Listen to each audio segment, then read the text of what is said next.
Djarju 1982. Hawn nagħti bidu għad-djarju tiegħi skont dak li ktibt fil-ġurnata indikata mid-data tagħha. L-ewwel jiem tas-sena l-ġdida dedikajthom biex insib appartament f'Marina di Ragusa fejn nissettilja bħala akkomodazzjoni u mansarda kamra ta' fuq il-bejt li stajt nuża bħala studio biex inxandar. Bdejt ukoll inħejji għat-trasferiment tal-apparat kollu tar-radju u t-television minn Ragusa għal Marina di Ragusa. It-tnejn 18 ta' Jannar. Mort Ruma. Iltqajt ma' Edu ma' Father Charles Vella fi Fiumicino u fl-imkien bqajna sejrin lejn Milan. Kelli miegħi lill-ibni Mariano. Fil-għaxija morna fl-uffiċċju tas-senatore Vittorino Colombo. Kien preżenti wkoll Adelio Rusconi. Diskutejna l-qagħda politika ta' Malta u l-proġett tax-xandir minn Sqallija. Rusconi wera interess kbir fil-kawża tagħna. Edi talbu l-għajnuna għal programmi u films għat-televiżjoni tagħna. Għajna li jien kelli nżomm kuntatt ma' Rusconi fl-uffiċċju tiegħu ta' Rusconi Editori Assoċjati li kien iċ-ċentru ta' distribuzzjoni tal-films għat-television. Mariano ma setax jitlaq lura Malta ma' Edi l-għada kif kien ippjanat peress li jismu kien inkluż fil-passaport ta' Joyce u għalhekk biss setet ta' kumpanjah. Il-ġimgħa 22 ta' Jannar. Din id-darba ġew jarawni ħbieb mhux tas-soltu. Sibt wara l-bib lil dawk li konna nsejħulhom b'tun simpatiku il-Gang of Four, l-erba' assisin, Paolo Camilleri, Joe Borch, Giovanni Caruana u Godwin Saliba. Għamlu li ħafna kuraġġ, tħaqna tnejn ukoll għax Don Juan fih pjaċir bħala kumpanija. Iżda l-grupp fih tassew karattri mżewqin u jaħdmu ħafna favur il-prinċipji tal-libertà. It-tnejn 25 ta' Jannar. Tlaqt mill-kamra fil-lukanda Monreal li kontilni fiha sa minn meta wasalt Ragusa f'Ottubru tas-sena ta' qabel u ġarrejt lejn Marina di Ragusa. Krejt appartament fil-kampanja kemm xejn iżolat biex noqgħod fih. Fuq hemm il-kamra mansarda minn fejn se nibda nittrażmetti bis-setup il-ġdid tal-istudju. Il-ħamis 4 ta' Frar. Mort Milan għand Dottor Barbesta tar-Rea ta' Rusconi dwar il-kiri ta' cassettes bil-programmi u serials u films għall-MTV Studio Master. Il-ħadd 7 ta' Frar. Illum il-birthday ta' Edi, tajtu rigal sabiħ għaliex ħabbartlu li fl-aħħar wara ħafna taħbitu ta' tiħ ta' qalb kien irnexxi li nasal fiftej ma' Dottor Monisteri għal-kiri ta' biċċard 5 metri kwadri falqa tiegħu biex intellaw il-pol u l-antenna u nibnu naqra ta' kamra għat-transmitters għal-radju u t-televizjoni. Ma ħadlix flus, mela rebħa doppja daqs kemm kien jibes għall-ewwel, Guglielmo Carnemolla kien ta' għajnuna kbira. Edi ħab pjaċir b'din l-aħbar għax issa stajna nagħtu bidu għal fażi oħra tax-xandir minn Ragusa, il-fażi tar-reżistenza kontra reġim Toffjan. Il-ħamis 11 ta' Frar. Wara ftit ġranet Joyce u t-teżori tiegħi Mariano u Marco telqu lura Malta biex jinaqdu ma' Massimo, il-bambini Berikom u lili wkoll. Fit-8:30 ta' filgħodu beda x-xogħol fuq l-art li krejna għat-traliċċjo għall-Pol. Illum bdew iħaffru ħofra 5 metri b'5 metri b'5 metri u x-xogħol qed iħabbathom peress li ż-żona mimlija blat jibes ħafna li jrid jinqata'. Il-ġimgħa 12 ta' Frar. Fis-sija ta' wara nofsinhar poġġew it-traliċċjo f'postu. Dan huwa qarblu tal-ħadid 30 metru għoli u 3 metri bi 3 metri kwadru. Qed jiddomina l-ambjent kollu ta' kampanja mħaddra b'sema blu sabiħ, irtizet lemmu lawn, arja friska u nadifa ta' Fontana Nuova, għolja 195 metru mill-livell tal-baħar. Minn hawn se nwasslu l-vuċi tal-libertà direttament lejn l-għażiża Malta tagħna, fi ftit jiem oħra. It-tnejn 15 ta' Frar. Illum fetaħ il-Parlament il-ġdid, però ġdid m'hemm xejn, għax il-veru ġdid kien imċaħħad lil poplu bis-serqa elettorali. Il-partit ħareġ stqarrija biex jagħti r-raġunijiet għaliex il-kandidati eletti ma jattendux għal ġurament sakemm jintlaħaq ftehim fuq 5 punti fundamentali. Il-grupp minn Toffjan baqa' għaddej, all in the family, fuq il-bankijiet tal-oppożizzjoni poġġew xi kapijiet ta' dipartimenti biex jgħaddu passata bihom. L-4 17 ta' Frar.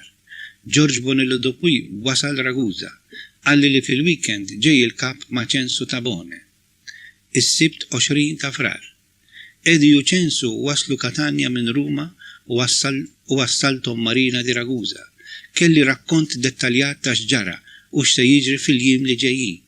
Il-qagħda jiem wera l-aħħar, però determinazzjoni biex inkomplu l-battalja politika kbira wkoll. Staqsewni kif ninsab. Tkellimna fuq il-qagħda personali tiegħi.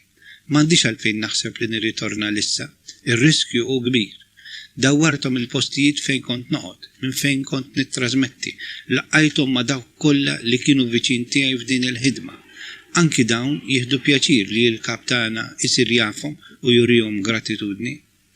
Eddi ċensu u d-Dupwi kellhom laqa sabiħa ħafna ma' Irene Carnemolla u l-familja tagħha. Irene hija Maltija miż-żewġa lil Guglielmo bi 3 tfal tas-sew ħelwin. Għad ninsib għajnuna kbira minn għandhom. Il-ħadd 21 ta' frar. Edi flimkien ma' ċensu u George Bonello Dupwi irritornaw lejn Malta. George insista rieħu miegħu bil-karozza xi video tapes u kassettes li kont ittrażmettejt qabel l-elezzjoni. Jien xtaqt li żammejthom kollha biex jibqgħu miżmumin sejf għall-istorja. Iżda meta rajtu deċiż li joħodhom miegħu biex jerġgħu jintużaw, jien tajtomlu, imma żammejt xi wħud minnhom l-aktar sinifikattivi biex ma jintilfux. It-tnejn 22 ta' frar.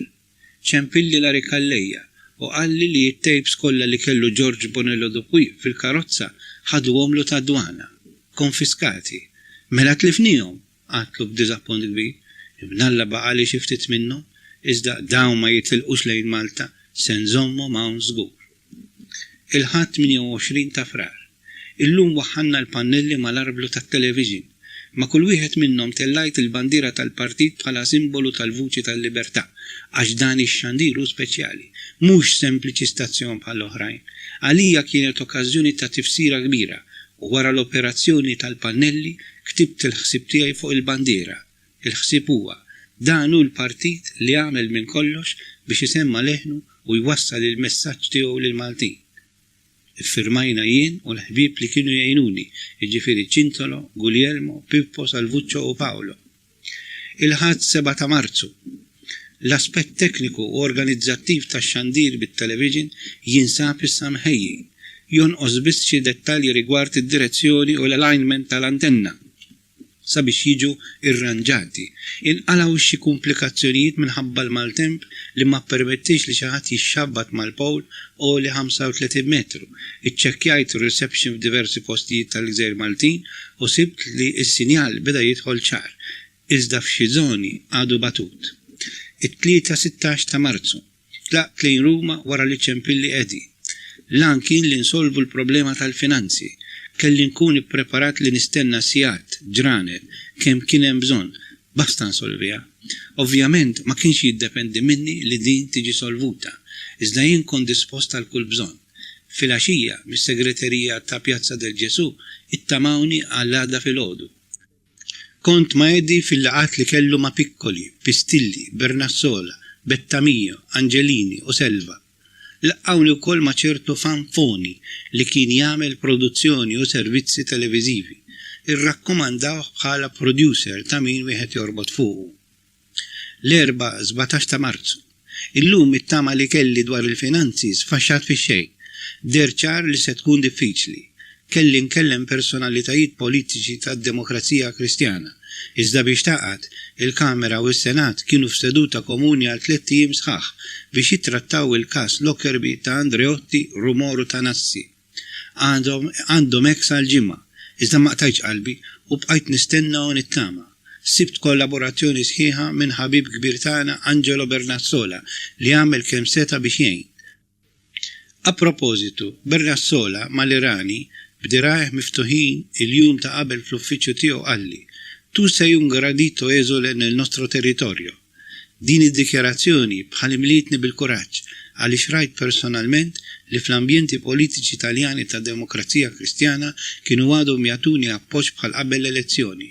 Staqsini kif jienu dwar l-esperjenza f'Marina di Ragusa u dwar il-familja li tinsab Malta. Insomma, ħan interes kbir u kull meta nirringrazzjajtu tal-appoġġ waġibni: No, niente, siamo noi a ringraziare te per quello che hai fatto. Fil-għaxija rajt li l-pikkoli li der li kien nesa dwar is-suġġett. Għalli biex nerġa' ngħaddi darb'oħra. Il-ħamis 18 ta' Marzu għaddejt jum ieħor nistenna fil-kuriduri tad-Demokrazija Kristjana fi Pjazza del Ġesu u via del Plebiscito fejn hemm l-Uffiċċju Internazzjonali tad-Demokrazija Kristjana. Nistenna bla riżultat. Sinjora Pianelli inkwetat tara niek u daret ħafna miegħi, iżda jien kont ippreparat għal kollox. Il-ġimgħa 19 ta' Marzu ċempilt lil ledi biex ngħidlu li lanqas illum ma rnexxieli niltaqa' magħhom. Bħallum kulħadd kien telaq kmieni mill-uffiċċju għalli biex ninżel ta' Ormina biex niltaqa' mal-ħbib l-oħrajn minn Malta. Ma nixxi ngħidu kont diżappuntat li l-objettiv li għalih tlajt Ruma ma tlaħaqx. Qabel tlaqt minn Ruma iltqajt ma' Fanfoni u Serafini. Dawn jagħmlu servizz televiżiv għad-Demokrazija Kristjana u jikkooperaw ma' televiżjonijiet privati li għandhom tendenzi lejn id-diċi. Ħassejthom jitkellmu wisq bis-superlattiv, tajt xi blaff. Fost affarijiet oħra tkellimna dwar servizz kummerċjali għal waqt it-tazza tad-dinja fi Spanja. Kellna nerġgħu niltaqgħu. Ħaduni niekol f'ristorant ħdejn il-Pantheon jismu Loviv. Għandu ambjent verament jilqek. Dinjitus, bis-sorijiet missjonarji imexxu r-ristorant, isajru u jservu l-ikel. Mużika sagra jew kant tal-Ave Marija jimla l-ambjent b'atmosfera kważi serafika. Insomma, żgur li mhux tas-soltu. Ma ngħidu xejn, ikel bil-laqwa bikċina internazzjonali. Ħassejtni qiegħed f'dinja oħra. Eżaltazzjoni tas-sempliċità, tal-ospitalità ġenwina u tal-veru spiritu ferriħi. Dak li ġej mill-qalb tal-bniedem. Tkun xi tkun qed tiekol, malli doqqu l-10 ta' filgħaxija, kulħadd jieqaf mill-ikel u jqum bil-wieqfa ikanta l-versi tal-innu tal-Madonna tal-Urd. Wara tkompli tiekol ma ġara xejn jekk issa kisaħ kollox. Bħala klijenti regolari, Loviv hi ħaġa normali li tħabbat wiċċek u ssib kardinali, isqfijiet u personaġġi tal-Kurja Vatikana. Għaluli li kull papa għadda mill-Loviv. Għalija m'hemmx ċans għax it-triq tiegħi jinbidlet. Is-Sibt 20 ta' Marzu. Tlaqt kmieni lejn Taormina biex nintaqa' ma' grupp mill-Partit Nazzjonalista f'konferenza ma' politiċi tas-CSU, id-Demokristjani tal-Bavarja, organizzata mill-Hans-Seidel Stiftung. Taormina hija belt turistika li impressjonatni bil-kuluri, bil-pajżaġġi u bil-bajjiet pittoreski tagħha. Fraħt immensament x'ħin għannaqt lil Guido De Marco, George Bonello de Puy, Anton Tabone, Peppino Cassar, Joe Lilian Camilleri, Filippo Carmen Kirkop, Franzo Morin Kakija, Joyce Gregg, Gemma Darmanin, Furtu Selvatico, Tonio Borg, Mario Vella, Alfred Mangion, Noel Buttigieg Cicluna, Manuel Borda, John Omeri Camilleri, Patrick Staines u Censo Gallia. Wieħed dejt niftakar f'xi ħaġa. Isu li żmien ferm itwal ma kont li rajtu. Guido faħħar ħafna l-ħidma tiegħi fi Sqallija u ngħid issew talat li bħal oqla fi Griżmejja li tgħix kemm sfurzajt biex inżomma. Kollha wrew appoġġ u solidarjetà għalejja. Jien inħoss li jekk qed nagħti servizz daqsxejn aktar diffiċli minn ħaddieħor, jalla jirnexxi għal ġid ta' kulħadd. It-23 ta' Marzu. Malli wasalt Katania, sibt jistennewni lil John Camilleri u Mary, Joe Camilleri u Lilian, Philip Kirkop u Carmen, Franz Kakija u Morin, Joyce Gregg u Gemma Darmanin. Waslu jum qabel u stennewni għand Guglielmo Wajrin. Ħadd gost ħafna bihom. Kilna flimkien iklaħu tant da Alberto u tħaqna ferm. Kien grupp allegru bi Franz u Filip prominenti. Meta ħadtom l-appartament tiegħi, Joyce u Lilian għamlu li l-ħasla tal-ħwejjeġ malajr. Ngħid issew imbarazzajt ftit ruħi. Iżda mbagħad malajr rettilhom li b'kombinazzjoni dik il-lejla kien imiss li naħsel uħud bil-ħwejjeġ qabel norqod u b'hekk benġilta. Insomma, rajthom li wara kollox kollha impressjonaw ruħhom bl-istudju żgħir bit-traliċċo bl-ambjent imwarrab fil-kampanja li fiha ngħix. Joyce qalt li meta se narawk Malta mill-ġdid, jien qedtilha, għalkemm nixtieq niġi l-lejla qabel għada, inħoss li għandi nibqa' sakemm ikun hemm bżonn. Dan hu d-dmir tiegħi bħalissa. U komplejna nirrakkuntaw. xħin il-ħbib tiegħi jraw il-pol tal-aerials u li 35 metru jiddomina l-liqi, qabadhom bħal eċċitament u emozjonaw ruħhom. John, mimli ħerqa lejn il-partit, qalli, dan it-traliċċju u intom is-simbolu tar-reżistenza. L-24 ta' Marzu. Tlaqna l-kol flimkien lejn Katania, fejn għaddejt anki l-lejl flukanda skadenti. Iżda ċajt ma naqasx. Fil-għaxija rajna ċirku ta' Mojra Orfej. Bqajt impressjonat bil-bravuri li rajt. Iżda xorta inħallat ħsiebi u naħseb f'kemm jgħaddu ħajja diffiċli dawk kollha li jaħdmu fiċ-ċirku. Ħassejt nostalġija meta ftakart fit-tfal li kieku kienu miegħi, kienu jaraw bħali u jieħdu pjaċir. B'dan f'moħħi ammirajt iżda qatt ma entużjażmajt ruħi biċ-ċabċib u l-unika darba li applawdejt kienet meta wieħed mill-akrobati waqa' waqt salto mortale. ċabċipa ta' inkoraġġiment u ta' sens uman lejn dan l-artist żagħżugħ. Forsi wkoll ċabċab tal-hija nifsi għal kuraġġ għaliex kont mimli bi preokkupazzjonijiet bla ma stajt nesprimihom u baqgħu magħluqin strettament ġo fija. Il-ħamis 25 ta' Marzu. Illum ftaħt qalbi manino dwar kif naħsibha dwar il-ħajja miż-żewġa, dwar dak li qed nagħmel il-bogħod minn pajjiżi u dwar ħwejjeġ oħrajn. Għatlu li għalkemm inħoss spinta lejn ġibdiet naturali wara tant żmien li ninsab waħdi, però f'daqqa waħda niftakar f'min għamel sagrifiċċji ferm aktar minni għal kawża tiegħu. Ftakart Valeza, Garibaldi li kont qed naqra u malajr tiġini forza ġdida biex nibqa' niċċaħħad minnhom. Kważi nħossni grat lejn id-destin jew lejn il-provvidenza li tatni ċans nagħmel ċerti sagrifiċċji minn tant affarijiet għall-ideal li nemmen fih. Ma nafxux mażokiżmu dan, iżda żgur inħoss soddisfazzjon wara li nolli il-moral tiegħi għal kuraġġ. Ma jfissirx li b'daqshekk nixtieq intawwal bla bżonn, imqara l-jum wieħed din is-sitwazzjoni tiegħi. Nino jifhimni, anki jekk mhux dejjem jaqbel miegħi fis-soluzzjoni, iżda jien inħoss li hu jaħsibha perfettament bħali dwar is-sens uman u s-sensibilità tiegħi lejn il-ġlieda tagħna għall-ideali politiċi. Infatti baqa' magħna anki jekk mhu jdaħħal xejn fil-but minn dan il-proġett tal-partit. Il-ġimgħa 26 ta' Marzu. Kriterium del Jassi, Ragusa.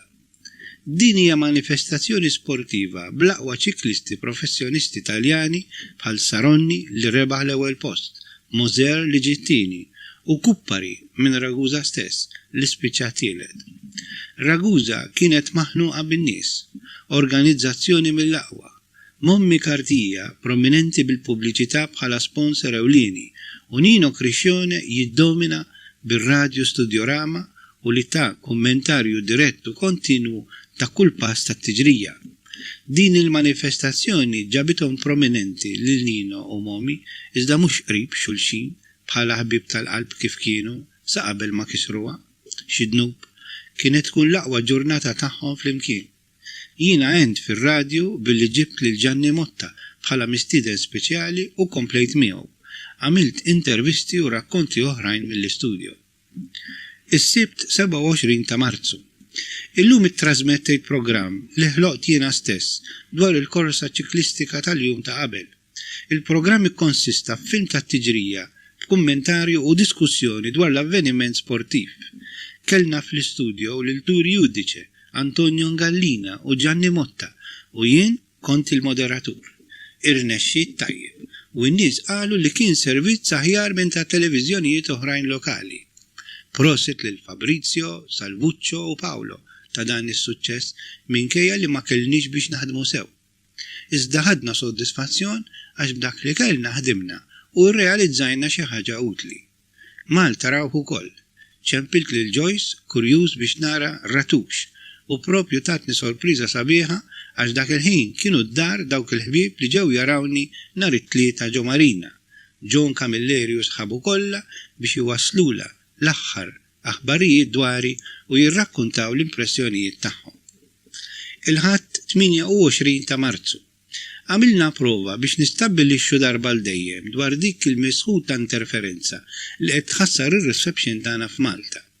Wara nofsinhar ċintolo b'apparat apposta misluf minn TRR qaleb fuq Channel 30. Dan iċ-channel suppost li kien qed jintuża minn Antenna 10, iżda fil-prattika kien liberu mhux użat. Ċempilt lil-ledi għal xi 6 ta' filgħaxija u aktar tard ħattart u ħal-qormi u rriżulta li f'dan il-waqt ma derux is-sinjali orizzontali u ebda interferenza oħra. B'hekk ġie stabbilit u konfermat dak li ħsibna, jiġifieri li Carpentieri kien qed joħloq problema. Eddie għandu jitla Ruma fil-bidu tal-ġimgħa. Jien ma nafx jekk kien jista' niltaqa' miegħu u ndirizza l-Kunsill Ġenerali tal-Partit filgħodu fl-eluq tad-diskussjoni dwar ir-rapport tal-kampanja elettorali li għaddiet. Kelli kurżità kbira biex insir naf x'intqal, iżda kien diffiċli li nikseb l-informazzjoni. Fit-tard ċempilt lil Lewis u dejjem minħabba f'suspett ta' tapping tat-telefon ġibet fil-qosor. Lanqas dwar il-laqgħa tal-Bord tal-Għażad li saret is-Sibt ma ksibt informazzjoni. Din il-problema inħossha taqtani wisq. Lil Lewis tlabtu jfakkar lil-Eddie dwar il-problema li dejjem iżżid fil-pis, dik tan-nuqqas ta' flus. Hemm bżonn tiġi solvuta mill-aktar fis. Għatlu, din qed tafas iż-żejjed u twaqqal il-moral. Isna qed nitkellmu fuq il-menu u m'għandix ikel. Insomma, biex nikkonsla ħsibt li 50 jiem oħra kienu ġejjin l-eżiż tiegħi u ntfajt naqra l-Garibaldi qabel norqod. Lewis laħaq qalli li qlajt ovazzjoni waqt il-Kunsill Ġenerali wara li semmini John Camilleri, dak il-ħin stħajt għatlu li l-importanti kien li nifmu lil xulxin u naħdmu biex ir-reżistenza tirnexxi. It-tnejn 29 ta' Marzu. Xtrajt żewġ kotba, Diario 1976-79 ta' Andreotti u il-ċittadino Pertini. Bdejt naqra l-Pertini. Għandi għaċ dejjem kbir biex nixrob minn dak li għandhom xjatuni personaġġi sinjuri fil-valuri politiċi u umani.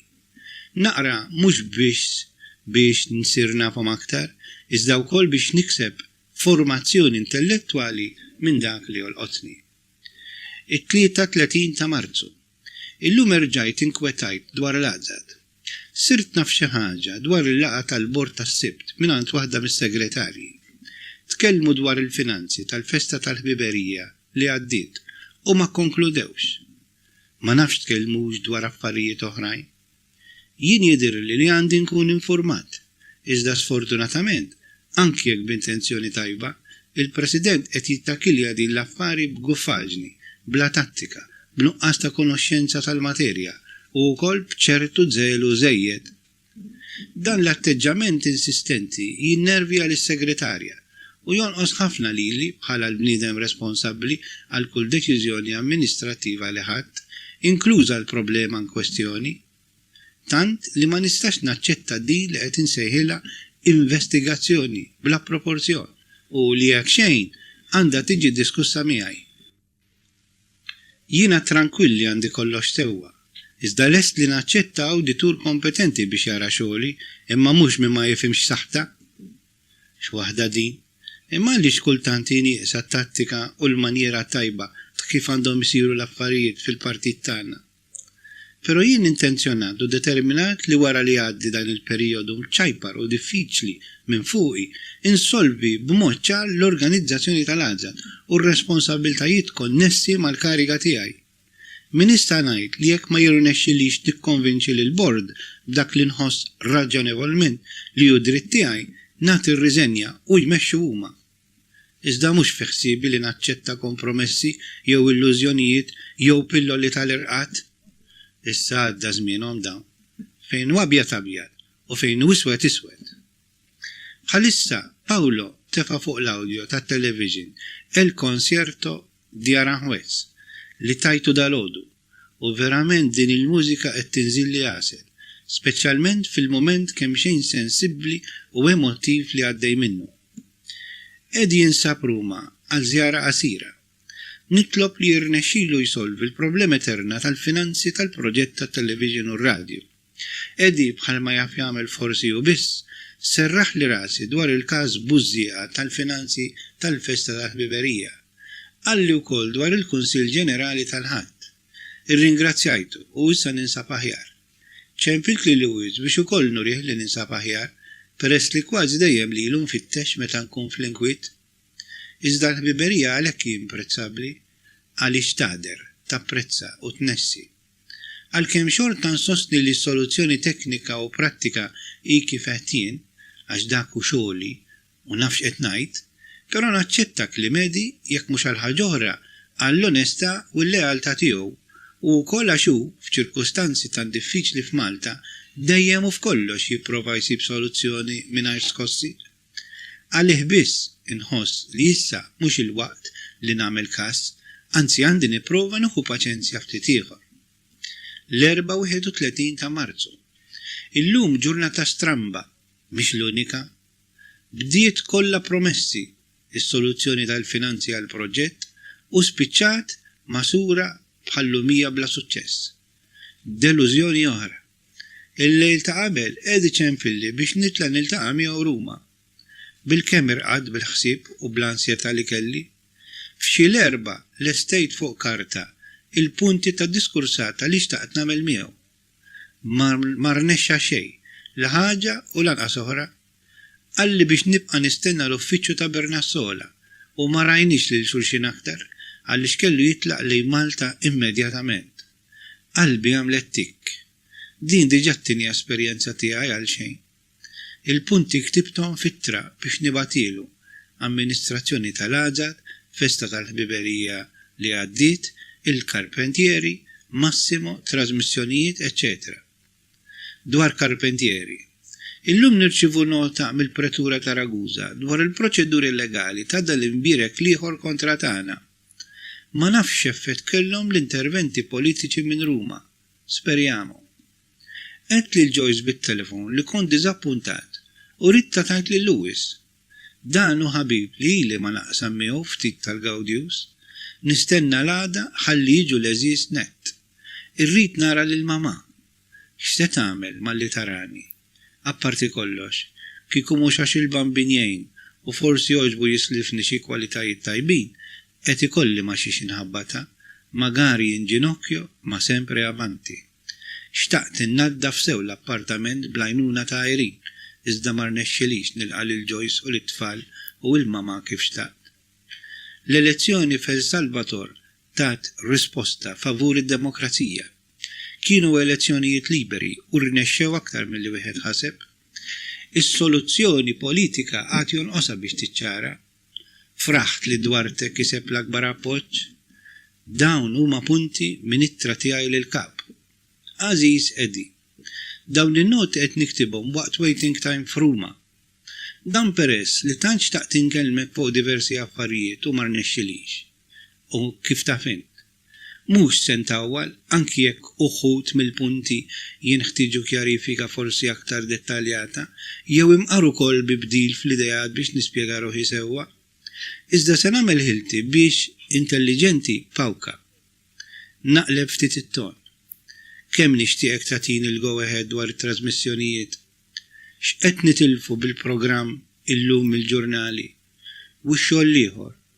Apparti inħalli fidejk. Pero meta tgħidli biex nibda nieħu gost għax almenu nkun produttiv fix-xogħol u ma jkollix ċans niktiblek it-trib bħal din.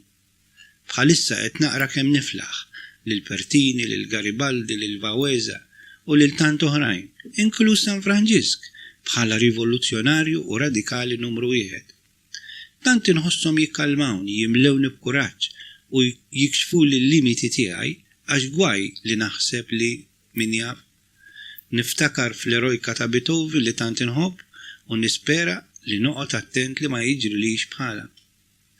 Nixtieq ngħidlek ukoll li bdejt bil-mod naħdem fuq film u skript dokument tal-esperjenzi tiegħi f'Ragusa u f'Marina di Ragusa. Għadu kmieni biex nagħtik xi ħaġa konkreta, iżda bdejna. Se nieqaf hawn, anki għax sar il-ħin. Jiddispjaċini li ktibt imħanżer, iżda esprimejt ħafna milli xtaqt ngħidlek. Għalija l-importanti u li taf xi ħaġa dwar kif naħsibha, inklużi d-difetti u dwar dak li nħoss. Rigward rimedji mbagħad naraw. Nixtieq ngħinek biex tintrebaħ kawża kbira ta' valuri politiċi li nataw bis-sieq u li jiddependu mill-Partit Nazzjonalista bik fuq quddiem biex jiġu salvati. Ħdejn il-ksib tal-libertà, id-demokrazija u l-ġustizzja ebda sagrifiċċju mu biżżejjed lanqas il-limitu ta' żmien basta ma neqfux. Il-kumplament f'idejn ta' fuq. Kelli bżonn il-ħin kollu nirraġuna hekk. Insomma, aħfirli tal-ħin u nselli għalik u għall-familja. Odni tiegħek Riċċi. Peress li Angelo Bernassola qalli li ma kellu xejn ġdid u konkret x'għaddili u stess irrakkomandali li nerġa' lura lejn Ragusa. Naturalmente inħossni kemm xejn delus. E da un bel po' di tempo che abbiamo toccato il fondo. Ora c'è solo acqua salina, ma abbiamo il dovere di continuare a sperare, et f'qalbi. Il-ħamis l-ewwel ta' April. Illum waslet il-familja li tant li nistenna għaż-żjara tal-għajt. Joyce kienet kuntenta ferm. Massimo u Mariano ġrew lejja. Rajt li Massimo kiber ġmiel wara 3 xhur li konti li ma naraħ. Malaj beda jirrakkonta ħafna affarijiet li ġew f'rasu. Marco il-bamboċċu għandu sena u 9 xhur. Ma rafnix mill-ewwel. Iżda aktar tard qabad miegħi tajjeb. Beda jifhem ġmielu u tgħidx kemm iċċaċra biex nigustaħ. Il-mamma ridet ittir bil-ferħ li fl-aħħar ġiet tarani wara 6 xhur. U l-fatt li tinsab fuq art Taljana għall-ewwel darba f'ħajjitha oġoba wkoll. Insomma, anke jien qisni ninsa ftit il-problemi taċ-ċirkustanzi u tal-proġett li rrid inħaddem. L-ewwel biċċa xogħol li għamlu kienet li taw tindifa sew l-appartament li jien ma lħaqx ħejjejt sew peress li mort Ruma l-jum ta' qabel. Imma li bdana kollu ħsieb li kien aktar nadif milli fil-fatt kien. Indunajt li għalina l-irġiel jgħaddu ħafna affarijiet li għan-nisa tagħna ma jgħaddux. Il-ħadd 4 April. Illum wara l-quddisa ta' ħadd il-Palma, ħadd il-familja għall-ikel fl-Vetta Modica. Il-knisja ċkejkna ta' Marina kienet imballata bin-nies. Iggustajna li tfal kollha bil-palm f'idejhom jieħdu sem fil-proċessjoni bil-pjazza. Il-mamà għaddejja tajjeb ferm. L-ikel tipiku, l-ambjent u l-kumpanija għamlula ġid kbir. Verament kellha bżonn din iċ-ċalja wara tant snin ta' ħajja ferm diffiċli mal-familja. It-2 ta' April. Seduta għand l-avukat Guastella dwar il-kawża RVM2 versus Studio Master. F'Malta milli nista' nifhem, is-sitwazzjoni politika għadha ma tbidlitx. Ma jidirx xaq dawl għalkemm dwar dak li jiġri f'Malta ftit nista' nikkummenta għax nieqes mill-aħbarijiet ta' ġewwa. Din inħossha wkoll. Kultant ngħaddi minn fażi li nħossni kemm xejn iżolat, inċert u demoralizzat. Nixtieq inkun aktar miżmum in the picture b'aktar komunikazzjoni bejni u bejn il-partit. Bosta drabi jiġri li nitkellmu biss u fil-qosor dwar ftit mill-problemi, il-prioritajiet tat-trasmissjonijiet li ma tantx irnexxielna nsolvuhom. Iżda tirjamu avanti. It-3 6 ta' April. Illum bdiet l-ewwel udjenza tal-kawża Carpentieri RVM2 versus Studio Master quddiem il-pretore ta' Ragusa. L-avukat Guastella għal Studio Master ħejja replika bażata fuq il-kunċett tal-possess ta' Channel 32 min-naħa tagħna. L-avukat Maltese minn Modica dera l-RVM2. Sadattant għadhom isiru kuntatti f'livell politiku biex Carpentieri jitfi trasmissjonijiet tiegħu li qed jostakolaw lil tagħna b'mod li aħna ma nistgħux nibdew inxandru l-films u d-dokumentarji tajbin tar-rea. F'Malta ir-reception għadha tidher disturbata minn linji orizzontali. Qed isir kull sforz biex insolvu din il-problema żejda. Iżda għandna ma' wiċċna l-problema l-oħra wkoll determinanti dwar il-finanzi. Prattikament qed inżommu biss biftit flus u b'ħafna self. Din hi sitwazzjoni li qed tistaġna kull prospettiva ta' ħidma. It-tama hi li s-soluzzjoni hi imminenti. Edi dejjem jinkoraġġini nistenna u naħdem bil-paċenzja għax kien jgħidli illum jew għada insolvuha. Jien ninsab il-ħin kollu ansjus u lest li mmur Ruma malli jsejħuli biex nikkonkludi dwar din il-problema.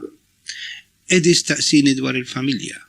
Għatlu li ninsabu tajjeb u ringrazzjajtu tal-li bat l-Joyce u l-tfal għadejja biex naddu lajt fl-imkien. L-4-7 April. ċempilt li Lewis dwar it-tweġiba li ħadd minn Ruma l-problema tal-finanzi. Qabel nofs il-ġimgħa d-dieħla xejn ġdid, għalli li se jitkellmu dwara l-għada fil-Kunsill Amministrattiv. Jien inħoss li kollu għal xejn, u ili li bdejt naqta' qalbi li xi darba nsolvuha din ix-xjafek ta' problema. Ma stajx ngħidlu dwar affarijiet oħra, ħlif l-affarijiet tal-kawża, għax mid-dera kien maġġel, rid jaqta' malajr. U jien nibla ġofija. Issa qed nipprova nidra wkoll, konvint li dak li qed nagħmlu għal prinċipji politiċi tajbin li għandhom l-appoġġ ta' poplu determinat li l-Partit Nazzjonalista u l-uniku rappreżentant ta' dawn il-prinċipji, speċjalment kif immexxi minn Edi. Mill-bqija għal dak li hu dialettika u metodu ta' approach direttament miegħi nipprova nistaporti u naħħalli għaddej. Nikkonsla bil-fatt li dawn id-difetti għalkemm jistgħu jirriflettu fuq ħafna affarijiet m'għandhomx intenzjoni ħażina. Mhux talli rarament nieħu telefonata bil-partit, talli kull meta nkellimhom ikolli naqta fil-qasir u nillimita ruħi għal prioritajiet biss. Jien inkun nixtieq naf ukoll xi ħaġa ta' interess ġenerali, imma hekku inkomplu mixin. Il-ġimgħa 9 April, il-ġimgħa l-kbira. F'dan il-jum hekk sinifikattiv għalina l-Kattoliċi, jien ma nafx kif ħassejtni. Donni ma rnexxilix ninġabar ftit u naħseb. Ħadd il-familja nagħmlu vista l-sagrament fil-parroċċa ta' Marina u wara nofsinhar tlaqna lejnenna biex naraw il-proċessjoni tradizzjonali. Wa vjaġġ ta' 2.5 bil-karozza kull triq lem u law. Kienet proċessjoni b'madwar 1000 parteċipant li nqasmu f'14 il-konfraternità kollha kappuċċati, irġiel, żgħażagħ u tfal ta' età verament żgħira. Iggustajt il-bniċ kejknin libsin ta' sorijiet. Tnejn minnhom buċċhom infaqqa u kemm xejn mimlijin. Kienu qishom xi madre superjura tipika, b'età ta' forsi 6 jew 7 snin. Intant il-proċessjoni twila madwar 4 kilometri titlaq mill-katedral saċ-ċimiterju ta' Enna u terġa' lula lejn il-katedral. Ittawwal sa nofs il-lejl. Fl-aħħar timxi l-istatwa ta' Kristu mejjed u wara jħidu luri. Għalkemm kienet serja u dixxiplinata bħala sfilata, naħseb li l-pageant fil-proċessjoni ta' Ormi fi aktar spettaklu. Ħatmana lil Fabrizio u lil Antonio biex jaħdmu s-servizz tal-okkażjoni għat-television tagħna sabiex nuruh f'Sibt Light bil-kummentarju tiegħi. Is-Sibt 10 April. Xlaqatni minn dak li qrajt illum. Non usate la violenza per far prevalere le vostre ragioni o opinioni. Non armate la vostra mano, ma armate il vostro animo di una fede sicura che abbia a fondamento la libertà. Io non ho commesso l'errore di tradire la libertà e la democrazia. Questo è il mio orgoglio. Quando la libertà è perduta, tutto è perduto. Quindi, come ieri, oggi e sempre, resistenza. Sandro Pertini, il cittadino Pertini. Pagina 44. Intant, Malta għadha l-vittma tal-pikka. Ma nafx eżattament qed jiġri, però minn kif nista' nifhem, il-politika tal-parrokkjaliżmu għadha għaddejja. Mur ġib lil Pertini bħala President ta' Malta bħalissa. Kieku konvint li jew ma ġarax dal-abbuż f'Malta, jew mill-ewwel kien ikumbat li l-Prim Ministru jsaq il-ħas u jġielu bil-forsi solvi l-kriżi. Iżda Malta nibqgħu dan iż-żmien kollu jisna nimxu biss bil-politika tribali. Forsi l-President tar-Repubblika tniżżel għal kariga ta' pensjonant glorifikat. M'hemmx tmexxija u awtorità morali fih. Il-ħadd 11 April. Wara l-qoddisa tal-Għajt imqaddes fid-Duomo ta' Ragusa, tlaqna flimkien lejn Avola għand il-familja ta' Paolo Di Noto li stedinna għall-ikel magħhom. Kienet ġurnata mill-isbaħ b'xemx tiżreġ. It-Taljani użati jiċċelebraw il-Paskwa u l-Paskwetta bil-kbir, billi jagħtu ħafna importanza li r-riunjoni tal-familja. Wasanna avola ftit wara li daq nofsinhar u għal ftit tlifna x-xena tal-inkontro tal-irxoxt mal-Madonna fil-pjazza. Din tradizzjoni qawwija ħafna fis-Sqallija. Eluf kbar ta' nies joħorġu bl-aqwa l-bies tagħhom biex f'nofsinhar preċiż jassistu għal din il-manifestazzjoni. L-inkontru tal-irxoxt mal-Madonna irid ifisser li kulħadd jirrikonċilja ruħu ma' għajru, jaħfer u jingħaqad bħal familja. Wara n-nies jinġabru numerużi fid-djar tagħhom u jiċċelebraw bi pranzu bil-kbir. Hekk sar fl-okkażjoni tagħna u tajġ kemm ferħu bina. Nies verament ħulin. L-ikel ma qata xejn, speċjalità wara l-oħra. Wara l-ikel l-irġiel labu l-karti flimkien u n-nisa natfu l-platti. Aktar tard attendejna dejjem fl-istess familja għal ċerimonja edifikanti ferm tal-Mamudija ta' żewġ titrabi fis-santwarju storiku ta' Santa Maria della Scala, il-barra minn Noto. Ambjent tal-kampanja uniku u mim l-istorja. Laqatni mid-diskors tal-qassiż dan il-kliem. I nostri giovani hanno una noia e una stanchezza spaventosi, perché non sanno vivere e non si uccidono perché non sanno nemmeno ammazzarsi. Ftakart fil-futur ta' wliedna u kiber aktar fija l-pis ta' responsabilità u l-urġenza ta' aktar ħidma min-naħa tagħna l-adulti biex nassiguraw futur mibni fuq il-valuri. Wara l-Mamudija qbadna t-triq lura lejn Marina. Ħadna gost flimkien fil-kumpanija ta' ħbieb tant sinċiri u ġenwini. Il-politika ma ħadix vaganza għax fost dawn kien hemm Fortunato u Paolo tal-Komunjoni e Liberazzjoni, żagħżugħ intelligenti u mħajjar isir saċerdot. U ieħor attivist fis-sezzjoni ta' Noto tal-Partito Komunista Italjano, ukoll dottrinat tajjeb, tipikament komunista. Badni għasew u tgħidx kemm iddiskutejna. Imnalla nsegwi kemm niflaħ il-ġurnali differenti u kodba ta' attwalità dwar ix-xena politika Taljana u dik ġenerali, għax bis-saħħa ta' hekk irnexxieli nżomm mad-diskussjoni.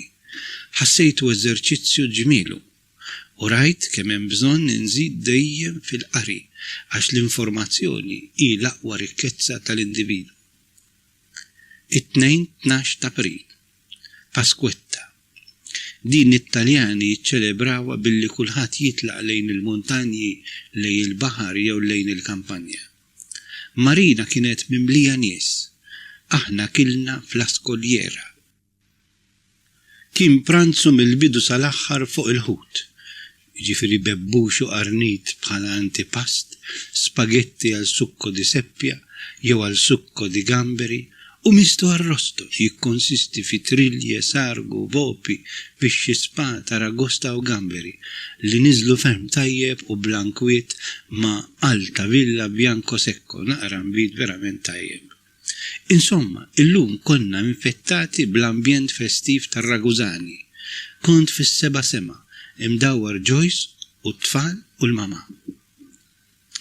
L-14 ta' April. Illum beda f'Ruma fost sigurtà assoluta il-proċess tal-vjolenza tal-Brigate Rosse 1976 u 1980, inkluż il-qtil ta' Aldo Moro. Il-ġurnali ddedikaw paġni sħaħ lill-avveniment. ċempilt lil Lewis. L-aħħar li kelli kuntatt mad-diriġenti tal-partit kien 8 ijiem qabel u kien propju Lewis li wedni li ċempilli bir-risposti għal problemi li qajjimtlu. Jidher ċar li jekk ma nċempilx jien, ħadd ma jindenja ruħu jikkuntattjani imqara l-awguri tal-għajt. Veru li kont mal-aqwa teżori li għandi, iżda veru wkoll li kont nistenna telefonata. Ma ġara xejn, kulħadd medi bil-problemi tiegħu. Intant, ma Lewis tkellimt bħas-soltu u dwar il-problemi tas-soltu li kienu dawn. L-ewwel, Carpentieri li issa ilu 8 ijiem ma jittrażmetti fuq iċ-Channel 32 u Malta kollha tara tajjeb il-programmi tagħna. U 2 il-finanzi li għadhom bla soluzzjoni. U jaqbel u jifhem il-bżonn ta' soluzzjoni.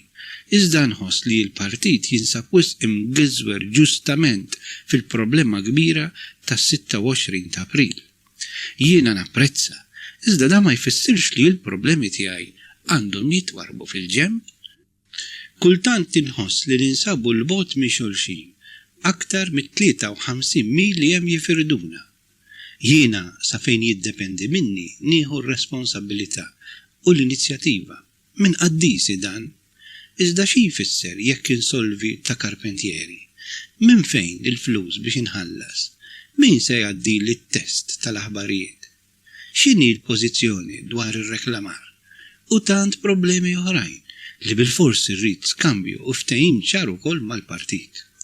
Wara kollox, inħossu koll li għal-ħares jaqbdu u jabbandunaw proġett bħal dan wara tant sagrifiċċji minni personalment u minn sħabna Taljani, wara tant spejjeż meta tqis il-potenzjal tiegħu waqt li mintof qed ikabbar fl-istess ħin l-interess tiegħu f'antenna 10 u minn barra dan kieku jien x'nagħmel.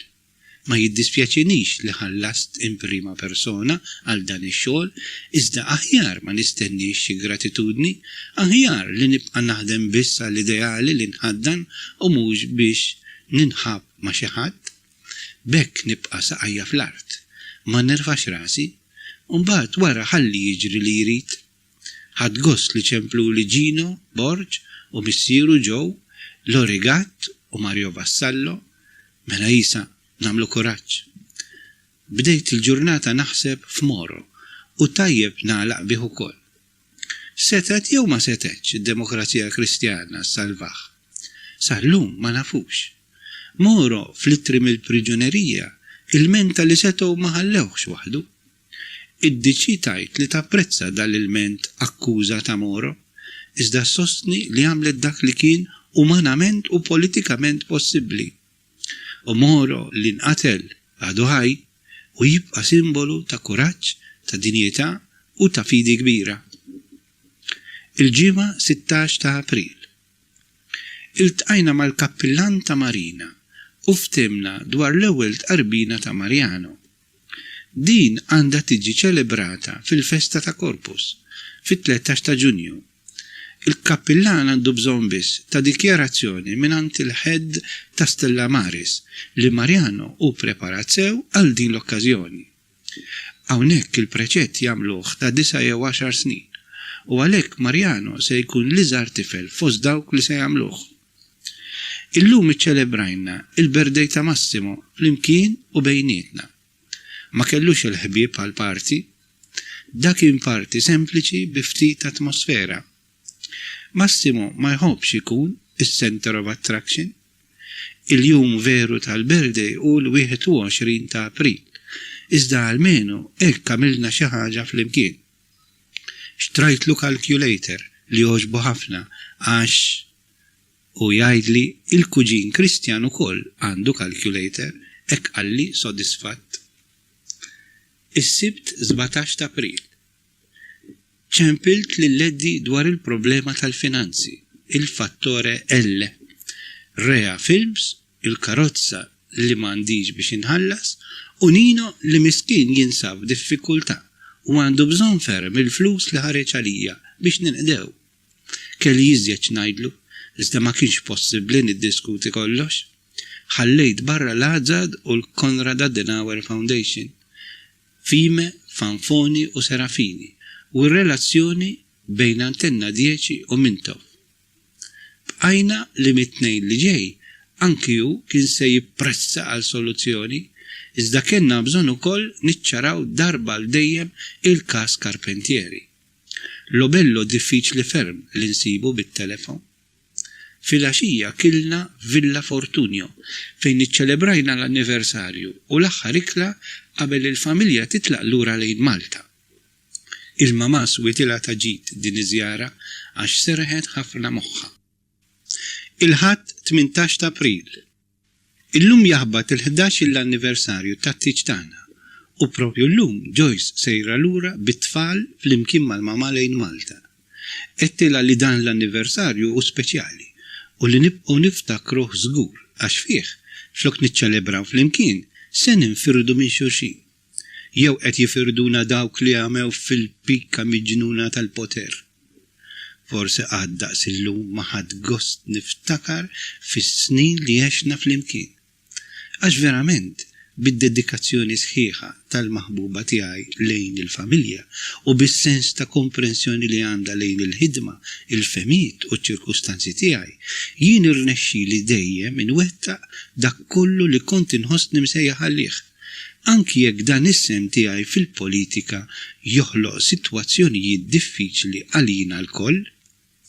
Intant wassalthom l-ajruport ta' Catania u bisthom il-koll minn barra lil Massimo li ma jaċċettax bews. Iżda xorta der kemm xejn emozzjonat, kemm nixtiequ jirnexxi lil Massimo, mhux għax l-oħrajn irridhom anqas, iżda minn barra li hu l-kbir fost ħutu, narah sensibbli jgħaddilu malajr, donnu ħosbien, rari jiftaħ qalbu, intelligenti. Inħoss li f'dan il-perjodu jagħlaq 10 snin 3 ijiem oħra u nkunu l-bogħod minn xulxin. U lejlit l-eżami ta' dħul fil-kulleġġ San Luigi għandu bżonni ferm aktar viċin. Il-bambi miegħu Marjano qed jieħu wkoll xejra ġdida għandu 7 snin u nofs. Iżda sostanzjalment ftit inbidel, manieri tajba, riflessi ħfief, jieħu gost ikun l-attrazzjoni, jesprimi ruħu b'mod faċli, jaf jirreċ ta' tajjeb biex jakkwista dak li jrid. Għandu l-vantaġġ li hu l-mezzan. Marco, 21 xahar biss, u ġojel, mimli saħħa u enerġija, jiċċajta u jħobb jagħmel il-mossi bajnejhu buċċu, tħuli u ma jdumx ma jaqbad ma' nies ġodda, irid jilgħab maħutu anki lob golf u ma jibqax lura għax jiddaqqa bil-pon jew bis-sieq jagħti wkoll. Għadu ma jitkellimx, iżda dak li jkun irid jirnexxielu b'xi mod jindikah. Insomma, fl-ajruport ħassejt għat-tielet darba il-vojt li jħalluli kull meta narhom sejrin u jien ma nistax immur id-dar bħalhom. Joyce għandha qudiema fuq xarejn oħra jibsin qabel terġa' ġġibhom ħdejja għas-sajf. Lil Massimo rrakkomandajtlu jagħmel l-eżami tajjeb u jikkonċentra. Imbagħad ħalli jgawdi wara. Lil Marjano ħeġġiġtu wkoll biex jgħin lil mama u jħejji ruħu sew għall-ewwel tqarbina. Insomma, aktar minn hekk ftit li xejn nista' nagħmel biex insomm ruħi viċin ħlief it-telefonata tas-soltu. Kif għedt lil mama swiela ħafna ġid li ratni li għaddiet ġimagħtejn f'ambjent mistrieħ. Magħmula tinkwita wisq u l-mart jagħmlilha aktar diffiċli. Iżda baqgħet karattru ferrieħi u tieħu gost malajr, basta moħħa mistrieħ. L-akbar kumpliment għaliha hu meta xi ħadd ixebbaħni magħha. Filgħaxija f'dik il-ħemda qabadt mal-kodba. Tajt daqqa ta' għajn lil Pannella, lil Selin, lil Ronkej, lil Soċjaliżmu Reale u t-Terza Via u lil Maria Fida Moro, la Casa di Cento Natali. Kollha interessanti u naqrom bħall-oħrajn anki dak ta' Papa Giovanni 23. Imbagħad segwejt l-aħħar puntata tax-xenegġat Panagoulis Żej. Panagoulis, idealista pur u mimli spiritu ta' lotta u reżistenza, ma setax isib lilu nnifsu bħala onorevoli fil-Parlament, jiġifieri bħala politiku. Rid jirriżenja għax ra li kulħadd madwaru kien bħalli kieku qatt ma eżistiet id-dittatura faxxista. Ministri, politiċi, ġenerali u oħrajn li kellhom x'jaqsmu mal-faxxiżmu Grik illum sabu xorta posthom f'karigi għolin. Dan ma kienx aċċettabbli għal bniedem li sofra t-torturi in prima persona fisem dawk li kollaboraw miegħu fil-lotta. Iżda l-protesti tiegħu fil-Parlament kienu moddijin biż-żeblieħ. Spiċċa maqtul propju fil-perjodu post-faxxista. X'ironija, jidher ċar li kull min jemmen f'ideali qawwijin, il-politika għalih tkun ferm aktar diffiċli. Panagoulis Żej, Panagoulis jgħix. Iva, Panagoulis u kull min bħallu jemmen fl-ideali u fil-valuri politiċi tajbin għandu rwol importanti x'jaqdi.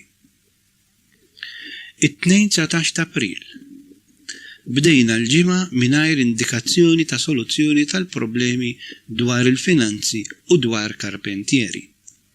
F'Malta r-reception għadhom jgħiduli li mhix ċara biżżejjed.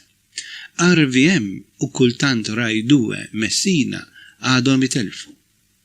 Qatt lil Ġanni biex jew nagħmlu dak kollu meħtieġ biex inżidu l-power sal-massimu li stajna, jew inbidlu l-kanal billi nżidu iċ-Channel 30 li kien jintuża minn antenna 10 u issa waqaf, jew inkella nitkellmu ma' TTR biex forsi nużaw tagħhom, inkluż it-traliċċju ta' Arċibessi. Ir-risposta għal meta jirritorna minn Milan. Infatti, kellu jkellem lid-ditta ta' antenna, pannelli, rigward il-gwadanju della potenza. Lobello għaddu ma jinstabx. Inkredibbli. Rigward finanzi għadna brodu, ma naf xejn. Intant jien qed inħossni inċert u ftit demoralizzat għaliex l-isforzi mhumiex jirrendu riżultat u nixtieq ukoll nibda naħdem. Paolo, Salvuccio u Fabrizio qed jitħallsu ta' xejn għax m'għandhomx jagħmlu u anki huma jixtiequ jkunu aktar impenjati. Il-films Rea għadhom ma' wiċċi, issa ilhom xi xarej. Il-kontijiet tad-dawl, tat-telefon, eċċetera, dejjem tilgħin. Nino jinsab is-sikkat u fil-bżonn li nagħtih lura dak li hu tiegħu u l-kont tal-ġmielu. Il-karozza ma nistax nagħmel il-kontratt għaliex mommi qalli li l-aħjar l-ewwel nistenna l-flus jaslu. Insomma, ninsab demoralizzat ħafna. ċempilli Father Charles wara li wasal mill-Indja u kellimtu ftit fuq il-problemi. Ftit li xejn jista' jgħinni, iżda jieħu ħsiebhi ħafna. L-erba' 21 ta' April. Illum rid nipprova ħaġa. Segwejt it-tlet films li tfajt fuq Studio Master, La Mano Nera, Quelli della Calibro 38 u Contro Natura. Rid nara x'effett jagħmlu fuqi bħala telespettatur 4 sigħat ta' xeni violenti, qtil, vendetta, droga, racket u kriminalità sfaċċata. Spiċċajt b'tensjoni u eċċitament li kważi ma flaħx iktar. Għadd min jaf x'effett ħażin qed jagħmlu dawn il-films fuq tfal u żgħażagħ li jsegwuhom. Ħassejt il-piż tar-responsabbilità tafas fuqi. Ninsab f'diffikultà kbira. Jekk mhux dawn għandi biss films b'xeni ta' nudiżmu li lanqas ma nista' nittrażmetti. Insomma, fis-sitwazzjoni li qiegħed fiha ninsab dari mal-ħajt. Dawn huma il-kontravaluri. Il-kunċett tagħna tal-użu tal-mass media hu differenti. Irridu li jispikka dak li hu pożittiv, ta' fejda u l-valuri dejjema. Irridu li l-mass media tant potenti u perikolużi ikunu mezz ta' formazzjoni, ta' informazzjoni, ta' rikreazzjoni u ta' parteċipazzjoni mit-telespettaturi. Diffiċli dan kollu, trid mezzi, trid aktar għażla li m'għandniex biżżejjed. Iżda milli għandna irnexxieli nordna mir-Rea programmi ferm aktar viċin l-objettivi tagħna, għat-tfal, għall-familja u għaż-żgħażagħ. Qegħdin fil-librerija ħdejja, iżda ma nistax nużhom għax dawk iż-żewġ problemi għadni ma solvejthomx. Aktar allura tikber din l-ansjetà tiegħi. ċempilt lil-ledi fil-11:nofs ta' billejl u fost ħwejjeġ oħra kellimtu fuq dal-inkwiet tiegħi. Ovvjament, u ma jridx li nittrażmetti films li ma jaqblux mal-valuri politiċi tagħna u naqbel perfettament. Jien inħoss li rrid naħseb b'moħħu u naġixxi bħalma kien jagħmel u kieku kien floki.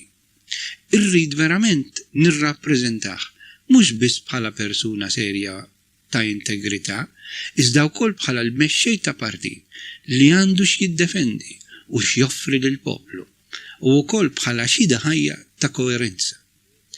Iżda sadattant ma għandniex soluzzjoni li nixtiequ. Ninsabu kostretti li namlu dak li ma nixtiequx namlu. Irridu nibqgħu nistennew.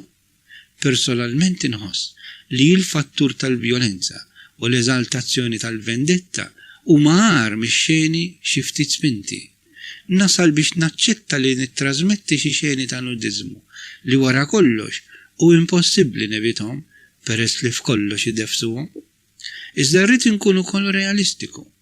Nixtieq niddiskuti sewwa dawn il-problemi. Nieqaf Milan għand Father Charles nhar it-tnejn lura mill-fime. Il-problema tal-finanzi komplit tafasni l-isfer. Ma nistax inħallas lanqas kont normali.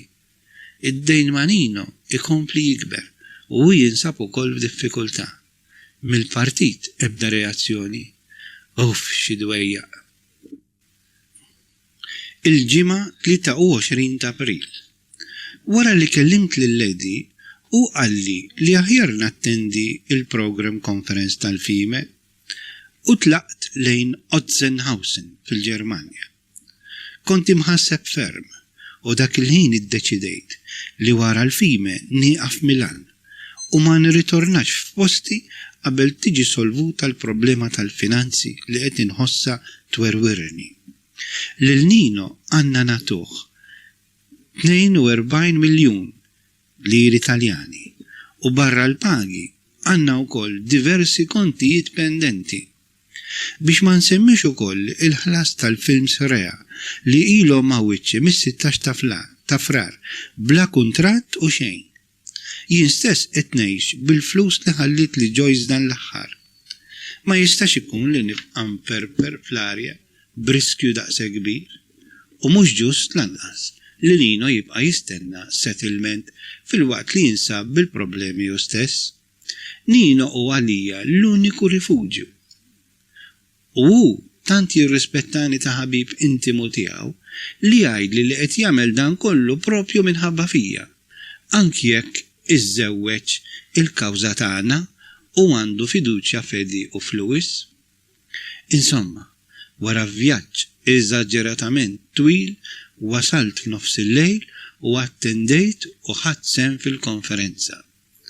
Ħadd gost nerġa' nintaqa' ma' Krause, Rosvita, il-kuntatti kollha tal-fime u sirt nafa l-ewwel darba personalment lil Barbara Doni, waħda mis-segretarji tal-fime.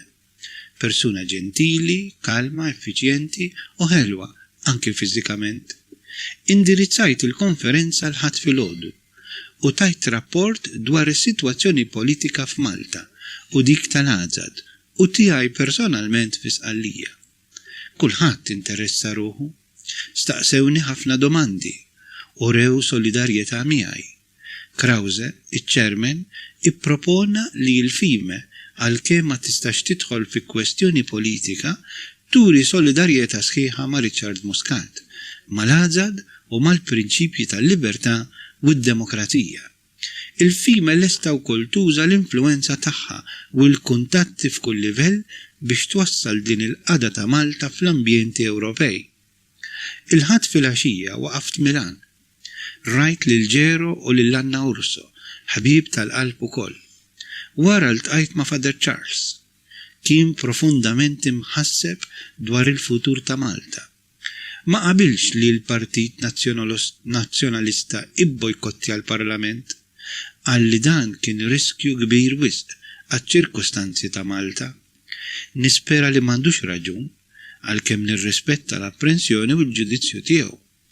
Iltqajt ma' Dottor Guadanin tar-Rea u tkellimt fuq is-sitwazzjoni ta' Channel 32 li qed iżommna billi nittrażmettu programmi regolari. Ma semmejx il-fattore L tal-flus għalli li huma jifmu s-sitwazzjoni u jibqgħu jagħmlu eċċezzjoni magħna. Għalli questo è un caso unico che facciamo ed è basato su un rapporto di fiducia. Tlaqt minn Milan wara nofsinhar. Ħassejt li dmiri kien li nkun f'posti u moħħi kien il-ħin kollu f'Malta. Se jisbaħ it-tnejn 26 ta' April. X'se jiġri fil-Parlament? It-tnejn 26 ta' April. Illum anticipajt ir-ritorn tiegħi lejn Ragusa minn Milan. Moħħi kien f'dak li se jiġri f'Malta llum u fis-seduta mal-Pretore ta' Ragusa għada. Fl-istess ħin jien inkwetat ħafna li għad m'għandi ebda ħiel dwar is-soluzzjoni tal-finanzi. Wasalt fis-6 ta' filgħaxija. Il-picture ta' xandir Malta kienet tasal Samarina u għalhekk stajt insegwi il-ftuħ tal-Parlament wara l-vaganzi tal-Għid. Din id-darba l-istampa ma waslitx ċara u għalhekk segwejt biss bis-sound.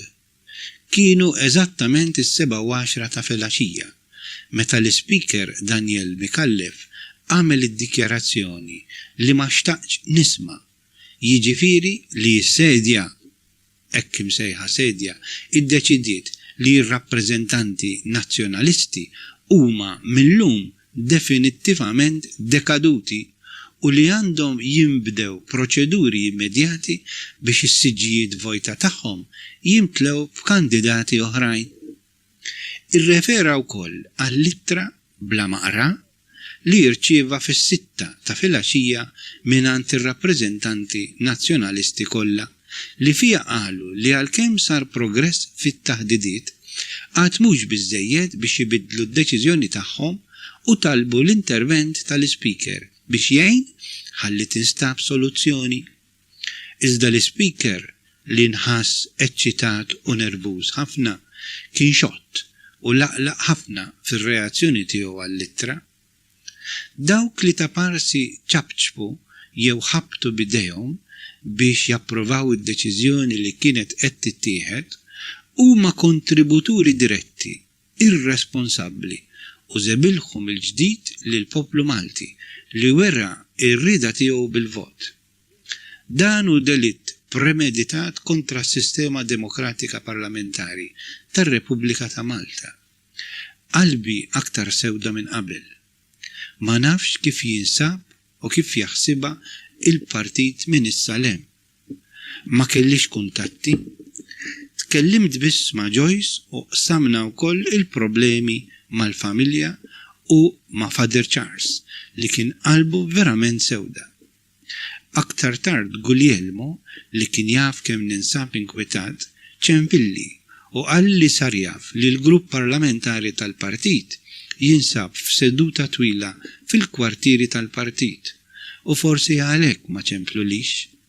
Miskin jaħseb fija u jinket għalija. Rrid jikkunslani b'xi mod.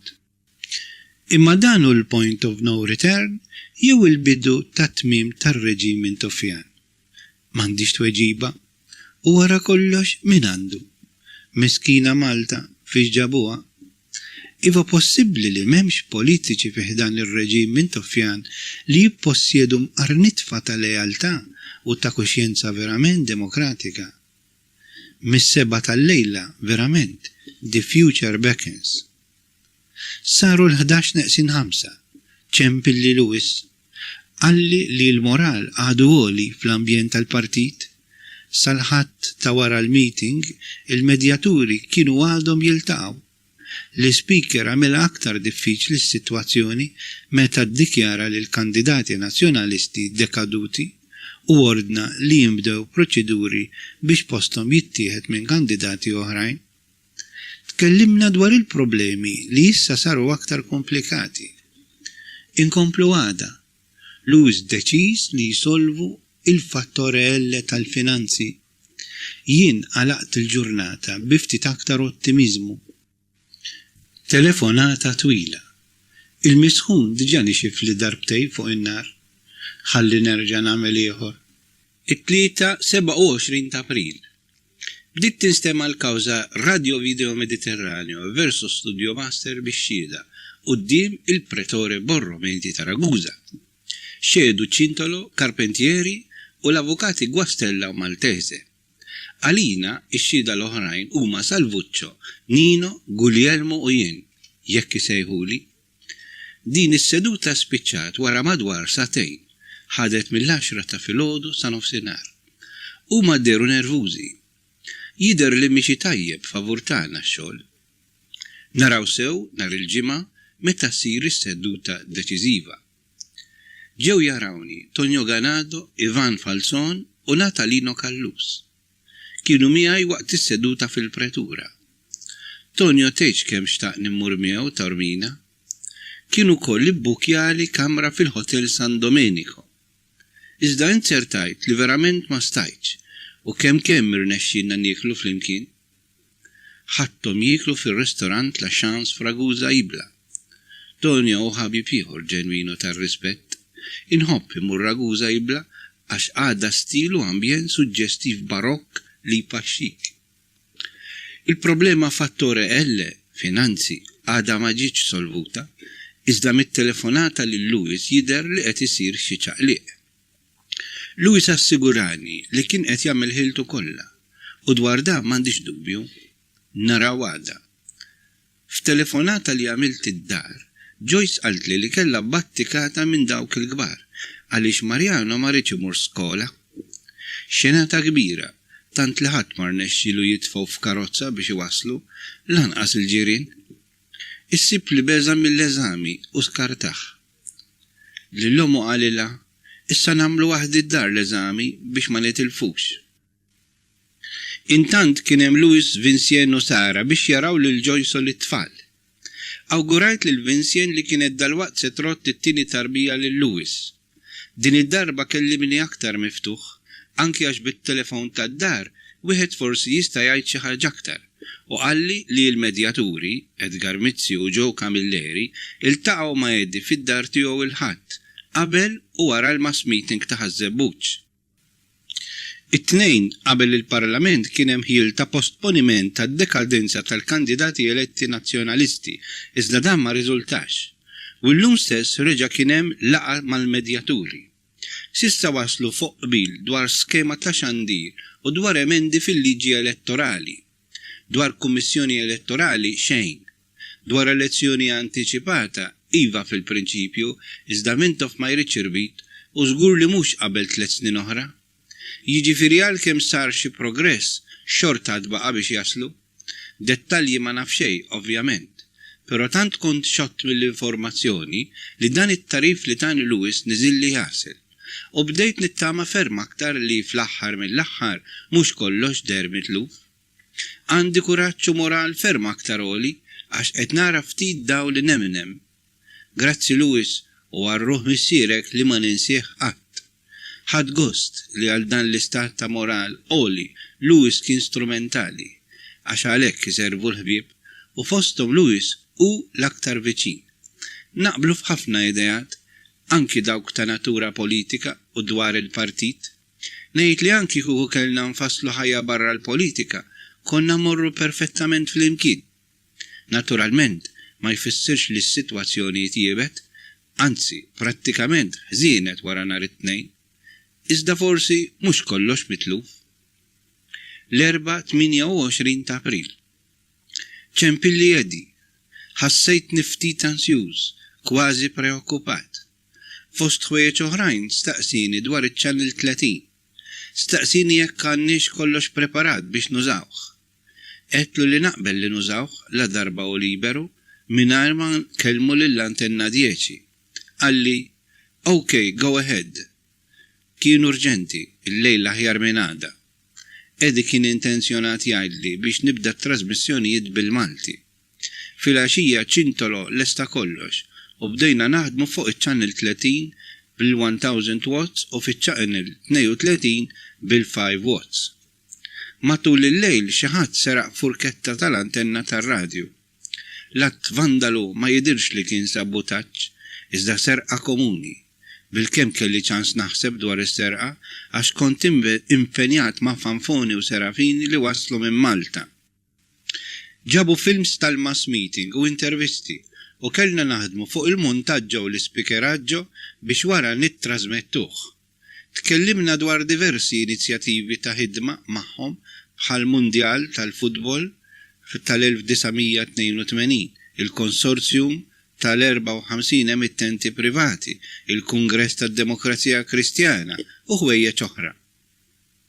Il-ħamis 29 ta' April. Lil Fanfoni wassaltu Katania kmini filgħodu wara lejl imqajjem. Biex taqgħod waqfit li l-karozza bil-lejl. spiċċal il-petrol tal-Fiat 126 xi 30 kilometru l-barra minn Katania. Tilef l-ajruplan. Tħabat tal-xejn biex inħaddem il-karozza mitluqa fit-tajn. Bdejt ix-xogħol dwar it-test tal-film dwar il-qada politika f'Malta intitolat Deadline Ultimatum f'nofsinhar. Bqajt ma' Serafini fl-istudios tat-TRR sas-sija ta' filgħodu. Kilna. Sadattant Eddie kien qalli bit-telefon li mhux prevista lissa meta nibda nittrażmetti. Lanqas il-film ma nitfa', irrakkomandali l-ekonomija. Qedlu li lanqas x'nonfoq ma kelli. Qalli li l-kuntatti tal-medjaturi kienu għadhom sejrin. Kien differenti mill-bieraħ, ħassejtni għajjien, inkwetat. Nixtieq naħdem u ma nistax, għaliex l-ewwel nett ma kellix flus tal-film żreja u t-tieni kont kondizzjonat biss mis-sitwazzjoni f'Malta. Matul il-lejl ħassni ħażin. L-istonku ma ddiġġerix l-ikel. Iddeċidejt li nħalli l-barba avolja kont qed inħossni qisni bandito. Ma naħsibx li tixraqli iżda xorta nħalliha. Din insejħilha la barba della speranza nell-attesa. Ħassejt li beda periodu ieħor għalija. Issa li solvejna l-problemi tekniċi kollha dwar iċ-channels, xorta ma nistax nittrażmetti. Mill-punto di vista personali, dini daqqa fil-moral għax ma nistax nesprimi ruħi u nara r-riżultat tal-ħidma. Iżda mill-punto di vista politiku jfisser li hemm tama ta' ftehim li għaddej f'Malta permezz tat-taħdidiet. Għalhekk iddeċidejt li nqaxxar il-leħja biss jew meta nittrażmetti jew inkella meta nirritorna Malta. Fiż-żewġ każi dejjem għandi tama ta' xi ħaġa li nixtieq nottieni, partikolarment li naħdem kif nixtieq u kif inħoss, u s-soluzzjoni f'Malta. Sadattant nistenna u nittama. Waslit li xi ħaġa tal-flus. Il-ġimgħa 30 ta' April. Serafini telaq ukoll dalgħodu kmieni. Nixtieq insirna f'aktar dwar dawn it-tnejn. Edi qalli biex il-film nitfgħu biss meta jgħidli hu, peress li llum ukoll irid isegwi xi jgħid minn toff fil-mass meeting tal-Mayday. Għandu raġun, bħalissa jinħassu għaddejjin undercurrents. Nistennew. Intant nipprova nsib soluzzjonijiet oħrajn biex forsi jirnexxieli nsib sponsors għal films rea. Nino, ħabib ġenwin u sensibbli, għandu dubji serji dwar l-intenzjonijiet ta' Fanfoni u Serafini, ma jafdomx, qed naqbel jien ukoll. Il-ħadd 2 ta' Mejju. Il-partit illum dawwar madwar il-bandiera tiegħu u tal-mexxej tagħna Edi, eluf u eluf kbar ta' Maltin f'Birkirkara li dakinhar iċċelebrat ukoll il-festa tas-Salib, magħrufa minna il-Karkariżi bħala Santu Kruċ. Qatt qabel ma kont lifta din il-festa li fiha noħorġu l-Sant Aljena. Ħassejtni ħafna l-bogħod. Intant dan il-mass meeting kellu sinifikat importanti. Ġi wara d-deċiżjoni tal-Speaker, wara laqgħat ta' medjazzjoni ta' Edgar Mizzi u Joe Camilleri, u wara l-mass meeting tal-Malta Labour Party li fih Mintoff, skont kif qaluli, għamel diskors ambigwu u polemiku. Tgħid tar kollox marriħ? Ma nafx, xogħli hu li nistenna, iżda mhux waħdi għax il-poplu li vvota b'maġġoranza lil Partit Nazzjonalista jinsab ukoll jistenna fil-għama. Mhux faċli, ninsab ansjuż, mikul bil-kilba l-informazzjoni u fl-istess ħin inħossni rrid nesprimi ruħi u ma nistax. Però fuq kollox rassenjat, nistenna d-direttivi jew sinjali ta' ottimizmu. Intant irrid stimolu għalija u sibtu biss f'aktar qari ta' kodba li jagħtuni d-dawl, l-erf u spiritu aktar qawwi ta' reżistenza. Sibt din li laqtitni bil-Latin. Ordo rinascendi est crescere posse malis, la legge del progresso è avanzare in mezzo alle sventure. Namiziano, poeta ta' raba seklu, minn Alberto Ronchey, Chi vincerà in Italia. Il-ħamis 6 ta' Mejju. Danu perjodu xott ta' ħidma. Il-leħja griża dejjem tikber. Li ma toġobnix, iżda forsi la timtela sew ikun mod ieħor. Fil-qari għaddej mill-aħjar li nista'. spiċċa l-Kungress tad-Demokrazija Kristjana bir-rebħa ta' Demita, probabbli aktar ir-rebħa ta' forzi ġodda, ideat friski, personalità ġdida, rieda aktar soda għar-rinnovament tal-partit. Dawn huma fost l-aktar li jinteressawni lili. Nerġa' ngħid xi dnub ma tlaqx Ruma. Imma kif? Possibbli ma tiġihomx f'rashom il-mexxejja tal-partit li għalija kienet okkażjoni li m'għandix nitlifha. Imbagħad dan biss minħabba l-ispejjeż. Allura ngħid jien kif il-partit ħass importanti li ma jedi jitilgħu ċensu u Nowel. U jien li qiegħed hawn fit-territorju Taljan m'għandix post. Jekk xejn din żgur falsa stikka. Biex tkompli taqgħod lanqas biss telefonata ma għamluli fit-tliet tiem li damu Ruma. Żgur li ma ninsijiex din il-praspura, iżda forsi jien qed neżaġera meta nistenna li ningħata tanta attenzjoni. Iċ-ċirkustanzi qed jagħmluni hekk. F'din l-ittra esprimejt ftit palpitazzjonijiet li ma niflahomx waħdi. Marina di Ragusa. Aziz Lewis. Forsi jenut li nittama li jirnexxilek tiġi sa Marina. Nifhem li mhux faċli u għalhekk iddeċidejt li nesponi xi punti milli kont nixtieq ngħidlek jew lil-ledi permezz ta' din l-ittra. Waħda mill-aktar problemi li verament kont qed inħosshom kważi mermruni hi dik tal-finanzi, il-fattore L. Bħalissa għandi xi tama li bdiet tittaffa xi ftit, però għadna l-bod biex ninneutralizzawha kompletament.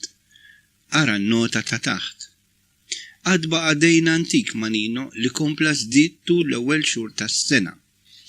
Minn barra hekk ma rridux ninsew li anke jekk maħniex nittrażmettu bil-Malti, xorta jridu jsiru spejjeż amministrattivi bħal pagi tal-impjegati, il-kontijiet tad-dawlu tat-telefon, spejjeż varji bħal tiswijiet, petrol, ħlasijiet ta' trasport tal-pakki tal-films u naturalment dawk konnessi miegħi. Għandkom idea ta' dan kollu għaliex barra milli kont ħejjejt lista fil-bidu, kienu diversi dawk mitħlasew tal-partit u diriġenti li ġew u raw fiex ninsabu u x'inhu meħtieġ. Nista' nsemmi wkoll il-kost tal-films li dwarhom nitkellmu aktar il-qudiem. Ma rridx ninsa l-karozza li għadha mhix imħallsa. A propositu, mommi mhux tal-idea li nagħmlu t-transfer tal-proprjetà qabel jaslu l-flus. Ngħid issew, issorprendini b'din il-ħaġa, imma sewwa jgħidu li l-ħbieb ġenwini tarafhom biss meta tiġi bżonnhom. Sadattant il-karozza li qed nuża lanqas insurance ma nista' nagħmlilha li jfisser aktar riskju u aktar responsabilità. Għalkemm il-prezz mhux definit, mommi kien qalli li kellu jagħtini prezz vantaġġuż, jiġifieri jnaqqas mill-prezz normali li hu ta' 5,200,000 liri Taljani. Sal-aħħar ta' April lil Nino għandna nagħtuh 42 miljun kważi 43 miljun lira Taljani. Dawn li ġejjin huma xi dettalji. Hotel Montreal 1,800,000, arredi u korredi 4 miljuni u nofs, traliccio, attrezzaturi ġodda u montaġġo 24 miljun u 200,000, uffiċċju Jannar sa April 4 miljuni, Nino min Jannar sa April 3 miljuni, Buġella editore 500,000, Kiri karozza 700,000, kuntratti mal-avukat Quastella 1,200,000, trasport tar-rea films 290,000, ċintolo min Jannar sa April 1,200,000 u self ta' Riċi 1,5 miljun. Nino għamlilna pjaċir kbir u għala ħares ma kienxu. Għal dan biss diġà nħoss li għandna uffiċċju nissettiljaw miegħu mill-aktar fis. Minn barra hekk jien inħossni ferm imbarazzat li nibqa' nitolbu l-għajnuna bħala ħaġa regolari. Irrid jekk jista' jkun naqta' din is-sistema u nużaha biss fi bżonn.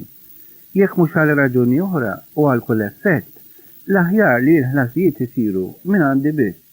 Bekk ikollna kontroll aħjar u inqas dipendenza. Xi ħaġa rigward il-films. Li nittrażmettu bil-Malti bħall aħbarijiet eċetera. Hi deċiżjoni politika li jieħodha l-partit meta u kif iħoss il-bżonn. jien qiegħed għad-dispożizzjoni li nittrasmettu programmi normali hi wkoll deċiżjoni tal-partit li però tiddependi kważi biss mill-finanzi available. Issa minn hawn eżawrejt il-possibiltajiet tekniċi. Qed nużaw Channel 30 potenza ta' ċirka 800 watt u nistgħu nżidu u Channel 32 bit-transmitter żgħir ta' 5 watt għall-marina. Sadattant inkomplu nsegwu l-kawża RVM versus Studio Master.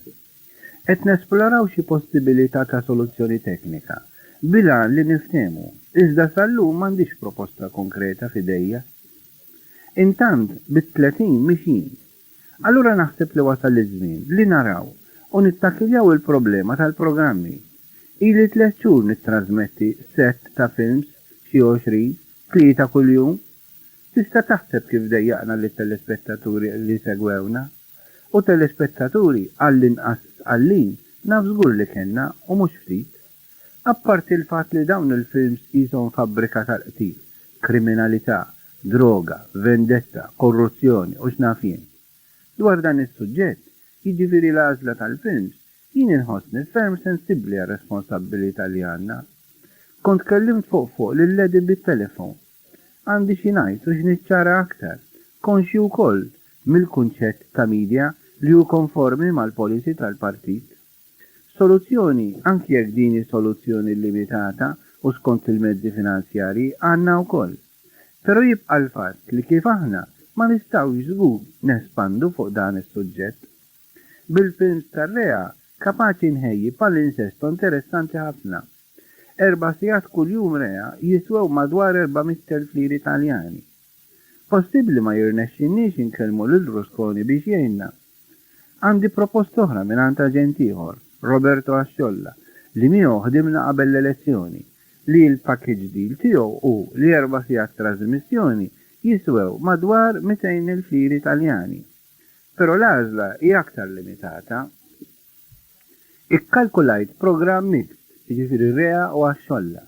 Da jiswa ċirka 255,000 lira Taljana. Hawnhekk naħseb li l-partit irid jieħu deċiżjoni.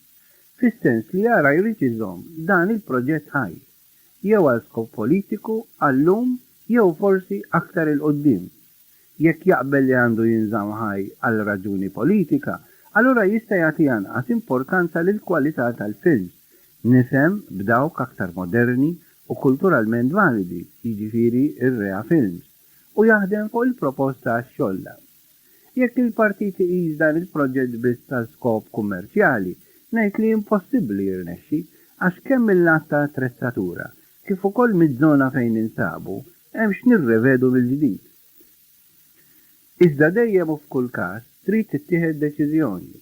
Idealment ta' ċirkustanzi nagħmlu taħlita bir-rea u għax-xolla biex nonfqu anqas u jkollna xi ħaġa mhux ħażin. Jew tinstab soluzzjoni għal pubbliċità minn Malta. Rigward pubbliċità lokali nistgħu nitkellmu b'mod limitat. Nista' ngħidlek li qed nuża t-tattika kollha biex inżomm lir-rea milli jafsu fuqna. Għandi films tagħhom is-26 ta' frar. L-affirma l-kontratti u l-ħallas anticipo xejn. Il-films tagħhom jinsabu dormant għandi. Għaluli li dan hu trattament uniku li qed jagħmlu magħna u li hu marbut u mibni biss fuq rapport ta' fiduċja. Iżda kemm se ndumu f'dan l-istat ta' indeċiżjoni? Sadattant, jien qed nipprova wkoll nagħmel programmi lokali bħalma għamilt fl-okkażjoni taċ-ċiklisti f'Ragusa u fil-ġimgħa l-kbira minn Enna. Fil-ġimgħat li ġejjin għandi 3 okkażjonijiet oħra li qed inħejji għalihom. Bekk minn barra li għalija servini ftit tal-inizjattiva f'mument statiku, inkunu qed noffru servizz mill-aħjar li nistgħu ta' natura kulturali u soċjali lit-telespettaturi. Mingħajr pretenzjoni ngħidlek li tgħidx kemm ħadu gost bihom dawn is-servizzi in-nies taż-żona ta' madwarna. Għandi ngħidlek li serqulna furketta mill-antenna tar-radju. Saret id-denunċja mal-karabinieri. L-insurance ma taċċettax li tinxurjalna apparat li jinsab mikxuf bħal dak marbut mat-traliċċjo. Din hi sitwazzjoni u realtà fisqallija. Irridu ngħixu magħha. Nieħdu l-prekawzjoni possibbli u mbagħad naraw x'jiġri. kelli ħsieb nagħmel ukoll dak il-programm ta' madwar 15-20 minuta illum il-ġurnali li jikkonsisti f'ħarsa panoramika tal-aħbarijiet u kummenti tal-ġurnata mill-ġurnali Taljani. Però hawn peress li jkun bil-Malti irrid il-green light mill-partit. Inħoss li għandi nuqqas ta' komunikazzjoni mal-partit. Din trid tiġi aktar intensifikata. It-telefon mhux soluzzjoni ideali. Nara li kultant żmien għandek tiġi hawn. Jew almenu meta tant ikun jinħassib il-bżonn. Bnub li sempliċement minħabba nuqqas ta' flus tlift okkażjoni li nintaqa' ma' Edi f'Ruma għall-Kungress tad-Demokrazija Kristjana u appuntu inħoss li fis-sitwazzjoni li ninsab fiha huma ħafna importanti l-kuntatti mal-awtoritajiet tad-Demokrazija Kristjana sija f'Ruma kif ukoll fil-livell tar-reġjone. Pereżempju kien dnub ukoll li ma ltqajtx mad-diriġenti reġjonali tad-DCI meta dawn iltaqgħu ma' delegazzjoni tal-partit. Mhux minn inqas, issa rrid nara kif u meta nivvinta okkażjoni apposta. Apparti minni nnifsi, jiġifieri personalment, naħseb li ninsab għada li ngħin lill-partit f'dan il-qasam ta' kuntatti, mhux biss mal-ambjent politiku, iżda wkoll ma' dak tal-medja, ġurnaliżmu, eċċetera. Nixtieq li nirċievi regolarment jew meta jkun possibbli il-pubblikazzjonijiet li joħroġ il-partit dwar is-sitwazzjoni politika, bħal pereżempju dak li sar dan l-aħħar u li għad m'għandix. Jien nifhem li minn hawn qed nirrappreżenta wkoll lill-partit. Almenu hekk iqisuni id-diversi kuntatti inklużi f'Ruma li għandi. Dwar l-għażad tifhem f'liema stat nista' nħossni f'dawn iċ-ċirkostanzi. Qalbi tħabbat bil-ġibda lejn ix-xogħol u wkoll bi preokkupazzjonijiet oħrajn. Inti tifhimni u anki Edi. Nistenna żminijiet aħjar u ninsab determinat li npoġġi i-punti sul-jieqi. Intant hemm dik il-pendenza tar-rapport finanzjarju tal-Konrad Adenauer Foundation u ma nistax nikkonkludih għax miżmum bl-affari jew bil-pantomina tal-festa tal-ħbiberija. Din kont insolvija bħas-soltu u kif jien biss naf għax dak hu xogħli, iżda kien hemm inħaseb mod ieħor. Hemm bżonn inrawmu bis-serjetà il-mentalità li l-ħobbs jingħata lil min jaf jieklu. Ir-rivoluzzjoni ssir biss bir-riformi u r-riformi jsiru biss bid-deċiżjonijiet adegwati u fil-qasam tal-għażad illum għandi ferm aktar determinazzjoni minn qatt qabel għax iż-żmien u l-fatti tawni raġun aktar minn darba. Għaddalzjora għax it-timing u kwalità importanti daqskemm hi diffiċli li tħossha. Lil Konrad Adenauer Foundation spjegajtilhom għax insistew dwar din il-problema u għalhekk jafu li mhux minni jonqos. Se nieqaf hawn llum. Din littra ħassejt li kelli nagħmilha sempliċement għax hemm bżonna. Toħodix ħlif bl-ispirtu ġenwin ta' min qed iħażżef. Għandi fiduċja sħiħa fik u hekk permettili ngħidlek anki aktar fedi li nisma' kif jixraq bħala bniedem tal-integrità, l-intelligenza, l-għaqal u l-onestà huma fost l-aqwa doni li jippostiedi. Nista' ngħidlek li kull ma qed nipprova nagħmel bil-konsegwenzi kollha qed nagħmlu għax fil-partit tagħna u feddi primarjament nara riflessa ċar il-kawża ġusta u tal-ideali politiċi u umani li jispirawni fl-isforz tiegħi f'dan il-mument tan diffiċli għal Malta. Fortunatament għall-istess kawża madwar Edi wieħed isib stoffa l-altezza u dan jiblini bil-kuraġġ. Naturalment minix nieqes mill-problemi jien u l-familja u hawn nirringrazzjak tal-attenzjoni li qed tagħti lil Joyce li mingħajr il-kooperazzjoni sħiħa tagħha ma kontx nasal fejn wasalt. Però naċċertak li jien dispost inkompli naffronta is-sitwazzjoni. Dini għażla. Dak li għamilt u jekk hemm bżonn inkompli nagħmlu bla biża', b'determinazzjoni, b'umiltà, b'sens ta' dover u ta' lealtà lejn il-prinċipji involuti u lejn il-Partit Nazzjonalista li jirrappreżentahom.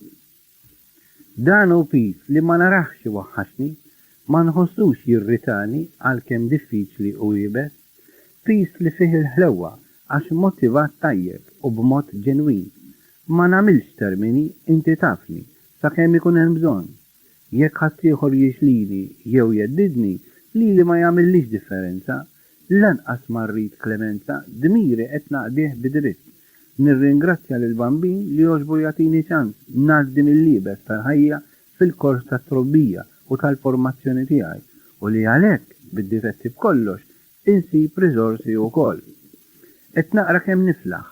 Garibaldi, Pertini, Moro, Vaweza, Andreotti, Mussolini, San Francisco d'Assisi, Pannella, Roncai, Ferdinand Selin, Papa Giovanni u oħrajn. U ninduna dejjem iżjed kemm ma naf xejn u kemm inħoss niċkejken meta nibda nixrob minn tant fonti mimlijin esperjenza, saġġezza, tjubija, għaqal u dawk li żbaljaw ukoll jgħalmuni. Rajt passaġġ tal-poeta tar-raba' seklu, Numizjano. La legge del progresso è avanzare in mezzo alle sventure. Un'applika għal ħajja tal-bniedem, għal dak tal-partit tagħna fiċ-ċirkustanzi ta' Malta u jekk tippermettili għal dik tiegħi personali. L-aqwa li nimxu bla waqfin. Napprezza immens ir-reazzjoni tiegħek dwar dan kollu, inħoss li hu verament f'waqtu u ġustifikat li nitkellem hekk u wkoll li nkun naf imqar bejn wieħed u ieħor kif inhi l-qagħda tiegħi fir-relazzjoni mal-partit. Il-bieraħ kien hemm wieħed li qalli tinħaraqx minħabba l-politika. Jien irrispondejtu mhux ma ninħaraqx minħabba l-politika, iżda ma rridx inħalli lil min jaħraqli t-twemmin politiku tiegħi. Lewis għal ħafna forsi il-maġġoranza tan-nies ma jinżilx klim ta' idealizmu jarawh ġen. Jien iżda konvint li dawk il-ftit li jaħsbuha bħalna jippossjedu rikkezza interna li ma tissarrafx, anki jekk ma tinftihemx mill-kotra, u aħna għandna raġun. Li sfortunatament hu raġun mhux pubbliċizzat. Irridu li jkun hawn ħafna aktar jaħsbuha hekk. Is-sodisfazzjon ta' minnu bħalna hu esperjenza interjuri li mhux neċessarjament tissarraf f'termini ta' flus u ambizzjonijiet li jispiċċaw bħala skop fihom infushom. Aħna bnedmin madankollu u l-element uman qiegħed fina wkoll. U allura tajjeb inkunu prattiċi biex ma nibqgħux fl-arja u f'dan is-sens jista' jkun dover tagħna wkoll li nħossu li għandna nutilizzaw l-għodda, il-mezzi konkreti u prattiċi biex bihom inwasslu l-ideal tagħna u nkunu f'qagħda li nfasslu anki għall-oħrajn stil aħjar ta' ħajja u għejxin. Grazzi minn qalbi tal-attenzjoni, għadirni jekk kont monotonu, jiddispjaċini jekk żbaljajt fl-interpretazzjoni u jekk għandi nitfa' raġun, almenu nikkunslaw jien u int għax ma ħlejniex il-ħin fuq din l-epistola. Saħħa, tiflijiet u għada. Fakkarni ma' Vincien u Sara. Nawguralkom miġja ta' teżor ieħor mimli saħħa u simpatija. Sellili għal mami u għal ħutek u għal dawk ta' Vincien. U sellili wkoll għal ħbib ta' madwarek li magħhom samna ħidma u tamiet ta' qabel bdejt din il-ħidma tiegħi fis-Qallija. Ricci. Nota. Dwar dan is-suġġett tal-flus. Peress li sakemm qed nibgħat din littra dak l-ammont ma nafx kemm hu li kont għatli li ġie trasferit permezz tal-Banko di Sicilia għadu ma wasalx, nixtieq nesprimi mill-ġdid il-preokkupazzjoni kbira tiegħi jekk din il-problema ma tiġix solvuta fl-qasar żmien. Taf kemm milli nistenna u nieħu paċenzja u nuża l-flus li ġabit li Joyce magħha minn tagħna stess. Iżda nut li ntenni l-bżonn tal-urġenza. Dawk li baħt li sissa $700 u 900,000 lira taljana servewni biss għal pagi ta' Paolo u Salvuccio. Minnhom ma ħadd xejn għall-ispejjeż tiegħi u lanqas għal kontijiet oħrajn pendenti. Ma nixtieqx li tiġi ħdejja l-familja fi ftit ġimgħat oħra u nkun għadni f'din is-sitwazzjoni. Nippreferi nibqgħu mifrudin minn xulxin għal aktar żmien milli li l-wasla tagħhom isservi ta' nkwiet minħabba dawn il-problemi. Jiena konvint li inti tapprezza din is-sitwazzjoni, iżda għadni ma nistax nifhem fejn il-problema. Żgur li hu fatt li nħela ħafna żmien. Ruma minix fiħsibni li nċempel aktar jekk ma jkunx hemm indikazzjoni ċara ta' soluzzjoni. Infatti bħalissa lanqas biss noqgħod fuqhom. Biċċa ineffiċjenza grassa u tipika għal min kienu responsabbli kienet dik tal-ammont tal-Hans Seidel Stiftung ta' Ormina, meta kienu ttamawni għal xejn biex nistennihom fl-akkawnt tal-Banko di Siċilja. Fl-opinjoni tiegħi dan juri mhux biss nuqqas ta' serjetà, iżda għar ukoll nuqqas ta' apprezzament lejn is-sitwazzjoni personali tiegħi u tal-proġett li tiegħu jien responsabbli f'isem il-partit. Nittama li din in-nota kemm xejn pessimistika tinelep imqar qabel tkun qrajta, hekk kif u jekk jasal fl-akkawnt dak l-ammont inċempillek biex inserraħlek rasek. Kont fiħsibni nħallija, iżda la qegħdin fiż-żifna ħalli ngħidlek. Meta ġew hawn dawk it-Taljani ta' Ruma, tawna x'nifhmu li ħadu fi ġmiela. Xi kummenti li għamlu ħallew li toma morra. Issa jien ma jinteressanix kif temu mal-partit, mhux affarijiet tiegħi. Kieku kont kurjuż kont insirna fiżjed. Good luck, basta bil-kuntentizza tal-partit, imma xlaqatni ħażin u l-kontrast bejn il-partit u Fanfoni u Serafini, u l-partit u s-sitwazzjoni tagħna. Għaliex ngħid jien kif il-partit kien pront joħroġ spejjeż ta' vjaġġi, akkomodazzjoni, eċetera, għal tantiem u għal professional fee għal xogħol li teknikament ma kienx xi ħaġa speċjali għal kemm jgħaddi u aktar ta' xogħol imtella bl-apparat u n-nies tal-partit, inkluż l-iskript li kważi għamiltu jien u fuq kollox ma ġiex trasmess u nħela u mbagħad fil-konfront tal-qagħda tagħna hemm tant dewmien u tqanżih biex naslu. Narawha, jien stess jiddispjaċini illi qiegħed naħseb hekk, nixtieq li għandi tort, mhux raġun, inħalli f'idejk, ma nixtieqx naqbel il-ledib dawn, imma xi ħadd irid ikun. Grazzi, Ricci. Il-ġimgħa 7 ta' Mejju. Kont qed naħseb fid-dar tagħna, fl-Erojka. Min jaf kif inbidel il-bini ta' madwara. Ftakart li l-Joyce kontestilla meta tħallna fiha f'Lulju tal-1979 li jekk ma nerbħux l-elezzjoni ma naħsibx li ngawdu għawis. Kont qed nifhem jekk nitilfu verament li fil-fatt ma ġarax. Imma propju minħabba l-kriżi li ġab riżultat qarriqi tal-elezzjoni, jien ma stajtx nirritorna d-dar. U jiġuni momenti ta' xoqa kbira li mmur nara. Iżda jkolli nibqa' nistenna għal min jaf kemm aktar. Ħsibt kemm hu marbut magħna, Joyce u jien, l-isem l-Erojka li tant riditu Joyce. Hi oġbit għal-warda, il-ħosta l-isem. Jien ukoll ħassejt bħala, iżda rrid ngħid li ħsibt fil-warda li tirreżisti għal kull staġun. U għalhekk Erojka, sabiħa, qawwija, kważi bellusija, ħamra skura, xi ġmiel. U ħsibt ukoll fis-Sinfonija numru 3, l-Erojka appuntu. Beethoven oriġinarjament kien semmija Bonaparte b'dedika għal Napoleon li tant kien jammira, is-simbolu tal-libertà u tal-qlubija. Iżda hekk kif lil Beethoven qalulu li l-eroj tiegħu inkuruna lilu nnifsu f'Pariġi, tant iddispjaċih u ħada bi kbira li qala biċċa mill-partitura u daħħal il-famuż Marċ Funebri.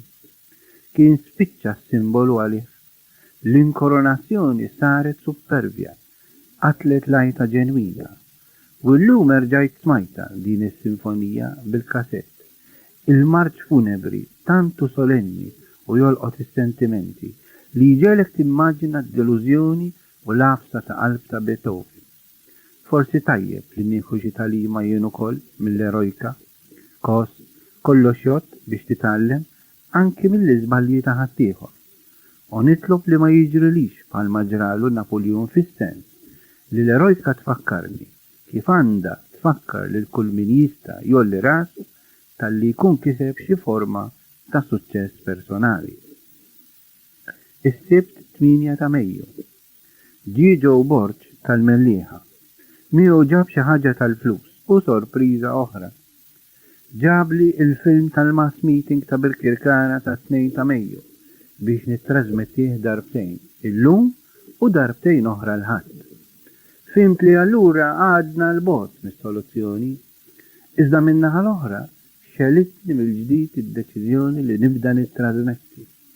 Infatti malli bdejna fit-8 ta' filgħaxija ħassejt xi ftit tal-eċċitament bħal ta' qabel l-elezzjoni. ċempilt lill-leġi u qalli mela se nerġgħu nibdew biftit punch għax hekk jaqbel. Però ma kienx tal-parir li nagħmel l-introduzzjoni jien, qalli jien l-aktar għalik. Forsi għalissa aħjar toqgħod lura. Għatlu li jien dejjem għad-dispożizzjoni u lest li nerġa' bħal qabel, iżda li kont lest nagħmel kif jgħidli. Naturalment ftakart fil-barba u skont l-idea oriġinali għax-xarta eżatt kif spiċċat l-ewwel trasmissjoni. Ħassejtni kważi differenti. Malta malajr ġriet il-kelma tat-trasmissjoni u kienu eluf kbar li segwew il-film. Kienu qed jistennewh b'ħerqa kbira. Il-ħadd 9 ta' Mejju. Ma' Joe Borg batt ittra twila ġmila lil Lewis li fiha esponejt diversi problemi u xilmenti li ħassejt opportuni. Żammejt kopja. Joe u wieħed mill-ftit li sibtni komdu nitkellem miegħu. Japprezza u jaħseb teġ kemm kompla fid-diskursati dwar ideali, valuri politiċi, etc. Dan u wieħed minn dawk li din il-mużika id-doq tajjeb għal widneh. Addenda għall-ittra lil Lewis. Għażiż Lewis, il-bieraħ kif taf it-trasmettejna l-mass meeting. Kienet sorpriża lija. Minn banda qed mela għadna l-bol ta' soluzzjoni. U minnaħa l-oħra ngħidlek issew li tatni spinta ġdida. U fil-għaxija stess għaxxart il-leħja li kienet qed tikber ġmiela u li kienet taħsew kera skont il-vot li kont għamilt fit-28 ta' April. Kelli nħalliha sakemm jew nittrażmetti jew niġi lura Malta. U sadattant, peress li allura bdejt perjodu ta' waqfin nistenna biss, sejjaħtilha la barba della speranza nell'attesa. Kont nitwerwer inħares lejn il-mera b'wiċċ ta' bandit, imma basta lija xi ħaġa mhux tas-soltu ġdida, kienet ukoll forma ta' aljenazzjoni. Imma, mur ifhimni. Intant għamilt kif qalliedi, jiġifieri mingħajr introduzzjoni. Kien diskors sinifikattiv, mimli dettalji interessantissimi, b'oratorija li għalija li l-7 xhur ma nisimgħux ta' veru, impressjonatni. U mexxej li verament jixir ilna bħala poplu Malti, il-bambinjejnu, kemm jispira kuraġġ u tama. Minnaħa tiegħi dak li jkun hemm bżonn isir bħalma għedlek fl-ittra l-oħra jien dispost li nagħmlu. Għandi ngħidlek li aktarx niftehmu dwar il-problema ta' Carpentieri. Ressaqt proposta li oġbitu li minnaħa tiegħu immodifika billi qal li lest joffrilna l-ewwel channel mill-10 differenti li għandu, dak numru 31. Ovvjament, irridu nkellmu lil ċintolo u lill-avukat tagħna. Imbagħad naraw, però mixin, u sadattant hemm channel 30 li qabel kien ta' Angelika. Iżda hemm ċans kbir li ma jużax għax probabbli ma jistax. Tajjeb irriskja kultant, hawn trid tieħu ħafna inizjattiva, inkella tibqa' lura u jafġuk. Din il-ġimgħa se nagħlaq ir-radju minn xikli u nġib kollox f'Marina. Bekk insolvi l-problema ta' aktar spejjeż għall-apparat ġdid. Mela m'għandhomux ma jkollna radju lest ukoll. Sadattant nittrażmetti mużika etc. L-importanti hu li jkun readily available. Wasluli $700 oħra. Inselli għalik mill-ġdid u għaddi għalija sens ta' stima lil malħbub Edi. Unselli għad-dirigenti, l-uffiċjali u l-ħbib ta' madwarek. Nittama l-niltaqaw. Sadattant, viva r-rezistenza, ħabibek Riċi. 2-10 ta' Mejju. Aħna qed nittrażmettu bit-television fuq Channel 30.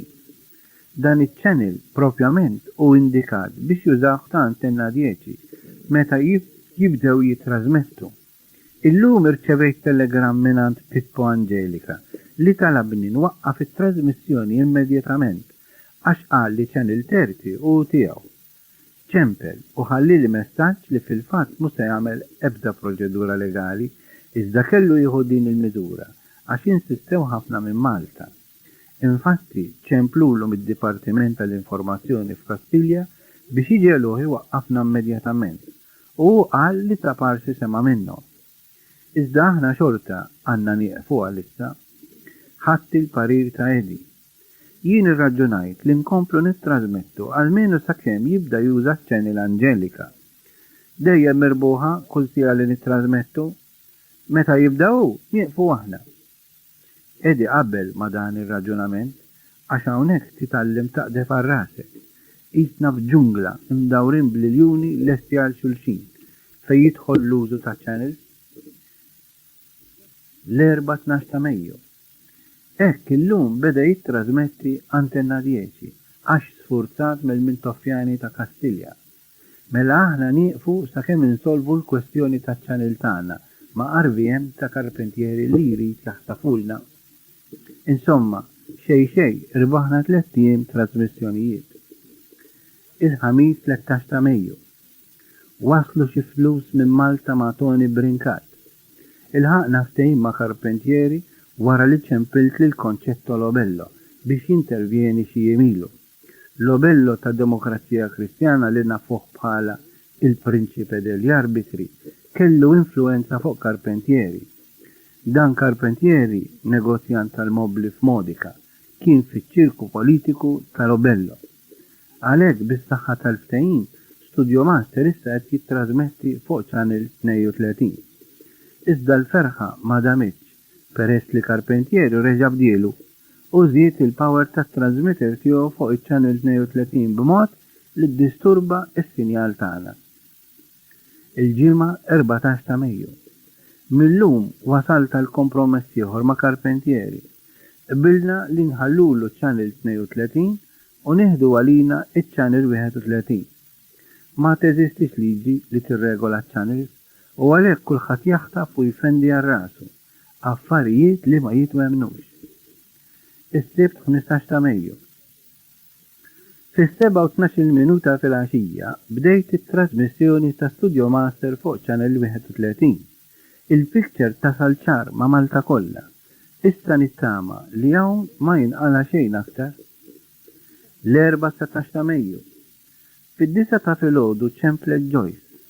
Dak il-ħin kont qed inlesti biex inċempli l-għajjien. U kont qed naħseb ukoll fjek Father Charles kien smar jara lila u l-tfal. Joyce qaltli li kien hemm min ried ikellimni. Iva, propju Father Charles u Lewis, żewġ teħbieb ta' importanza kbira lija. Father Charles qalli kliem ta' tama u ta' kuraġġ.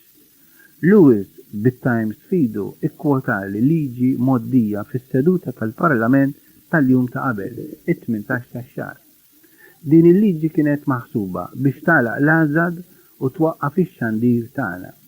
Bħalli kieku mintof qata' qalbu li jsikkitna. Id-determinazzjoni tagħna bdiet teħleb kull ostakolu. Allura bil-liġi moddija minn parlament ta' partit wieħed, mintof jipprova jasal iżjed. Din il-liġi tal-mistħija sejħula liġi dwar l-intħil barrani. Ftakart fl-istorja ta' Mussolini li konfiska l-attrezzatura tar-radju ta' Sandro Pertini minn Nizza. Smajt lil Lewis mingħajr reazzjoni. Żewġ daqqiet kbar bħal dawn għalija kienu qawwijin ħafna. L-għażad u x-xandir huma espressjoni waħda u unika, maġunin ġo fija, u li għalihom qed nagħti kważi lili nnifsi. Ma nafx naqbad ngħid, qabadni bart ma' ġismi kollu.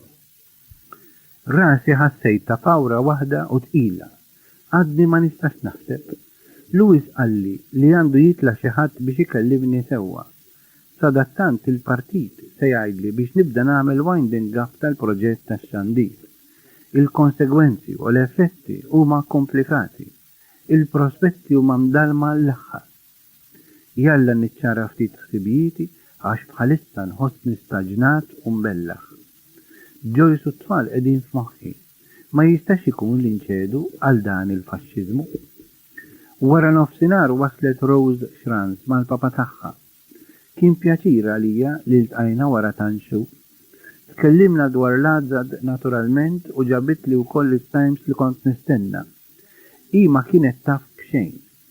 Imbagħad tkellimna wkoll dwar din il-misħuta liġi immirata biex tolqot preċiżament lill-għażad. Ħassejna soddisfazzjon minn banda għax ħadibna tajjeb, bil-għaqal. Infatti, dini mossa tal-paniku ta' min m'għandux tweġiba. Kabbart id-determinazzjoni tiegħi li ma neqafx. Bdew ġejjin diversi ideat u inizjattivi f'moħħi. Iżda rrid nibqa' kalm u nistenna l-ewwel nett x'kienet se tkun id-deċiżjoni tal-partit, speċjalment dwar it-trasmissjonijiet. Imbagħad rrid tinsirna f'aktar dettalji u informazzjoni biex inkun f'qagħda li nifforma opinjoni sewwa u wara li nkellem lil Joyce meta tiġi dal-waqt fit-30 ta' Mejju nieħu l-miżuri li jidhirli xierqa b'inizjattiva strettament personali.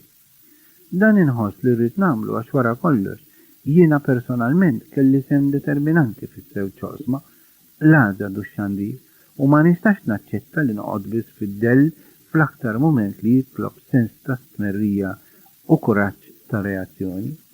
Inħoss li indipendentement minn x'jagħmel il-partit, jien ukoll rrid nesprimi femti, iżda dejjem bi prudenza, b'dinjità, kif nista', inkella tkun mossa żbaljata, brieħa ta' preżunzjoni. Sadattant inkompli naħseb u nimmatura l-idea. Per eżempju, nixtieq nikteb ittra lil Leo Brincat, President tal-Malta Labour Party, nixtieq nibda diżobbedjenza ċivili billi ma nħallas il-pejji lill-gvern, nistampa fuljet biex jitqassmu, nibda kampanja mal-kuntatti fl-Ewropa u affarijiet oħrajn. Però dawn jien ħtieġu ħsieb attent u ħafna jiddependi minn x'attitudni jieħu l-partit fil-konfront tax-xandir. Dwar l-għadda ukoll għandi xi ideat. L-importanti hu kif nara jien bħalissa li anke jekk l-għadda fiżikament tkun tidher mejta bl-applikazzjoni tal-liġi, insibu pjan li klinikament tkun għadda teżisti imqarb il-ħlasijiet ta' pagi u kontijiet essenzjali oħra. Il-files u d-dokumenti għandhom jissakru x'imkien, isir bħal konġelament, nifriżawa. Il-flus jistgħu jintbagħtu fil-konti hawn u jien ngħaddihom b'xi mod fid-destinazzjoni tagħhom bħal ngħidu aħna pagi u kontijiet essenzjali. Kollox isir bil-minimu possibbli. Meta mbagħad tgħaddi din il-burraxka, malajr nerġgħu niftħu, naħdmu u nagħtu ħajja mill-ġdid lil dan ix-xogħol li aktar ma jgħaddi żmien, aktar juri li bieħu bħalu nistgħu insalvaw lil Malta. Il-ġimgħa 21 ta' Mejju. Għadni fl-istess stat ta' stennija, ta' tħassib, ta' inċertezza anke dwar il-futur tiegħi. X'se jiġri minni jekk il-partit iwaqqaf ix-xandir? X'ikun l-aħjar li nagħmel jekk immur lura Malta? U jekk kif inhu probabbli ma titbiddilx is-sitwazzjoni u jien nibqa' ma nistax nidħol lura, x'nagħmel minn hawn? X'idejat qed jiġuni frasi, però jaqbel nistenna ftit ieħor. Skont id-daqqa nisnu, imma jinċedu qatt. Is-sibt 22 ta' Mejju. Għadni nistenna. Kemmu terribbli dan iż-żmien li donnu ma jgħaddi qatt. Inċempel u nibqa' bla tweġiba, ħsibijiet aktar isiru jħarqu. Niġġielet miegħi nnifsi biex nirleb il-ġen tal-fantasija li dejjem mal-ħażin tipprova tmexxini. Qed nagħmel li jien ħżiena, nitqalleb ma' sodda kollha, nistembaħ, noħlom blażed u bl-aktar affarijiet li nħobb. Perjodu verament diffiċli. Tirritani ferm l-idea li ma nafx fejn qiegħed. Il-partit qatt ma esprima ruħu uffiċjalment dwar il-pożizzjoni tiegħi, minkejja l-attakki vili u qarrieqa li kontinwament isiru fil-ġurnali tal-partit ieħor, inkluż teddid li Malta jien ma nirritornax li biex nwieġeb għat-tradiment tiegħi, persona non grata u tajjir ieħor. L-unika dikjarazzjoni li saret kienet dik tal-Luis Gallia fil-qorti li qal li jien nikkwota it-trasmettejt minn jeddi. Dikjarazzjoni sibillina li tista' tkun tfisser kollox. Tweġiba l-ittra tiegħi qatt ma ħadx. Mela s'issa jien formalment jew politikament nidher li għall-partit m'għandix status ta' rappreżentanza jew irbit, u da speċjalment f'dawn iċ-ċirkostanzi qed jinkwetani ħafna għax qed jikkawżali sens kbir ta' inċertezza. Min-naħa tal-Aġad li magħha żgur għandi rabta qawwija u formali, ma niġi konsultat qatt dwar dak li jkun għaddej, imqar issa li qed tiġi minata l-istess eżistenza tal-Akkademja. Jiġifieri jien li qed inħallas prezz tantoli bil-familja b'kollox, b'żewġ oqsma miri tal-mintoffjaniżmu, Jien lanqas wieħed li naf xi ħaġa. Nispera biss li tasal xrara ta' tarif li bija nkun f'qada niddeċidi se nagħmel. Iġri għaddi dan il-moment ta' sew ndallam. Isma' ftit. Se dan hu mument li qed jafas biss fuqi personalment, jew forsi hu mument li se jwassal u jitlob aktar sagrifiċċji. Naraw. Il-ħadd 23 ta' Mejju. Il-bieraħ ġie ħdejja Giulia Zopardi, is-CID. Ir-rakkuntali bla waqfien u bl-istil karatteristiku pittoresk tiegħu ħafna affarijiet dwar is-sitwazzjoni f'Malta. Ir-rakkuntali xamlulu tad-dwana, xamlu lil wieħed laburist li ħasbuh li kien miegħu u ħadulu l-flus mhux dikjarati li kellu. Tensjoni għolja immens, kważi drammatika. Kellu jiġi Michael Falzon biex jgħidli bid-deċiżjoni tal-partit li ttieħdet fil-Kunsill Amministrattiv tas-Sibt. Iżda l-ajruplan ma ħadimx minħabba strajk tal-kontrolluri f'Katania. Ġirja fix-xemx bil-karozza minn Marina di Ragusa ta' Katania għal xejn u għall-erwieħ. Naturalment jien ħassejtni aktar ansjus minn qatt qabel. Joyce iltaqet ma' Edith bil-Kirkara. Bit-telefon ma stajniex nitkellmu, daqshekk fdajtu it-telefon, infatti ma nafx kif immarkatu l-pulizija li saret taf li kien ġej ħdejja. Lil Johnny letteralment neżżaw ħarwien fid-dwana dawk il-portinelli, iżda ma rnexxilhomx isibu l-moħba fejn poġġa l-flus. Fiċċewlu anki fil-ġlek mingħajr ma ndunaw li l-flus kienu moħbijin fl-ispalletti. Flus imxarbin apposta biex ma jagħmlux ħoss meta xi ħadd jafashom. Veru tajba din, żgur li kienu tappjaw xi konverzazzjoni, mhux bil-fors tiegħi, iżda minn dak li stajt nieħu minn Joyce, il-partit ħaxi deċiżjoni li lila ħażdita, għalt li ibsa u tinsab inkwetata. Però apparti li rridu niddiskutuha, tinsab konxja mis-sitwazzjoni u lesta taffronta dak li ġej. Jien ma stajtx naqbad eżatt u ħsib dwar diversi ipotesi. Father Charles li kellimtu filgħaxija u li kien ġej fejni minn Malta jumejn qabel ma tasali ukoll kien imħasseb u jirrakkomanda t-talb u l-kuraġġ. Xejn iżjed. Kilna ma' Nino u Franka. Nino l-ħin kollu jaqsam miegħi dawn il-momenti diffiċli, għatlu li l-partit jinsab ferm grat lejn il-kontribut tiegħu. Il-bambi magħna. Michael Falzon għandu jasal it-tnejn fit-48 minuta ta' filgħodu. Qed narhom interminabbli dawn il-ftizzijat biex naraħ it-tnejn, it-tlieta u l-erba', 24, 25 u 26 ta' Mejju. Ġi Michael Falzon mibgħut mill-kap biex jgħidli bl-istrateġija tal-partit fis-sitwazzjoni preżenti. Peress li din l-istrateġija tinvolvi lili, kien meħtieġ li ssir diskussjoni miegħi ukoll. Wara li jien inkun ħadd deċiżjoni dwar il-pożizzjoni tiegħi, il-partit jieħu dik tiegħu. Kont ippreżentat bi kwadretti differenti, kollha komplikati u jibsin aktar ma taħseb dwarhom. Id-diffikultà kompli żdiedet għax l-istess pożizzjonijiet mhux kollha kienu ċari u wkoll kienu neqsin minn informazzjoni sħiħa. Ir-riżulta li jien ma stajtx nifforma opinjoni konkreta. Minn barra hekk irrid nitkellem ma' Joyce nhar il-Ħadd. Ma' Michael iddiskutejt fit-tul dwar dak li qalli. Infatti ninsab iffaċċjat b'sitwazzjoni tqila li qed inħossha tafatni verament. Michael kien is-sultan tal-mirra f'din il-missjoni. Il-partit jinsab determinat li jkompli jittrażmetti. Dan jixtieq jagħmlu mingħajr ir-riskju tiegħi.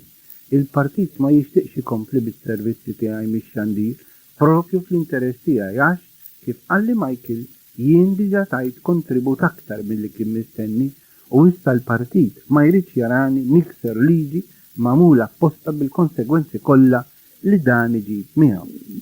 Allura bdejna nesploraw l-alternativi. L-ewwel, it-Taljani imexxu kompletament l-istazzjon mingħajr parteċipazzjoni ta' Maltin, imma b'xandir mill-partit f'ħinijiet stabbiliti. It-tieni, it-Taljani imexxu l-istazzjon iżda parteċipazzjoni irregolari u mhux permanenti ta' uffiċjal jew aktar tal-partit li jiġu minn Malta apposta.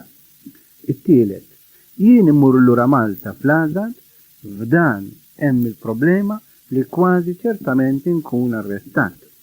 Minn barra hekk, dwar il-futur tal-Azad ma kelli ebda tarif konkret ħalif prospetti li jisir dwara u dejjem futur imċajpar. Fl-ar ipotesi, il-partit lest jimpjegani miegħu kif u kome u mbagħad naraw.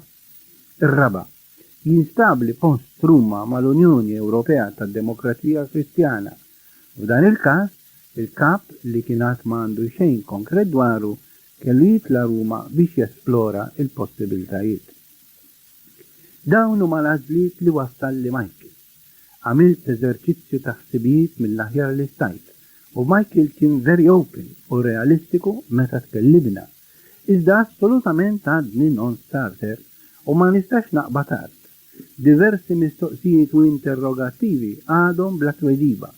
Sissa żguru li Nino ma setax jaċċetta l-proposti li għamillu Michael dwar tal-ewwel u li konsegwentement komplew ikkomplikaw il-pożizzjoni kemm għall-partit li kien ħossa jibsa l-problema tal-finanzjament u kemm għalija li allura rrid inħalli l-options kollha miftuħin. Dwar li mmur Malta ninsab orjentat li ngħid le minħabba l-arrest politiku bil-konsegwenzi li dan iġib miegħu u f'dan anke l-partit u tal-istess parir. Żgur li jien nibqa' rrid nirritorna liberament f'dari mal-familja u f'xogħol li naħdem fl-Azad bħal qabel. Iżda anki hawn teżisti l-problema li ma nistax insibilha soluzzjoni peress li ninsab maqtugħ mir-realtà tal-qagħda f'Malta. Ma nafx. Imbagħad għandi bżonn ta' għajnuna tal-provvidenza biex bil-għaqal u l-kuraġġ fl-aħjar interess tal-familja u tal-kawża tagħna niddeċiedi. Min-naħa tiegħi għandi xi ideat oħrajn konnessi mal-Konrad Adenauer Foundation li però għad irrid nibda niddiskuti dwarhom mal-awtoritajiet tal-fondazzjoni u mal-mexxejja tal-Azad u tal-partit. Sadattant qegħdi mar-Ruma nhar it-tlieta u intenzjonat li jiġi Marina qabel jirritorna Malta. Għalija u importanti ferm li jiġi mhux biss għax minn Ruma jista' jġib xi proposta konkreta iżda wkoll biex jgħin insolvi din il-puzzle li għalija kull fejn taqta' joħroġ id-demm. Il-klu tas-soluzzjoni trid tkun bażata fuq il-prinċipju li jien ma rridx inċedi kontra ebda teddida. Irrid nibqa' determinat fil-ġlieda għal kawża tal-partit u fl-istess ħin fil-waqt li nkun realistiku inħares ukoll l-interessi tal-familja. Is-soluzzjoni trid tħares kemm xejn fuq il-bażi long term, mhux fuq perjodu qasir. Il-ħamis u l-ġimgħa 27 u 28 ta' Mejju. L-erba' bil-lejl Michael jimmurna Katania għal Eddie, iżda kienet ġirja għal xejn, għaliex Eddie kien tilef l-ajruplan. Fis-sija ta' filgħodu wara li ċemp il-Nilu għalinna biex nitilgħu ħdejh Ruma. Wasanna wara nofsinhar tal-ħamis. F'Ruma Eddie kellu laqat ma' Piccoli, Colombo u mexxejja oħrajn tad-Demokrazija Kristjana. Mintof qed jeddet li jrid jinħall mill-ftehim tan-newtralità mal-Italja. Biċċa serja ħafna di. Intant tkellimna dwar il-liġi dwar l-ilħil barrani li skont Eddie kompli tħaddet lil kull min sar jaf biha minħabba l-element totalitarju tagħha u dwar is-sitwazzjoni tiegħi. Eddie konferma da kollu li kien qalli Michael. Żied ftit fis-sens li dwar il-Azad qatt ma hemmx deċiżjoni definittiva ħlief li issa hemm bżonn li l-Akkademja tinfatam kompletament minn mal-fondazzjoni u tibqa' teżisti b'ħafna limitazzjonijiet bil-finanzi tal-partit. Ovvjament din għalija tkun soluzzjoni li diffiċli niżel u ma nafx kif nista' nara li l-Azad taħdem bl-istess effett li ħadmet sal-lum.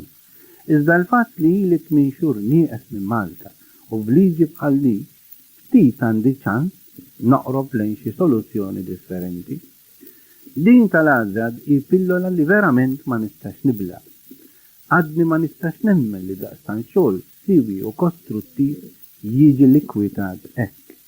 U wkoll jafsa ta' qalb kbira hija li wara tant dedikazzjoni u ħidma lenija u mhux anqas kuraġġuża min-naħa tiegħi jien nispiċċa nħares ċas bla ma nista' nipparteċipa fl-aktar mument kritiku tal-ħajja tal-Akkademja bil-prospettiva li nispiċċa hekk kiesa ħubieret barra mill-Akkademja. Nixtieq niggrawnfa b'xi mod ma' dan il-proġett li għalih tajt ħilti fit-twelid tiegħu, fl-avvjament u fir-realizzazzjoni tiegħu f'perjodu li bħala kunċett ta' ħidma ġdida l Malta f'dan il-qasam tal-formazzjoni kulturali, politika, kont bdejt jirnexxili neleb diversi problemi marbuti ma' proġett ġdid bħal preġudizzi, xettiċiżmu, insomma sakemm tikkonvinċi lil ħaddieħor u lil sħabek ukoll. L-ar fost il-problemi dik ambjentali ta' sitwazzjoni politika polarizzata u oħrajn anke madwari fuħut minn tal-partit li bdew idumu biex jifmu ir-rwol ta' dan il-proġett. Madankollu kont bqajt dejjem naħdem, inkabbar il-kuntatti u nifrex il-ħidma tul is-sena kollha, bis-sajf kollox, meta daħħalt u ħdimt il-festa tal-ħbiberija. Iva, dawn huma biss ftit minn ħsibijiet li jiġu quddiem għajnejja x'ħin biss niftakar fis-sitwazzjoni tal-għażad li għalija tfisser aktar minn impjieg professjonali għaliex il-ħidma li wettaqt hi espressjoni ta' twemmin u ideal imstawra bil-kwalitajiet personali tiegħi li kienu riflessi fl-attitudni, fil-kunċetti, fl-objettivi u fl-istil. Danu l-feeling tiegħi waħdi bħalissa, ħieles mill-modestja iżda konxu mid-difetti li għandi wkoll. Imma nerġgħu lura fejn ħallejna qabel din il-ġirja fil-ħsieb. Jidher li peress li mhux il-każ li nirritorna Malta minħabba raġunijiet politiċi li huma dikjaratament ostili lejja, edi qalli li m'hemmx dubju li meta għad nirritorna posti fl-għażad ikun jistennini. Ma jafx meta u lanqas kif tkun l-għażad dakinhar, però hi l-intenzjoni tiegħi li nkomplu fejn ħallejna. Michael ukoll qabel mingħajr eżitazzjoni. Għalija il-kelma tal-kamp hi diġà aktar minn biżejjed u b'xi mod bdejt nirrassenja ruħi. Il-proġett tax-xandir hu wkoll marbut ma' problemi kbar ta' finanzi li qed jafsu ferm fuq il-partit. Jien għandi nara kif nifranka ħafna iżjed spejjeż, ngħaddi bil-minimu li neħtieġ u wkoll nipprova nħajjar lir-rea jagħtuni permess nirrepetu il-programmi ta' Italja u bla ħlas. Bekk il-partit ikun qed ikompli xandar blanqas spejjeż. Possibilment l-istazzjoni ikun verament proprjetà Taljana li fih il-Partit Nazzjonalista ikollu opportunità jixandar. Dwar dan irrid nitkellem ma' Nino u ma' Rea. Dwar il-possibilitajiet għalija f'Ruma qatt m'hemm xejn. Żgur li ma nistax nibqa' Marina di Ragusa wara s-sajf għaliex minn barra l-fatt li jedi qalli li ma jħoss fil-kuxjenza li għandu jħallini nibqa' nirriskja u nikser liġi infami bħal dik, jien ukoll irrid naħseb fil-familja. U anki dwar din edi kien ċar. Infatti, meta jien għaqlu li nixtieq inħalli lil innifsi għad-dispożizzjoni tal-partit jekk il-preżenza tiegħi fix-xandir tkun determinanti, huwa qalli issa rridek taħseb fil-familja bħala l-ewwel priorità. Għalhekk iridu nesploraw alternattivi ta' impjiegi f'Ruma, eċetera. Jien issuġġerejt li fost dawk li nippruvaw inkellmu ikun hemm il-Konrad Adenauer Foundation biex forsi jsibuli xi soluzzjoni biħlas magħhom. L-idea li l-Leddi oġbitu u għandi nitla miegħu u ma' ċensu ta' Bonn f'Bonn f'Ġunju biex nibdew nesploraw dwarha. Sadatant nistenna l-Ġojsu naraw x'joħroġ. Qabel tlaqna minn Ruma kelli laqa fil-Kolonna Palace Hotel ma' Pajetta tal-Partit Komunista Taljan b'talba ta' dan tal-aħħar. Pajetta wara li konsulta ma' Mintov ħadin l-inizjattiva biex tinstab soluzzjoni għal kriżi Maltija. Pajetta u l-ħbib tas-sinistra Taljani ta' Mintov jinsabu interessati ħafna li tiġi solvuta din il-kriżi tad-demokrazija li ħoloq il-kompanjo f'pajjiż ħabib u ġar.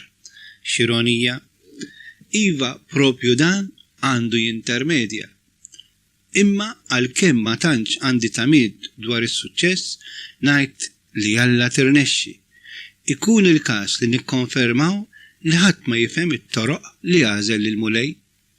Eddi l-ħin kollu fiduċjuż u kapaċi jispira l-ħaddieħor. Mhux li biss, imma anki lil Michael li hu pessimist ġmielu. Naraw.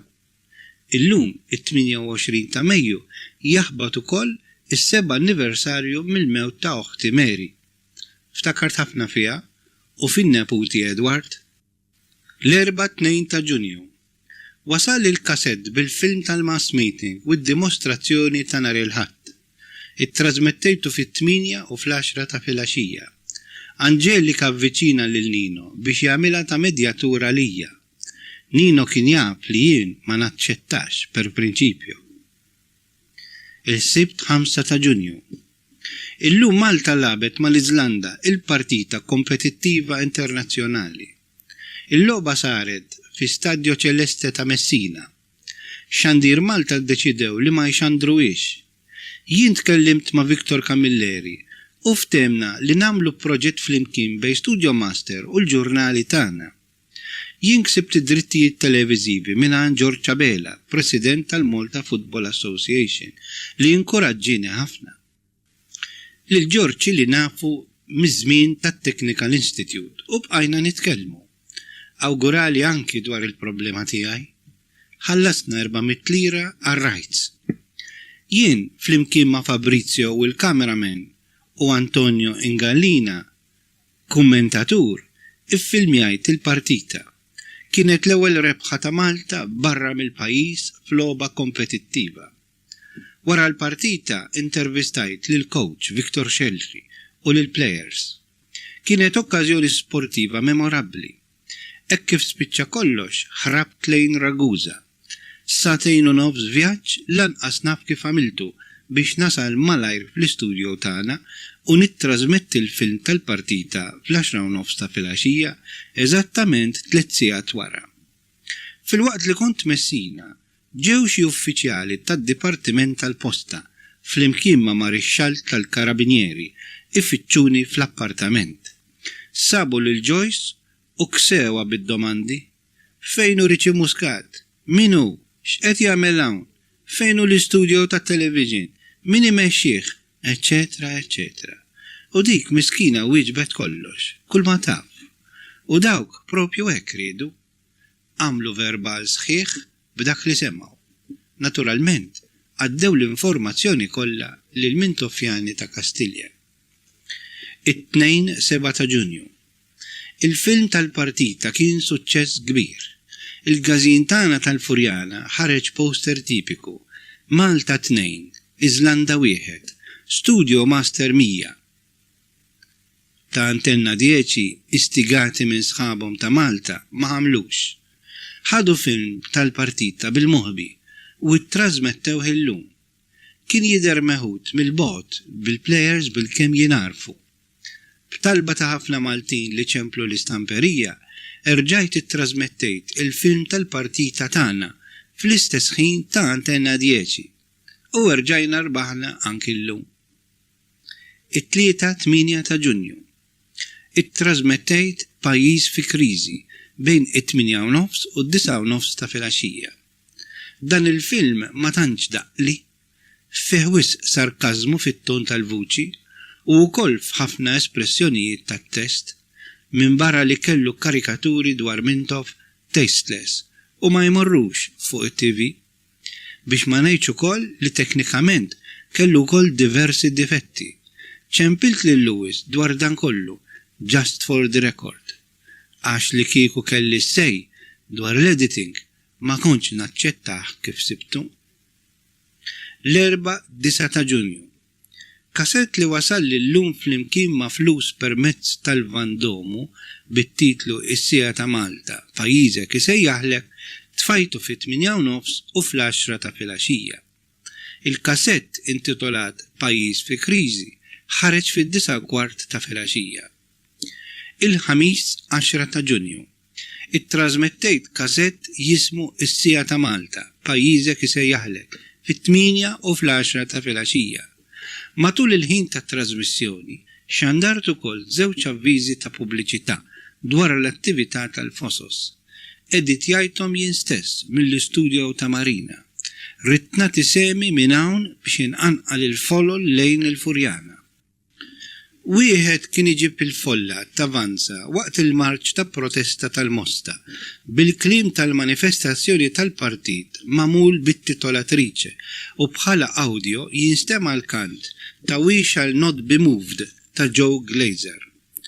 Liħor kien bl-immaġini tal-folla dejjem t'avanza u timmarċja din id-darba bil-kant ta' We Shall Overcome minn Nana Mouskouri. Fil-moment tal-klim We Are Not Afraid jidher Eddie jiddomina u jmexxi l-marċ tal-folla. L-ewwel avviż xandartu t-tlieta u l-erba' ukoll. Il-ġimgħa 11 ta' Ġunju. Illum il-partit organizza manifestazzjoni fuq il-Fosos bil-messaġġ is-sija ta' Malta, pajjiżek isejjaħlek. Saru bosta tħejjijiet għaliex l-okkażjoni hi kbira u l-isfida biex timla l-pjazza ta' fuq il-Fosos hi akbar. Imma fuq il-Fosos imtela bil-kbir. Il-manifestazzjoni kienet suċċessu. Il-fjakkolata mill-eluf ta' Maltin preżenti tat dera suġġestiva u kienet ta' sinifikat morali u politiku qawwi, entużjażmu u kant. Skont ma qaluli, il-films ta' pubbliċità li għamilt fuq Studio Master ħallew impressjoni qawwija. We Shall Overcome saret lajta ta' poplu sħiħ u kabbret il-fiduċja fil-rebħa. Eddie, Lewis u John Camilleri fil-jum ta' qabel ċempluli biex jgħiduli dan kollu. Ħadu gost ħafna li rrennexxiet l-idea tiegħi. Jiena lija u mhux anqas Joyce kellna ansjetà kbira. Xtaqt kont preżenti. Għattu lil Eddie u lil Lewis li jurew apprezzament għal din l-assenza forzata tiegħi. Lewis b'nofs ċajta iżda fl-istess ħin bis-serjetà għalli inħalli siġġu vojt fuq il-palk b'simbolu għalik. ċempilt lil Victor Camilleri biex jgħidli dwar l-aħħar tħejjijiet. Anke Victor japprezza din il-qagħda ta' ansjetà tiegħi. Insomma, jiena għatlu paċenzja, din tinżel mal-ħafna sagrifiċċji oħrajn li għamilna. Illum ukoll waslu l-ħbib tal-qalb tagħna Franco Spiteri Cremona u Martu Joyce li għadu magħna. Ħadd gost ferm bihom għax huma verament tar-rispett. Kienu ilhom jippjanaw li jiġu jarawni, speċjalment Joyce, minn mindu tlaqt minn Malta. Għalija mal-familja ma' ħbieb bħal dawn nieħu r-ruħ malajr. Iservi bħal ossiġenu rinfreskanti. Joyce ta' Franco qatt ma sifret qabel għax jagħmlu biha l-ajruplan u l-vapur. Niftakar darba morna niklu flimkien fil-Hotel Preluna u ħadet it-taraġġ kollu ta' 13 solar biex ma titlax bil-lift. Għalhekk napprezza minn xi xaddiet biex ġiet tarani. Il-ħadd 13 ta' Ġunju. Illum il-festa ta' Mariano li qed jagħmel l-ewwel tqarbina. Kien tassew kuntent u preparat. Libes kmini u kien ansjuż biex jara r-regali li se jaqla, bħatfall l-oħrajn. Massimo qallu li l-isbaħ rigal u Jesus ġo qalbek, osservazzjoni f'waqta, joħroġ f'kummenti preċiżi li kultant jissorprendu. Jaf tassew jagħmel kumment tajjeb u f'waqtu. Il-preċett sar fil-parroċċa ta' Marija ta' Porto Salvo, ta' Marina di Ragusa, il-bot minn sħabu tal-klassi, iżda l-uniku mod biex ikun miegħi. Fl-istess jum, sħab Mariano tal-iskola għamlu l-preċett fi Stella Maris, għal-Balzan. Xtaqna kieku li kien magħhom. Iżda biex isirek, jien ma kontx inkun nista' nipparteċipa ma' Mariano. Għalhekk iddeċidejna li jagħmel l-ewwel tqarbina f'Ragusa. Kien l-iżgħar fost is-37 tfal, peress li għamlu l-ewwel tqarbina jagħmluha ta' 10 jew 11-il sena. Tista' taħseb, kien qisu l-maskot, serju u fl-istess ħin b'wiċċ mimli simpatija wena. Tajnih rigal li jibqa' jiftakru, ġiżerana u salib tad-deb. Għamilnilu festa mal-ħbib tagħna, fosthom Franco u Joyce li ġew apposta, u Tonio Ganado li ġab miegħu dakinhar stess il-video tal-mass meeting memorabbli ta' fuq il-Fosos. Posti rigali sbieħ għala kodba minant il-qassisin ħbib tagħna, Paolo Camilleri, John Caruana, Joe Borch u Godwin Saliba, li ftakru fih minkejja li kienu Malta. Dawn il-ħbib kienu ġew jarawni ftit qabel u għamlu li ħafna kuraġġ. Kollox ma kollox, din kienet okkażjoni sabiħa ferm, anki jekk il-bot minn ommi, ħuti u l-familja ta' Joyce li tant xtaqna madwarna. Dnub li ma setgħux ikunu magħna, batna tifkira tal-okkażjoni lil-Ledi u lil-Lewis b'sinjal ta' stima. Tonio ġab miegħu ir-rigali tal-qassisin lil Mariano, iżda kien tassew oriġinali kif ġab il-video tal-partit biex jaħrab mill-asta vendikattiva tad-dwana. Geżwer il-video fil-plastik u ħbieħ taħt tisira timpana fi pressure cooker li ħallili biex insajjar fiħin. Il-pressure cooker irregalaw li Bartoli. Waqt il-parti ta' Mariano għadna naraw flimkien dan il-video qabel it-trasmettejtu fuq it-televiżjoni. Għamilna festa aħna wkoll b'dawk ix-xeni ta' entużjażmu li rajna. Intant it-trasmettejt il-film ta' fuq il-Fosos fis-7 u fl-10 ta' filgħaxija. Kienet manifestazzjoni unika u kommoventi u b'sinifikat kbir għall-lotta bla waqfin kontra l-inġustizzja antidemokratika u favur il-libertà. Edi kien suprem. Ikolli għafsa ta' qalb kbira kull darba li nitlef okkażjonijiet storiċi bħal dawn tal-partit f'dawn iċ-ċirkustanzi. Il-baħar ta' poplu li kien preżenti kanta, feraħ u ħalef li jkompli jikkumbatti għal-libertà u għad-demokrazija. Edi anqal lil kulħadd. Għalija u aktar minn politiku. He is God's politician. Bniedem b'messaġġ u b'missjoni x'jaqdi. Bniedem li jkaxkar l-oħrajn miegħu. Kif rajtu llum ħassejt konvinzjoni li dan il-bniedem bil-forsa jerbaħ il-kawża tiegħu u ta' poplu sħiħ. Ħassejt nimwaħħal miegħu u maħsibijietu li l-poplu taħt programm politiku mimli valuri li aktar ma taħseb fuqhom aktar tħoss li trid tkun ġeneruż u marbut magħhom. Jien ħassejt soddisfazzjon personali li dawn il-ħsibijiet ta' Edi kont fimthom u ħaddanthom minn mindu ħdimt fil-partit fl-1971 u speċjalment mill-għażad u mhux anqas meta ċċettajt li niġi tqallija għall-proġett tax-xandir. Ħassejt soddisfazzjon ukoll li l-pubbliċità li għamilt bil-kanta We Shall Not Be Moved u We Shall Overcome kellhom ħafna effett. Saħansitra kienu kantati mill-folla kollha preżenti fuq il-Fosos. Dik ikkunslatni b'xi mod wara d-dispjaċir li ma kontx fiżikament preżenti għal ħalfa ta' fuq il-Fosos. Illum bdiet it-tazza tad-dinja ta' Spanja bil-partita bejn l-Arġentina u l-Belġju. Il-partita spiċċat brebħa ta' 1-0 għall-Belġjani. It-tnejn 14 ta' Ġunju. Wassalna lil Franco u lil Joyce tiegħu sa' Sirakuża biex jirritornaw lejn Malta. Telqu ġurnata qabel peress li kif ħadd Joyce dbatti ħafna bl-ivvjaġġar. Xtaqet tilħaq it-tissetilja xi ftit. Joyce tiegħi kienet ma tiflaħx, iżda xorta morna f'xemx taqli bi vjaġġ ta' madwar 4 sigħat karozza b'kollox. Tonio li kien magħna ħadna niklu f'Villa Politi li oġbitna ferm għall-ambjent arkeoloġiku tagħha u għall-ikel tajjeb.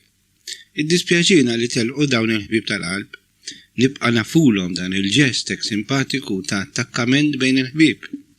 Tgħidx kemm iċċajtajna l-koll flimkien, għaddejna 4 ijiem tassew kontenti.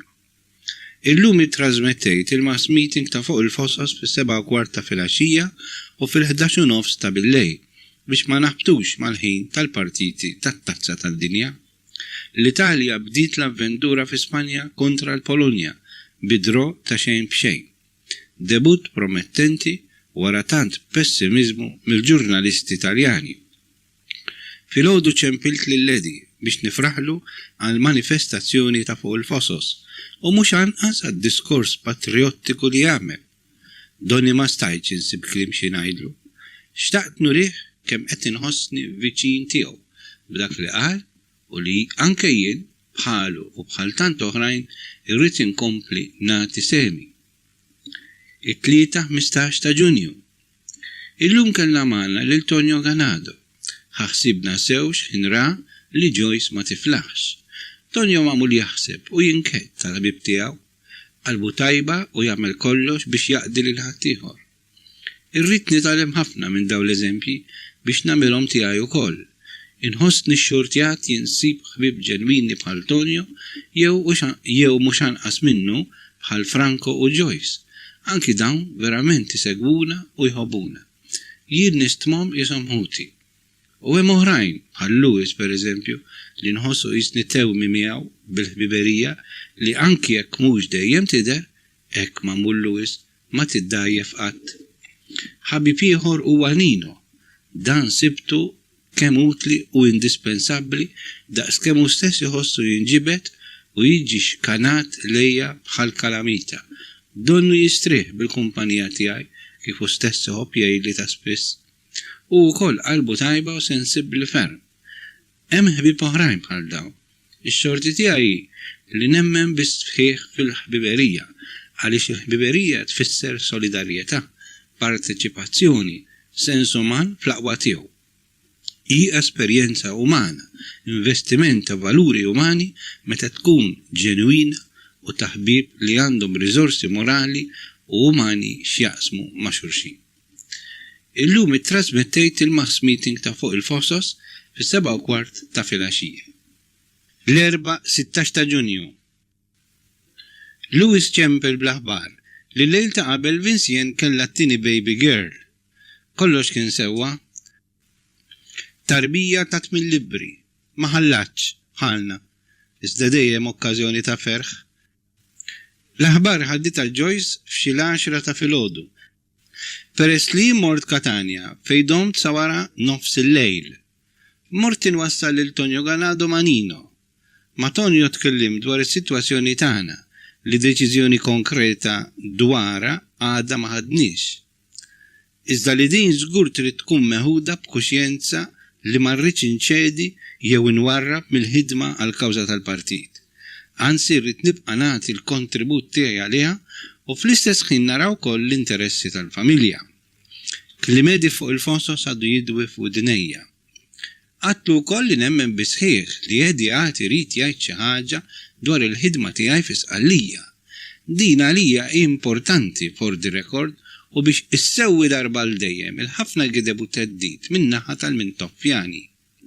Minħabba f'din il-persekuzzjoni politika ostili fil-konfront tax-Xandir minn Sqallija u fil-konfront tiegħi għall-istess raġuni, Edi u d-dirigenti kollha tal-partit tawni parir sa minn wara r-riżultat tal-elezzjoni u aktar bħalissa biex ma nirritornax. Tonio u ħabib ġenwin u jirrispettani ħafna. Għalli ħafna klim tajjeb u għaddat. Fost il-kelmiet li laqtuni kien hemm dawn. Għandek tiġġudika u taġixxi skont prinċipji tajbin li tħossom fil-kuxjenza tiegħek. Jien fimt li għandi nkun realistiku iżda nimxi b'koerenza ma' dak li nemmen fih. Fil-waqt li baqa' jsemmi li dejjem lil maħbub missieri, għamil li kuraġġ kemm felaħ u qalli. Irringrazzja lil bambin li ta' kix-xorti tikkontribwixxi b'mod prominenti fl-istorja tal-partit u fl-istorja politika ta' Malta. Il-ħadd 20 ta' Ġunju. ċempilli Viktor Kamilleri, wieħed mill-ħbieb li jiftakar spiss fija u jinformani bl-aktar aħbarijiet tajbin biex jagħmilli kuraġġ. Veru nammirah. Kien għadu kif sar jaf b'deċiżjoni tal-qorti waqt kawża tal-Partit Nazzjonalista dwar ix-Xandir. Il-qorti ddikjarat li l-awtorità tax-Xandir m'għandix ġurisdizzjoni fuq Xandir li jkun sar minn barra l-pajjiż. Għalli Viktor, di tinteressak, tieħu gost tismaħħa, għalhekk ġrejt ninformak qabel biss ngħaddiha lill-ġurnal. Irringrazzjajtu tal-ħsieb. Tassew li importanti anke fil-każ tiegħi din id-deċiżjoni. Intant nistenna il-ġurnal jasal u naraw l-iżviluppi. It-tnejn 21 ta' Ġunju. Illum beda żjara fostna John Dalli. Riċentement kien nominat mill-partit bħala Financial Controller. Passiħor importanti lejn aktar organizzazzjoni miftuħa u deċentralizzata b'nies kapaċi fiħdan il-Partit Nazzjonalista. Peress li John qatt ma ġie jżurni qabel, kien siwi ferm li jinforma ruħu on the spot, ġieb objettiv f'rasu wkoll. Xtaq jara setawx jitnaqsu b'mod tanġibli l-ispejjeż biex jitkompla jitħaddem il-proġett tat-television, peress li l-partit kien qed iħoss il-piż finanzjarju jafas ġmielu. Dan mhux diskors ġdid għalija.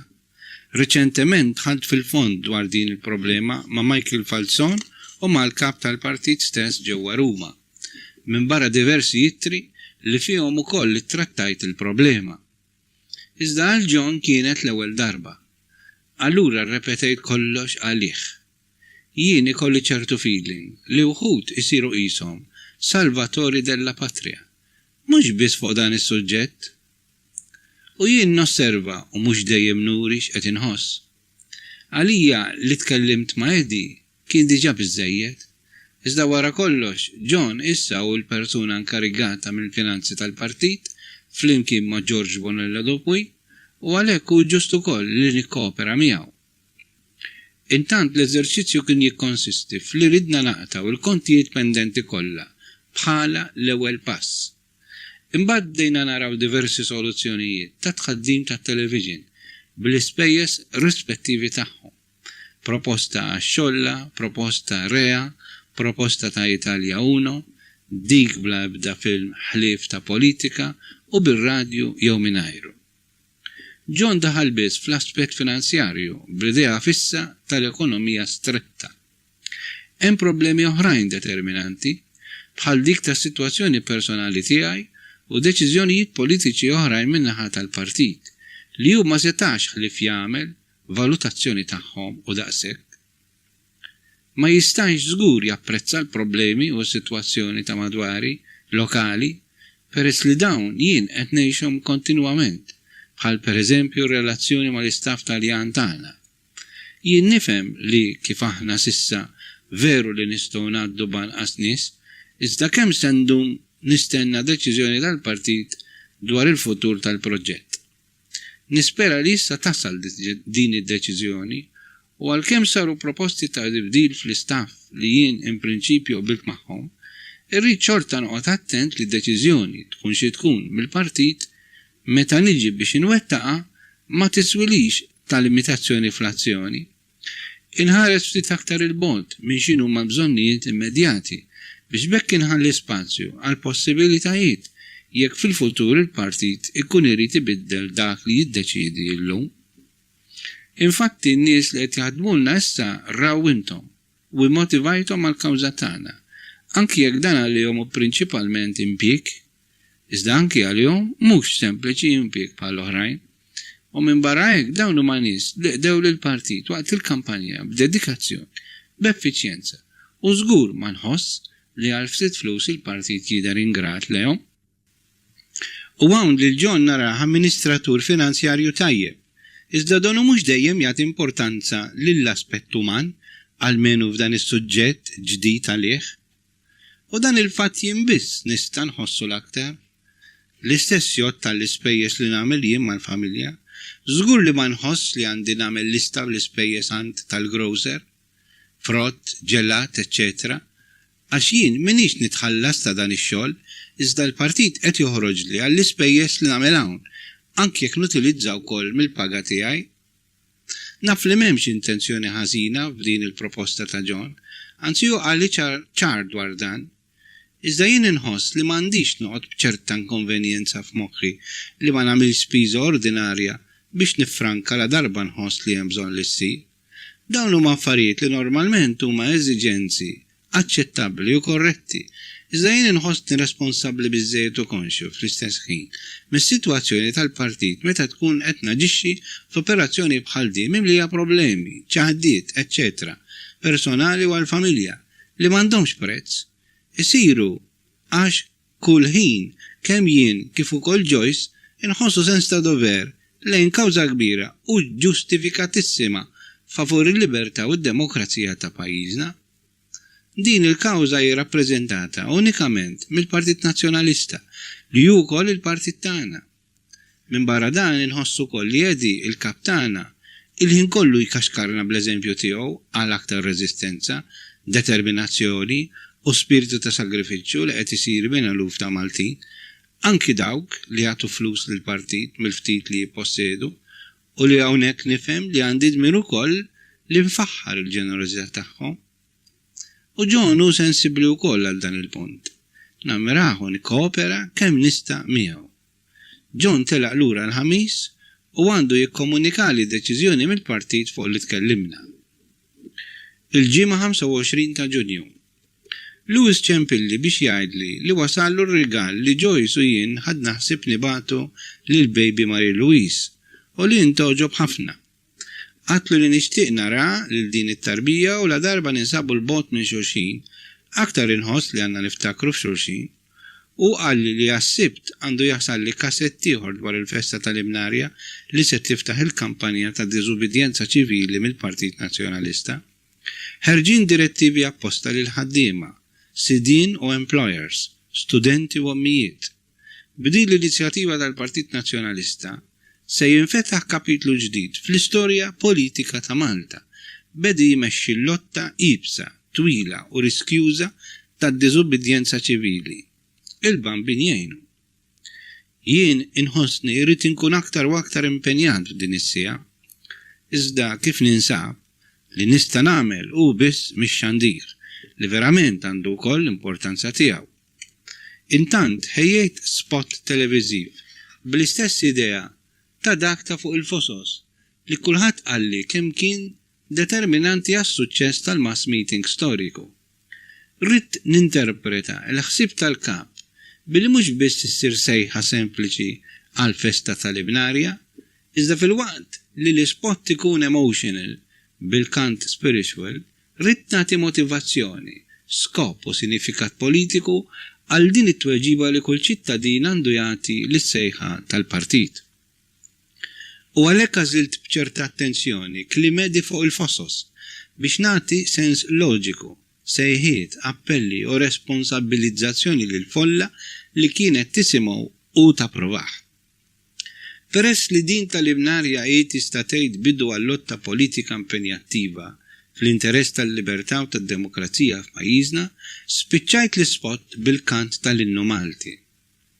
Ix-xogħol ħad li fuq 6 sigħat biex lestejtu spot ta' 7 minuti b'kollox u ma kienx faċli peress li m'għandix l-apparat meħtieġ għall-editing. Iżda l-isforz nispera li xorta iħalli l-effett tiegħu. Xtaqt nagħmel aktar minn daqshekk bħal inxandar live id-direttivi tal-Partit Nazzjonalista. Iżda da mhux minni jiddependi. Il-partit jaf bid-dispożizzjoni tiegħi u għalhekk nistenna u nixtieq li jagħtini l-istruzzjonijiet meħtieġa. Lewis qalli wkoll li Leo Brincat, nkella min jekk mhux hu, għamel mistoqsija parlamentari dwar l-għażal. Id-diska tas-soltu dwar permessi, flus, apparat televiżiv, etc. Jien naturalment minn hawn ftit nista' nsegwi attivament ħlif li xi ħabib bħal Lewis jipprova kemm jista' jkun iżommni informat. Ta' dan jiena grat.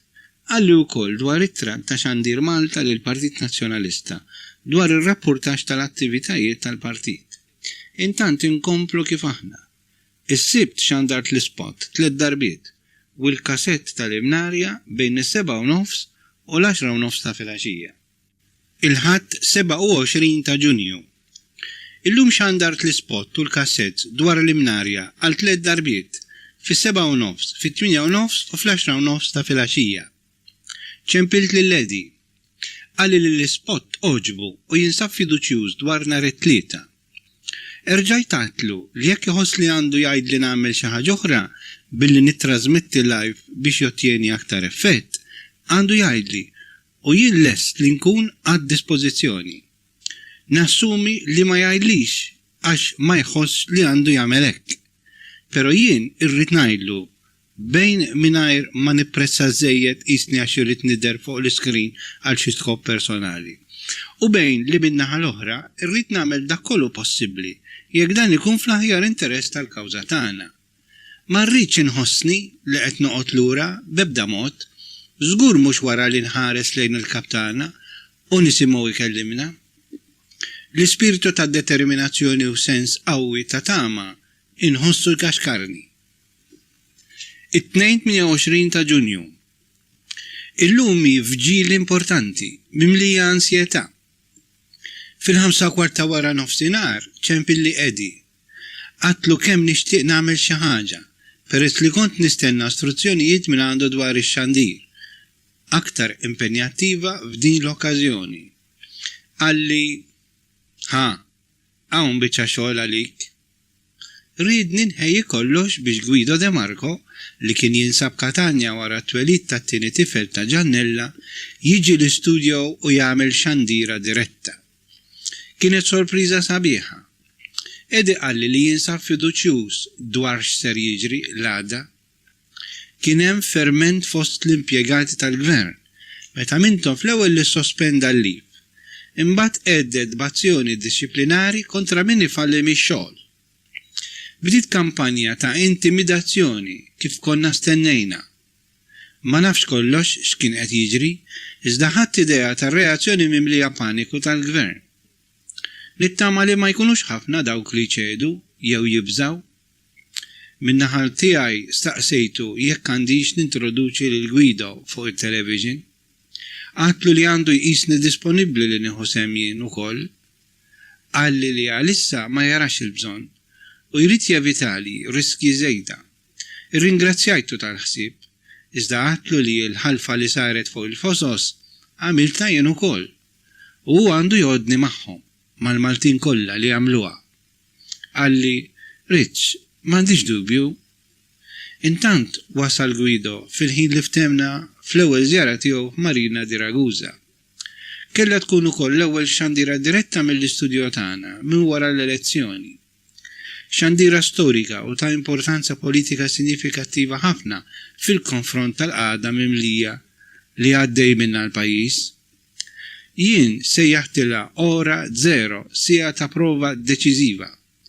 M'hemmx dubju li tkun ferm isbaħ is-soluzzjoni politika li tant nixtiequ, iżda jekk din hi s-sejħa u l-ħtieġa biex nistgħu naslu, ħalli allura inkomplu nagħmlu sagrifiċċju. Ħadd gost ħafna niltaqa' ma' Guido wara tant xhur. Kien diġà ħaxem xahar ta' ġmielu, infatti kien aħmar isu dullija. Salvuccio nserta waħdu fl-istudju u għalkemm kelli kollox imħejji tajjeb. Naturalment fil-kundizzjonijiet limitati tagħna organizzati f'mansarda isa forn, kelli qalbi taqtaq għas-sorpriżi li jistgħu jinqalgħu waqt xandira diretta. L-avviżi li għamilt kelli nbiddilhom diversi drabi minħabba bdil fil-ħin ta' trasmissjoni ikkawżat mill-wasla ta' Guido. Kellu raġuni jasal tard peress li tilef fit-triq sakemm wasal. U speċjalment ħabbatni ħafna difett fis-sound. Ix-xita m'għandux ħalib. Wara l-preparamenti tiegħu għad-diskors, Guido beda x-xandira. Iżda x'ħin kważi lesta, indunajna li ma kien ħareġ xejn. Kien tkellem waħdu. Iġbija deret, iżda l-leħem baqa' siket. Issospendejt ix-xandira minnu fih.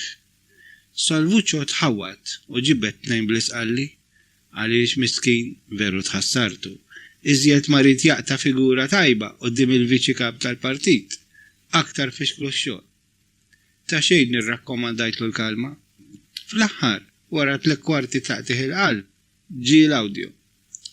Biex taqa' tinsertajna ħbatna ma' żewġ partiti importanti tat-tazza tad-dinja u ridna nevitaw ix-xandira waqt il-logħb. Tant li l-ewwel xandira saret waqt l-intervall tal-partita Polonja-Belġju u r-replika saret fil-11 ta' billejl. Guido għamel appell tal-imnarja lil Maltin. L-appell ħadlu kwarta. Tkellem verament tajjeb b'mod meqjus u effikaċi. L-ispot u l-programm irrepetejthom diversi drabi wkoll. Guido kien soddisfatt. Xtaqt kellimt ftit miegħu iżda kellu jitlaq lura lejn Katania dak il-ħin, billejl stess. Bejn li issa kien sar tard ħafna u bejn li prefera ma jtawwalx fl-ambjent fejn konna li mill-istajt nifhem impressjonaħ għaliex rajtu isu nħasad x'ħin daħal għandna. Rajtu kważi emozjonat bil-ferħ li ntaqa' magħna. Ferħ ħafna b'Joyce. Irrid ngħid li Mariano u Massimo għenu wkoll fl-istudju waqt ix-xandira. Kien fihom xena ittabtbu u jagħmlu sound voices fuq il-mikrofon bla ħajja. U Guido, akkumpanjat mir-raġġel ta' Giannella ġew Karwana Karen, telaq lejn Katania għal-ħabta tal-10 ta' filgħaxija. Nittamaw fis-suċċess tar-Reżistenza għada. It-tlieta 29 ta' Ġunju.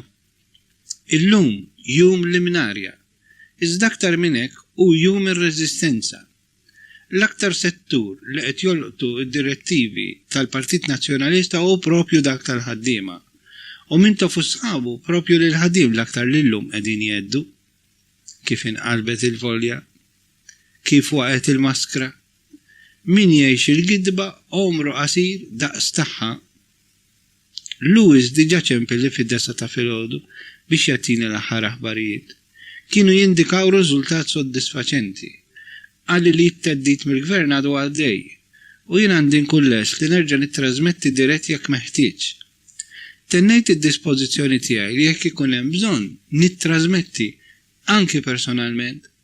L-esperjenza tal-bieraħ uritni aktar minn qatt qabel li għandi raġuni insosti mal-partit li fejn jidħlu trasmissjonijiet diretti ma nistax ngħaddi b'operator wieħed. Irrid bil-fors ngħid fl-istess ħin. Intant, illum jiġi wkoll Paolo Di Noto. Il-ġimgħa 2 ta' Lulju. 3 jimilu ċempilli mommi kartija biex nitaqa' miegħu. Rari ċempilli. Għalli li kien importanti ħafna, rrid jgħaddili messaġġ kif qalli hu li jinteressani direttament u personalment. Bħal donnu xammejt x'seta' kien, u għalhekk ma rridx nuri għaġila. Intant illum sibt il-ħin u mort l-uffiċċju tiegħu. Il-messaġġ kien dak li stennejt. Għalli li Peppino Angelika Marandu apposta biex jgħidlu jgħaddili dan il-messaġġ. Għajt lil Muscat li se vuole ritornare a Malta, siamo in grado di farlo ritornare. Lui deve piantarla di trasmettere da qui. Il governo maltese è pronto a dimenticare tutto il suo passato. All'arrivo a Malta poi deve allontanarsi completamente dalla politica. Angelika qallu li jekk ma jsirx hekk li l-Muscat jarrestawh kif jirritorna Malta. Mommi kompla jgħidli li justaqsa lill-Angelika dwar x'garanziji kien hemm jekk Muscat jaċċetta din il-proposta biex jitħalla verament għall-affarijiet tiegħu. Angelika wieġbu, per le garanzie ne parleremo dopo. Jien qatt nisma' biss dan kollu. Mo minduna u għalli, tu fai bene a non parlare e stai solo a sentire. Parlo solo io. Meta spiċċa kollox, jien staqsejtu min kien beda d-diskors l-ewwel. U jekk jaħsibx li din kienet inizjattiva ta' Angelika waħdu. Għalli li Angelika kien mar l-uffiċċju tiegħu wara li tkellem dwar ir-relazzjoni ta' ħbiberija qawwija tiegħu ma' Mintoff, ħariġlu b'din il-proposta messaġġ u li Angelika qallu wkoll li jekk jien nitlaq minn hawn u jeħles minn un'altra emittente konkurrente.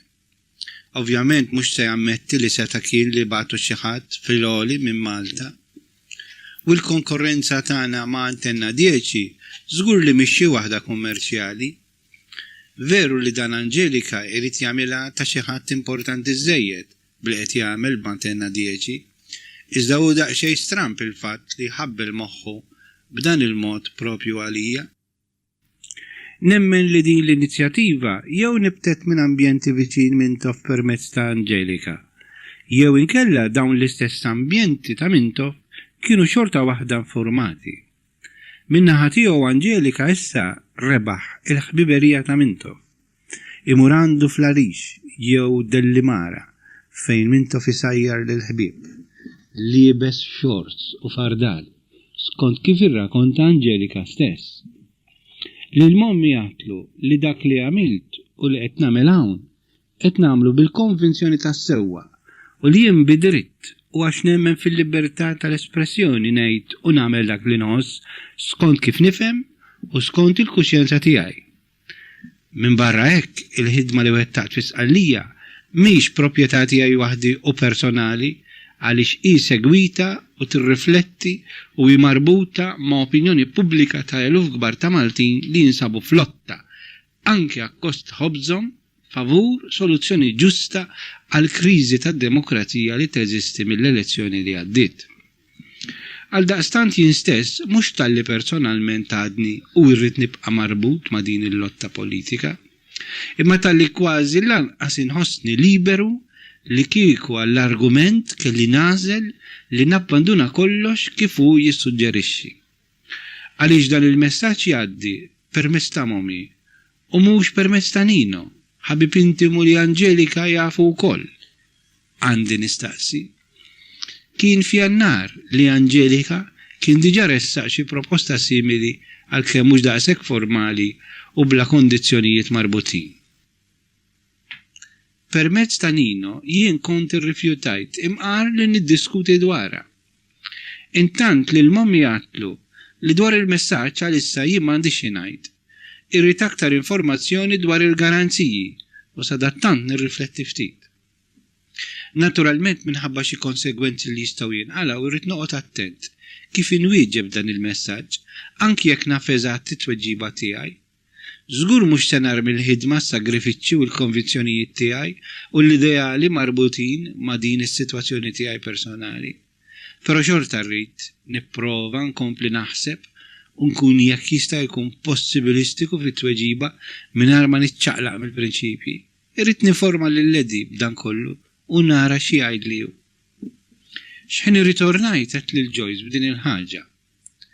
Inħossuna t-tnejn tranquilli u jien żgur ninsab perfettament kalmu konxju li dan il-messaġġ jista' jkun ukoll nażba. Bdejt naqra fuq żewġ kotba ġodda, il-diario apocrifo di Aldo Moro prigioniero ta' Vettori u le crisi che ho vissuto ta' Pajetta.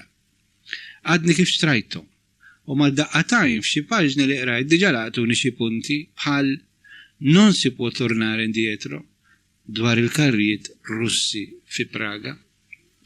Prinċipju li jgħod f'kull każ anke f'Malta u jinħtieġ li tinstab soluzzjoni bażata fuq ir-realiżmu ispirata miż-żamma tal-prinċipji. L-assolutizmu ma jwassalx għal negozjar. U hawn qed niftakar f'dawk l-aħħar jiem ta' priġuniera ta' Moro.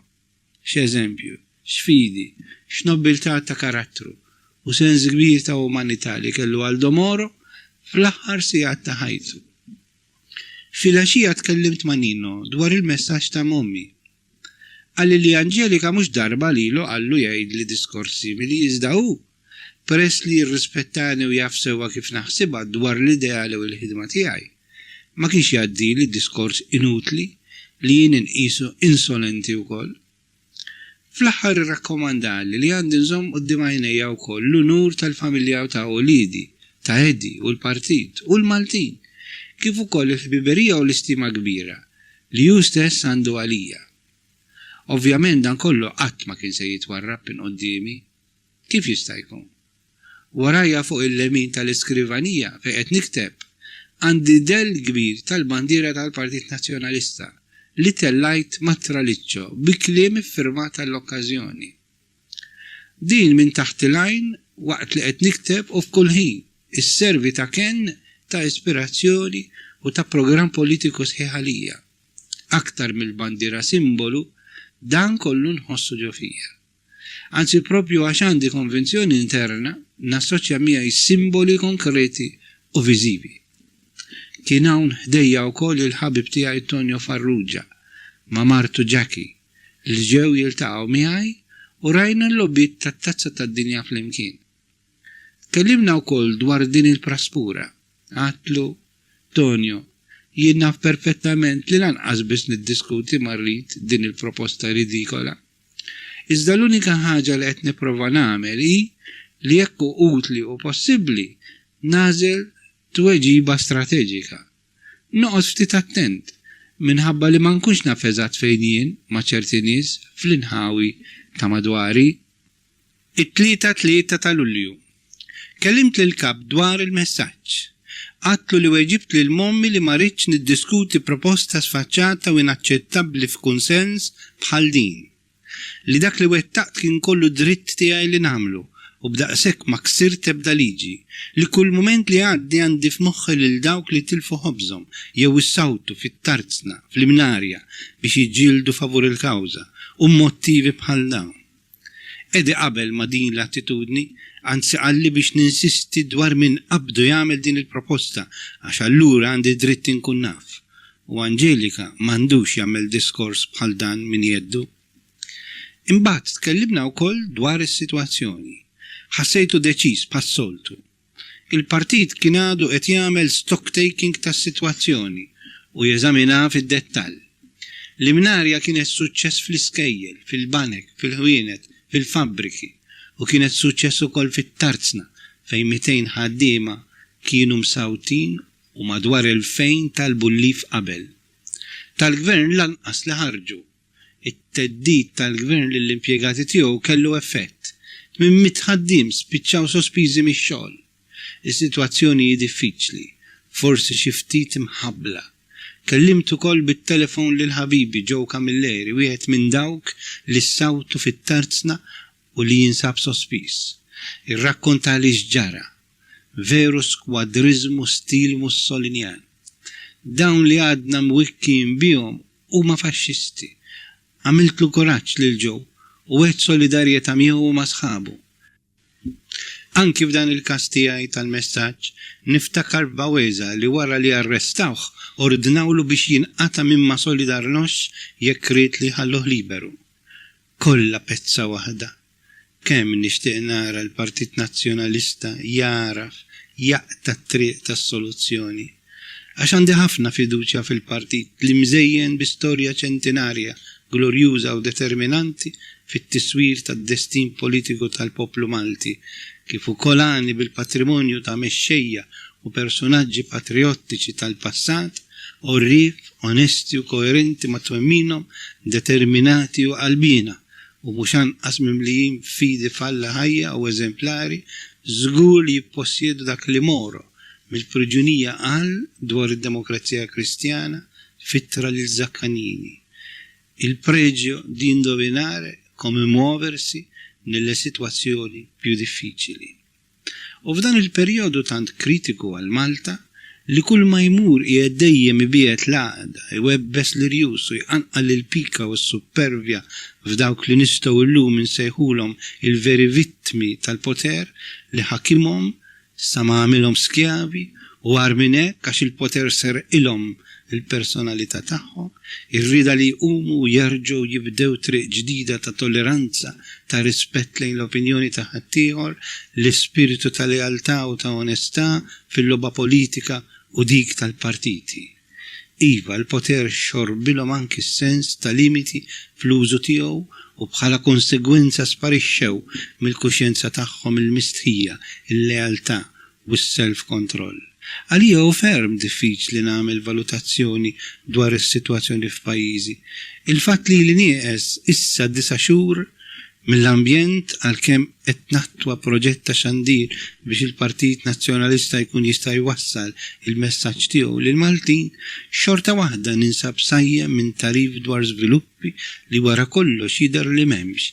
Iżda minn hawn hu diffiċli għalija nifhem eżatt x'qiegħed jiġri f'pajjiżi. Għalhekk l-aktar li nista' nagħmel hu li nkompli npoġġi l-fiduċja tiegħi fit-tmexxija tal-partit u nipprova nifhem, napprezza u naċċetta il-linja, il-metodi, direttivi tal-istess partit tagħna. Konvinzjoni li anki jekk il-kawża tagħna hi ġusta, il-Partit Nazzjonalista kapaċi u għandu jkun kapaċi jasal u jwassal għal soluzzjoni li tillibera tant familji, ħaddiema u poplu sħiħ mill-inkubu ta' firda irreparabbli tas-soċjetà Maltija. It-2 ta' Lulju ċempilt li l-mommi biex mill-aktar fis nikkonfermalu il-pożizzjoni tiegħi dwar il-proposta ta' Angelika. Għalli li kien diġa kelmu spjegalu li ma kellux tweġiba definittiva minn għandi, pero seta' jgħidlu li minn dak li kontatlu jien fl-uffiċċju meta sejjaħli, Muscat żgur li mhux se jittradixxi l-fidi politika tiegħu. Mommi għalli li Angelika wieġbu li l-inizjattiva jiserja min-naħa tagħhom u li hu jistenna li Muscat jagħti tweġiba biqbil mal-partit tiegħu. mommi kompla jgħidli li Angelika sostna li huma u kwotali l-Angelika huma ma jippretendux li jien għandi nittradixxi l-fidi politika tiegħi. Hawn li l-mommi jgħatlu ma questo non sa quello che dice. Għalhekk fil-waqt li tennejt il-pożizzjoni tiegħi b'dak b'aktar enfasi għatlu biex jgħid lill-Angelika li jekk din inizjattiva personali tiegħu jien ma rridx lanqas biss nitkellem dwarha aktar għax hu m'għandux dritt jitkellem b'dan il-mod dwar il-ħidma u t-twemmin politiku tiegħi. Anzi nqis din il-proposta bħala insult u sfaċċataġni. Jekk l-inizjattiva ġejja minn xi ħadd fl-ambjent tal-Gvern Malti, allura lest li ltaqa' ma' Angelika u personalment nirrepeti din il-pożizzjoni tiegħi miegħu. Mommi qalli li hu se jgħaddi din it-tweġiba u jekk ikun il-każ jiffissa appuntament fl-uffiċċju tiegħu għalija u għal Angelika. Irringrazzjajtu għad-disponibilità tiegħu għall-inkonvenjenza li kont qed nikkawżalu anki jekk kien kont qiegħed biss inwieġeb għall-inizjattiva li bdiet minn ħadd ieħor. Waqt li kont qed nagħmel din il-konverzazzjoni ma' mommi, kienu qed jisimgħu l-ħbieb tagħna Tonio u Jackie kif ukoll Joyce. Wara li qtajna Tonio u Jackie urew sinjali ta' ammirazzjoni lejn il-pożizzjoni li ħadd skont il-prinċipji li nemmen fihom aħna l-koll flimkien u hawnhekk ġietom l-idea li jagħtuni bħala tifkira l-ktejjeb ta' Trevor Zara, kittib ħabib tiegħi li tant għandi ammirazzjoni lejn l-istil, l-ideat u l-prinċipji li bihom kollha ifewwaħ ħsijat ħelwin u edifikanti ta' qari mexxej. Intitolat Trid kukkarda ħamra f'ġieħ il-biża', ktib tal-1982 b'dedika tal-awtur li tajt biex nitalmu ngħidu le. Tonio u Jackie b'ġest simpatiku u sinifikattiv għal din iċ-ċirkustanza li qed insemmi kidbu l-messaġġ. Riċi, inti diġà għadt le. Irringrazzjajthom għal ħsiebek sabiħ u li fl-istess ħin jesprimi ċar li kieku kienu huma fl-istess sitwazzjoni tiegħi żgur li kienu jirrifjutaw kif għamilt jien. Il-kif u l-meta wieħed għandu jgħid le tirrifletti parti importanti mill-formazzjoni tal-kuxjenza politika u dik ta' ċittadin responsabbli. Illum rajna wkoll il-logħba bit-television bejn l-Italja u l-Brażil. L-Italja kellhom jerbħu bil-fors biex jgħaddu għas-semifinali, filwaqt li għall-Brażil kien biżejjed draw. Il-Brażil kienu l-aqwa tim ta' din l-edizzjoni tat-Tazza tad-Dinja, rebħu kull partita li labu u ma qalawx iżjed minn gol wieħed kull logħba. Il-pronostiku kien unanimament favur tagħhom. It-Taljani għamlu logħba ta' karattru eċċezzjonali, blob ta' livell għoli. Kienet logħba dinja ta' final, brebħa ta' 3-2 għall-Azzurri. Il-goals kienu kollha ta' Paolo Rossi u ġew b'sekwenza eċċitanti għall-aħħar. Fraħna fost ansjetà mill-ikbar flimkien ma' Tonio u Jackie. Massimo u Mariano żammew mal-Brażiljani, eroj tagħhom bħal Zico, Socrates, Falcao, u ngħid issew eroj tiegħi wkoll. It-telfa ħaduha bil-kwiet u malajr insewa. Imberkin il-lub tat-tfal, aħna ċelebrajna blasti spumante li bih xarrabt lil Tonio u lil Paolo Di Noto li niżel mill-istudju biex ikompli magħna. Naħseb li għalmenu dak tiegħi kien ferħ l-ispara wara ħafna tensjoni barra l-futbol, imma f'okkażjoni bħal din xfija li nesprimu ruħna b'ferħ tabluha.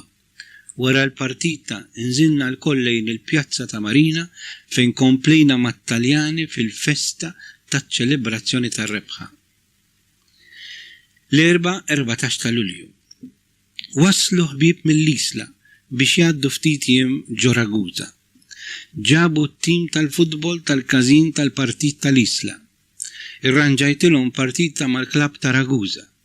Ferħu ħafna bija u għamilna festa żgħira tal-ħbieb. Is-Sur Stanicic, Joe Gauci Grek, Tony Agius u Joe Schiavone ġabuli kwadru żgħir tar-Redentur u kanarin novell Janni bil-Gwir. Is-Sibt 17 ta' Lulju. Il-logħba bejn il-gazin tal-Partit Nazzjonalista tal-Isla u Ragusa spiċċat brebħa għal-Ragusani ta' 6-2. Iffilmjajt il-partita u trasmettejta bit-television. It-tlieta 27 ta' Lulju. Il-mama u ħija Lawrence reġgħu lura lejn Malta. Ħadd gost biżjara ta' Lawrence barra minn dik tal-mama. Il-ħamis 29 ta' Lulju. Wara 3 bla trasmissjonijiet erġajt bdejt bil-film tad-diskors tal-kap tal-partit ta' 27 ta' Lulju. Sadattant għaddejja pressjoni qawwija ta' Mintoff mal-Ministru Colombo biex iwaqfulna x-xandir. Rikatti u teddita la Mintoff. Fetaħ l-inkwiet mal-missjoni militari Taljana. Il-ġimgħa 30 ta' Lulju. Jiena ninsab f'kuntatti kontinwi bit-telefon ma' Edi u ma' Bernassola dwar il-pressjoni ta' Mintoff mal-Gvern Taljan. Il-protesti qegħdin fl-aqwa tagħhom u Spadolini ordna li Studio Master jiġi friżat. Ma stajtx nemmen li t-Taljani ċedew lil Mintoff. Għajt nittrasmetti, iżda dal-waqt ikollna nieqfu. Kellimt lil Gwastella biex namlu rikors quddiem it-Tribunal Reġjonali fuq parir ta' Bernassola. Is-Sibt 31 ta' Lulju. Il-paniku tar-reġim wasal sal-Messiku. Alex Xiberra-Strigona, Ministru tal-Affarijiet Barranin, tkellem fl-laqgħa tal-UNESCO u nfaqa kontra x-xandir tagħna.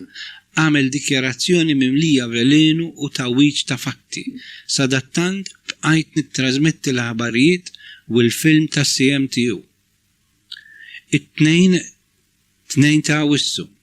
ċempi li Franco Angelini tad-Demokrazija Kristjana f'Ruma bl-aħħar żviluppi tal-ordni biex jissiġillaw l-apparat tagħna kollu. Tani ismijiet biex nikkuntattjahom biex nagħmel protesti kontra l-Gvern Taljan. Għamilt kuntatt mal-Onorevoli Scalia ta' Catania. Danu assoċjat ma' drittijiet ta' stazzjonijiet ta' television u ta' radio żgħar miġburin funjen tagħhom. It-3 ta' Awwissu. L-uffiċjali tal-Ministerju ta' Telegrafu ġew jissiġillaw l-apparekjatura ta' Studio Master u bekk waqfu t-trasmissjonijiet kompletament. Il-Partit Nazzjonalista kien issa msikket anki mill-unika vuċi permezz tal-medja li kienet fadallu. Issa din kienet imċaħda wkoll lill-poplu Malti fil-maġġoranza.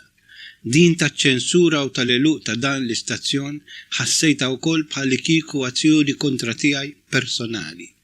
Dak it-tejp, l-ispak u ċ-ċomp tas-siġil bdejt inħossom jintrabtu ma' xuftejja u ma' għajnejja. Ħassejt nirrid nirvella. Kollox ħassejt doppjament f'din l-azzjoni tal-beżżija u tal-bojja tal-libertà.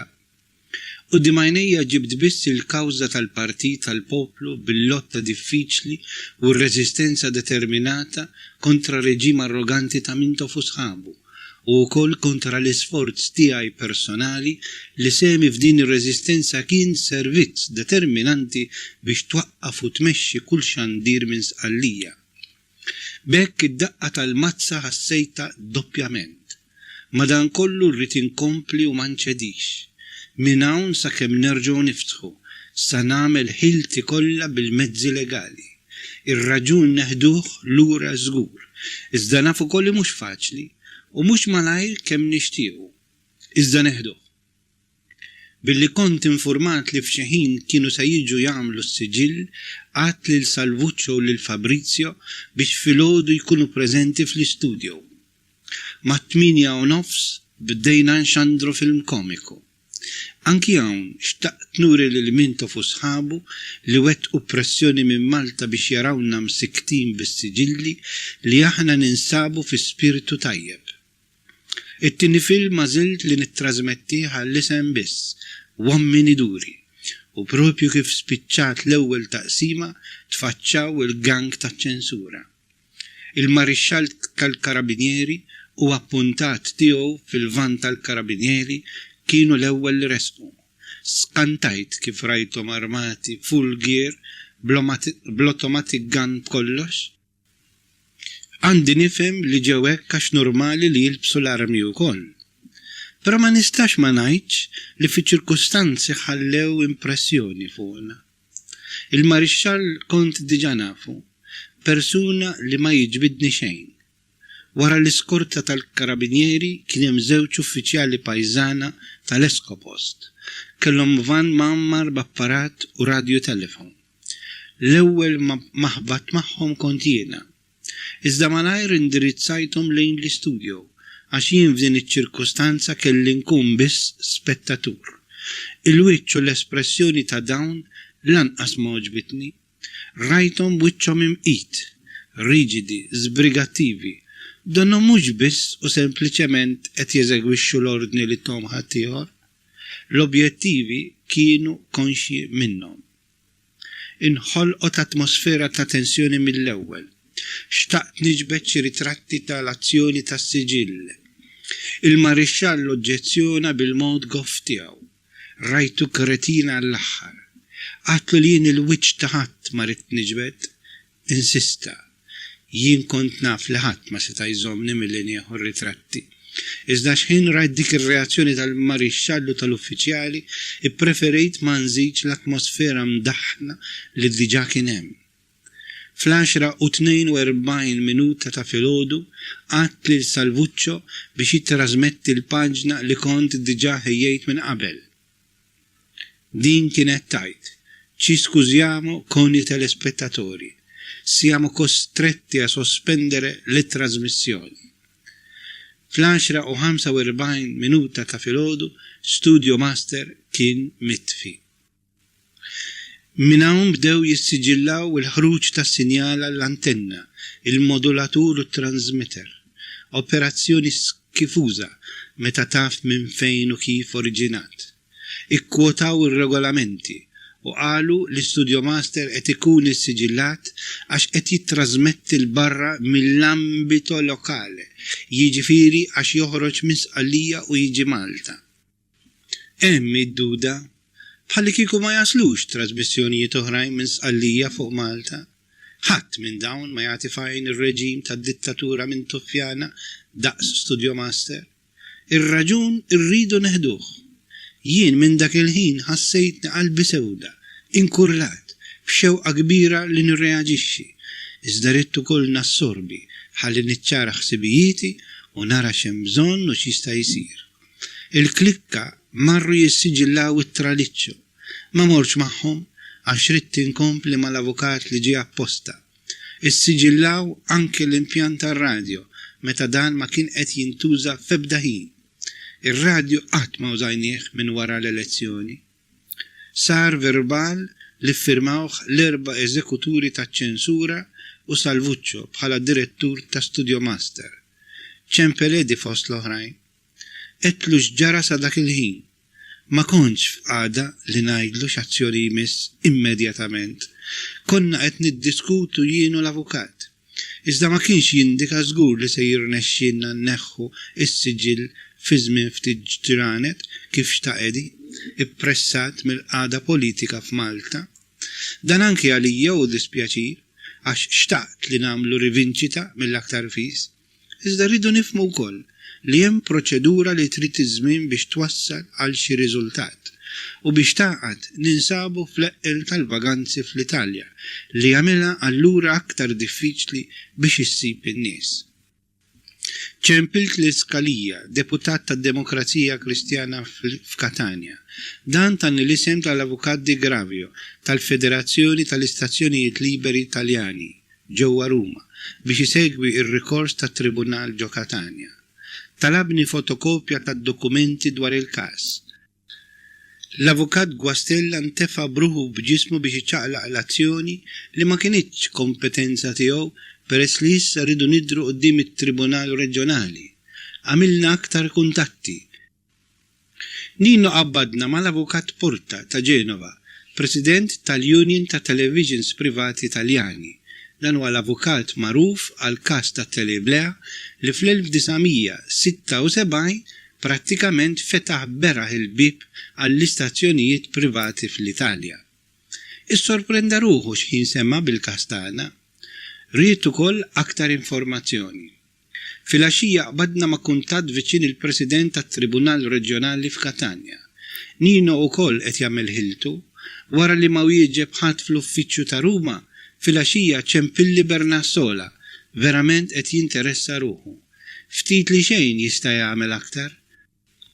F'nofs il-lejl jien u Nino konna weħidna f'ġenb ta' pjazza Fiskoljitti mitlufin u bħal spiċċalna kull kliem. Ridna nkomplu nfittxu enerġija ġdida ħalli naffrontaw l-għada li bil-forsi rid jasal. Tkellimna dwar x'nistgħu nagħmlu biex nerġgħu niftħu l-istazzjon, però tkellimna wkoll dwar x'konna qed inħossu f'dak il-ħin, abbandonati, kważi bla appoġġ minn Ruma. Ftit kuntatt mal-partit, irridu nagħmlu forma ta' reazzjoni li bdejna nħossuha diffiċli u kbira immens, waħidna. Hemm bżonn isiru aktar spejjeż mal-avukati biex nirnexxu, iżda flus m'għandniex. U mhux biss għall-avukati m'għandniex, issa rġajna koppi, id-dejn reġa' beda tjiela. Ma tidirx li solvit ruħha din il-problema, ma jistax ikun li nibqgħu sejrin hekk. Imma l-partit iridu jew ma jistax ikompli dan il-proġett. Jekk għandu jkompli, ma jistax ikun li nibqa' bl-appoġġ ta' Nino biss. Jien ħtieġ appoġġ politiku attiv, anki tal-awtoritajiet Taljani, u jinħtieġ ukoll appoġġ finanzjarju. Il-bqija inkompli bil-limitazzjonijiet tekniċi u organizzattivi kif ħdimna sissa, iżda mhux aktar f'dan l-abbandun. Fl-aħħar għadda dan il-jum misħut meta lit twila tal-poter deliranti tal-mintoffjaniżmu it-tawlet u ġebdet biex waslet sa hawn pajjiż fejn għadu jsir sforz qawwi biex jissawru l-libertà u d-demokrazija. Iżda f'Ruma kien hemm min ċeda t-teddit u għar-rikat, aġixxa ta' politiku ta' nofs kedda. Dawk li minn Ruma taw l-ordni għas-siġil biex iżommu kwiet lill-imqare pirata tal-politika ta' Malta qatt ma kien imisshom iċċabsu babbuż ta' poter kontra l-libertà tal-antenna. Provoħra tal-pressjoni mid-delinkwenti fil-poter Mintoffjan kienet meta dritt wara li lestew is-siġilli wieħed mill-uffiċjali li ġie kuntattjat bir-radju telefon minn Messina qal lin-naħa l-oħra biex, u hawnhekk nikkwota kliemhom, jgħidulhom iserħu rashom għax is-sinjal ma jasalx iżjed Malta. L-4 ta' Awwissu. Għadni qed inħossni perpless u delus. Mhix daqqa faċli din li ħadd il-bieraħ. Ħadd ma jista' jħoss dak li qed inħoss jien bħalissa. Qed nara li kulħadd jinsab il-bogħod mir-realtà li qed ngħixu jien u l-familja. Il-ħbieb l-aktar ta' madwari disposti ħafna jisimgħuni imqar biex nistrieħ xi ftit minn dan il-pis. Jippruvaw ukoll juru xi forma ta' solidarjetà. Il-partitu l-politiċi ma nafx, min jafx qed jaħsbu. Mingħajr ma rrid nakkuża lil ħadd u niddubita f'ħadd, inħoss li l-politiċi jaraw primarjament l-interess tal-partit. U sa hawn nasal biex nifhem u naqbel għaliex il-ġid komuni jiġi qabel dak tal-individu u forsi il-prestiġju personali li hu wkoll marbut mal-għażla li għamel il-poplu Malti. Iżda mill-lat uman ninsab b'moral ta' sew baxx. ċempilli l-kap. Rid jaf meta se niftħu l-istazzjon mill-ġdid, għax din hi l-aktar li tinteressa lill-partit. Ma kellix ċans nesprimi l-ostato d'animo tiegħi bħalissa. Lanqas il-fatt li fiċ-ċirkustanzi hekk diffiċli, mostruożi, li ninsab fihom qed nagħmlu dak kollu possibbli u bl-aħjar ġudizzju. Din ir-realtà ma serqitx l-attenzjoni, għalmenu hekk qed nieħu l-impressjoni. Għatlu li m'għandix flus u baqgħanna d-dejn li reġa' beda jikber u li biex nibdew ir-rikors se jkollna bżonn il-flus għall-ispejjeż legali. It-tweġiba hi block reply. U iva, dawk nirranġaw bla kif u meta. U wara dik it-telefonata ħassejtni mort aktar il-bogħod. Il-ġimgħa 6 ta' Awwissu. Mort Ruma niltaqa' ma' Edi. irrakkuntajtlu kollox dwar is-siġil tal-apparat u l-kuntatti ma' Professor Michele Ali biex niftħu kawża malajr. Wara ħafna tiftix irnexxieli nsib lill-Professor Ali fil-villeġġatura. Mort, kien ġentili li laqani, il-bqija f'Awwissu kollox wieqaf, kont ma' Edi għand Piccoli li tana l-appoġġ tiegħu u għand il-Ministru Gaspari tat-Telekomunikazzjoni u Posta. Gaspari għalilna l-background kollu. Colombo rid jikkuntenta l-Mintof ħalli ma jisfrattalux il-ftehim tal-garanzija tan-neutralità. Spadolini kien sejjaħ laqa b'urġenza tal-Kunsill Nazzjonali tas-Sigurezza. Insomma, Gaspari għalilna li wara li għamel reżistenza kemm seta' irraġuna li aħjar jgħalaqnaw milli jirriżenja fuq dan il-punt. Tana raġun u tana parir immorru t-Tribunal Reġjonali għax żgur nirbħu l-kawża. Għalilna, poi, con la sentenza in mano, nessun Colombo o Spadolini mi faranno più chiudere l'emittente. L-18 ta' Awwissu. Ħadd it-tfal biex naraw il-Juventus jilabu f'Katania. Konsentir bil-ferħ li se nara l-Benjamini tiegħi. Ħadna l-bandiri tal-Juve, iltqajna ma' ħafna Maltin, fosthom Carmenu Xkembri, iċ-ċenċolin li kontilni ma nara ħafna. Il-partita ma kienx sabiħa wisq u spiċċat ta' dro. Xej b'xej. Rajna lil Platini għall-ewwel darba, l-erwa Michel Platini. Il-ħamis 19 ta' Awwissu. Ġew Pius Piteri u l-mara tiegħu u ħaduni ġela fejn hemm xi familjari tiegħu. Kienet laqa sabiħa. It-23 ta' Awwissu. Għaluli li Alex Xiberrastrigona reġa' fetaħ attakk viljak fuq ix-xandiru fuqi fil-Parlament waqt it-tieni qari tal-Foreign Interference Act.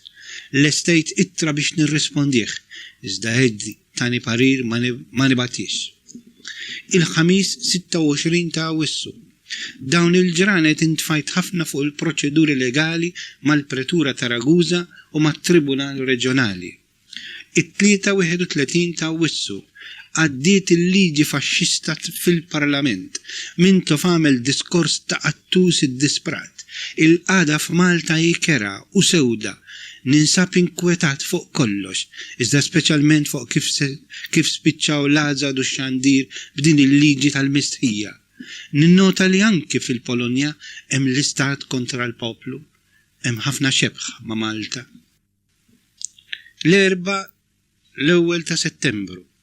Censu Tabone għamel konferenza stampa dwar il-qada tal-għażad. Edi Ċempilli u għalli bla tlaqliq. Riċi, issa il-ħabs jidher inevitabbli. Il-proġett tar-radju klandestin għandu jibqa' miexi. Jien qed inħejji kollox għaliex ma rridux nieqfu quddiem din l-arroganza ta' Mintof u ta' sħabu. Se nżidu wkoll xi inizjattivi oħrajn bħall-intervisti fuq it-telecaller ta' Sqallija, il-GR2, it-TG1 u konferenza stampa f'Ruma. Il-ġimgħa 3 ta' Settembru. Bdejt it-testing fid-9:25 minuta ta' filgħaxija fuq ir-radju klandestin Radio Onda Resistenza. Ġibt it-transmitter fl-appartament. Ċintolo spjegali kollox kif nagħmel u għatlu jħallini waħdi biex ma ndaħħal lil ħadd miegħi. Peress li kont nistenna jfittxuni l-karabinieri meta jgħidulhom li qed nittrażmetti mill-ġdid, rajt li x-xandier ikun f'ħinijiet ta' madwar siegħa.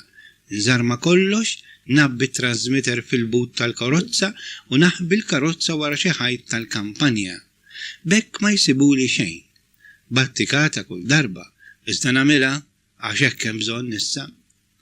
Waslet aħbar li ħasdet lil kulħadd.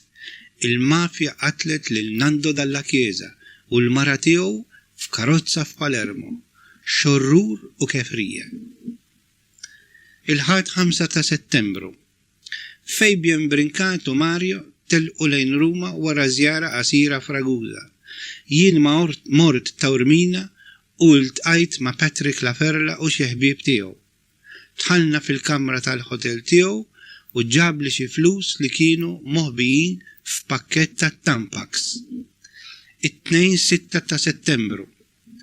komplejt it-testing ta' radio onda rezistenza fuq 95.6 kW mit-48 minuta sa' 9:30 ta' filgħaxija.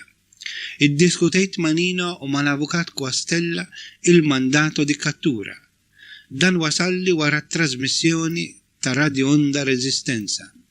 Ġi rrabjat il-marixxall tal-Karabinieri ta' Marina u qalli li waslulu rapporti minn Malta li reġa' kien hemm xi trasmissjonijiet bir-radju. Jien għatlu biex ifittex fl-appartament tal-affari tiegħu. Ma sab xejn u telaq igerger għax ma kellux jirrapporta. L-4-8 ta' Settembru. Illum il-Vitorja. Il-Partit Nazzjonalista għamel jum ta' rezistenza passiva. Ħarġu direttivi u jien xandartom bir-radio onda rezistenza. Tfajtu kolli diskors ta' Edi fit-8 ta' filgħaxija. Iżda f'daqqa waħda waqfet it-trasmissjoni b'konsegwenza ta' ħsara fit-transmitter bil-maltem kbir li għamel u s-sajjetti li bdew ifaqqaw. Ma kellix transformer ta' iżolament u għalhekk sajjetta malajr tinġibet. Il-ħamis 9 ta' Settembru. ċintolo sewwa l-ħsara tat-transmitter. Edi qalli biex inxandar id-diskors tiegħu mill-ġdid illum fit-8 ta' filgħaxija. Ix-xandira saret, iżda reception f'Malta kienet ħażina ħafna. Biex taqgħad it-tejp tad-diskors tħabbel għal kollox u ma stajtx nirranġaħ. Il-ġimgħa 10 ta' Settembru. Għamilt prova oħra tar-radio onda rezistenza. Din id-darba kollox mar tajjeb. Anki f'Malta nstema ċar id-diskors ta' Edi, xandartu darbtejn fis-7:30 u fid-9:10 ta' filgħaxija. Żarmajt kollox malajr u ħbejt it-transmitter fil-karozza. Ma ġie ħadd jiċċekkja, il-marixxall qata' qalbu. Is-Sibt 11 ta' Settembru. Il-gazzetti f'Malta rrappurtaw fil-paġni ta' quddiem dawn it-trasmissjonijiet klandestini. Edi Ċempilli kien soddisfatt u ringrazzjani għal dan ix-xogħol. It-tlieta 21 ta' Settembru. Illum saret is-seduta fil-Pretura ta' Ragusa, presjeduta bin Borrometti dwar il-każ ta' Studio Master. Għal Studio Master der l-avukat Guastella, il-professor Ali ma setax jattendi, u għal-Ministru Taljan tal-Posta u Telekomunikazzjoni der l-avukat tal-Istat. Barra minni, preżenti kien hemm ukoll Ċintolo Ċelona li kien ġie jagħmel is-siġill. Għandi kopja tar-rapport tal-proċess, apparti dokumenti oħrajn. Iżda jien nsegwi stajt ninnota li l-Ministeru tal-Posta ma kellux argumenti sodi, rrid itawwa l-żmien kemm jista'. Saħaq ħafna fuq il-pressjoni mill-Ministru tal-Ester Italjan u tal-awtoritajiet Maltin dwar il-Konvenzjoni ta' Ginevra tal-1982 u saħansidra dwar l-użu ta' kanale sej li suppostu projbit għal privat. L-avukat Guastella wera ruħu mħejji sewwa u barra mill-irribat tal-argumenti tal-Ministeru tal-Posta u Telekomunikazzjoni espon argumentazzjoni dokumentata li uriet li Studio Master kien qed jaġixxi skont il-liġi u b'mod regolari u li d-deċiżjoni amministrativa bis-siġilli kienet azzjoni diskriminatorja. Il-pretore ddeċida li jippronunzja ruħu f'data oħra. Irridu nistennew aktar. Ħriġt kemm xejn diżappuntat mill-awla, xtaqt ħafna li nara s-sentenza maqtuha llum favur tagħna, iżda le. L-avukat Guastella qalli li l-avukat tal-Istat issorprenda ruħu bid-dokumentazzjoni li ġibna aħna dwar il-konnessjoni qawwija bejn il-Malta Labour Party, il-General Workers Union f'Malta u Antenna 10 u li qatt ma kien jaf x'kienu relazzjonijiet u l-intenzjonijiet veri ta' dan l-istazzjon. Infatti għalli Guastella, l-avukat tal-gvern esprima ruħu fis-sens li din hija azzjoni inġusta li Studio Master u Antenna 10 kienu trattati b'mod differenti. Ċempilli l-kap qabel sibtu jiena. Għatlu x'ġara. Xtaqt inħabbarlu r-rebħa tal-indipendenza tal-ħsieb u tal-espressjoni f'dan il-jum tal-indipendenza politika ta' Malta. Il-Partit Nazzjonalista ċelebra dan l-anniversarju b'manifestazzjoni grandjuża fuq il-Fosos. Għaluli li kienet manifestazzjoni meraviljuża Lewis qalli li fi ftit kliem edi stieden lil Mintoff biex jinsew il-passat u flimkien isibu soluzzjoni fl-aħjar interess tal-poplu Malti. Kien xieraq li joħroġ dan l-appell f'dan il-jum. Edi jipposjedi sens ta' valuri morali u politiċi kbar biżżejjed biex joħroġ idejha l-ftehim. Dan hu doveru wkoll u b'aktar responsabilità fuq Mintoff. Intant wara nofsinhar wasal ħdejja Father Charles Vella. Kien kaltanizetta, wassaltu jib minn Katania il-jum ta' qabel biex jitkellem f'seminar. Peress li kontatlu bis-seduta li kellha ssir illum fil-pretura, ġie ħerqan biex jara kif spiċċat. Irrakkontajtlu l-istorja kollha. Fil-verità anki hu minn dak li għetlu stenna deċiżjoni finali pożittiva. Għalli, paċenzja, nistennew ftit ieħor, imnalla li flok ġibtlek xampanja biex niċċelebraw ġibt fliexkun amaro averna minn kaltanizetta. Ra l-espressjoni f'wiċċi. Tkellimt miegħu dwar id-diversi problemi, ansjetajiet u prospetti li qed naħseb dwarhom. Għatlu li wara li ċempilt lil Ledi u lil Lewis dawn weduni li se jiltaqgħu miegħi. Infatti kont qed nistenna li jiġi Lewis stess il-ħamis. Father Charles kien pront jiftaħ li għajnejja dwar ir-realtà jibsa biex ma nilludix wisq ruħi, ma ridnix nittama żejjed f'soluzzjonijiet immedjati għal Malta, kien iħoss li kważi m'hemmx soluzzjoni tanti kera is-sitwazzjoni. Ngħid issew jien ħassejtni nieħu doċċa kiesħa, mhux għax is-sottovalutajt il-qagħda f'Malta, iżda x'ħassejt li wara kollox xejn mhu impossibbli, partikolarment fil-politika. Min barra hekk li għamil li ġid naħseb fil-futur għax joqtolli b'xi mod is-sens ta' dwejja u ta' inċertezza li ħafna drabi nħossu jaħkimni. Nifhem ukoll li dan tagħna hu xorta ta' żmien li għandu jkun utli bħala tħejjija għal żminijiet aħjar. Però konvint mill-esperjenza kbira u mill-intelligenza tattika ta' Father Charles kif ukoll mir-rispett ġenwin li hu għandu lejja.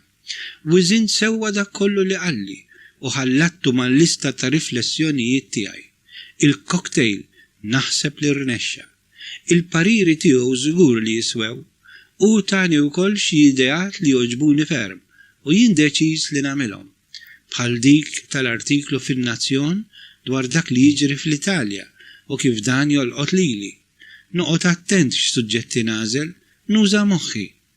Jew l-oħra li nżomm korrispondenza ma' Oliver Friġġieri dwar il-kriżi ta' Malta, dwar il-proġett u l-ħidma tiegħi fi Sqallija.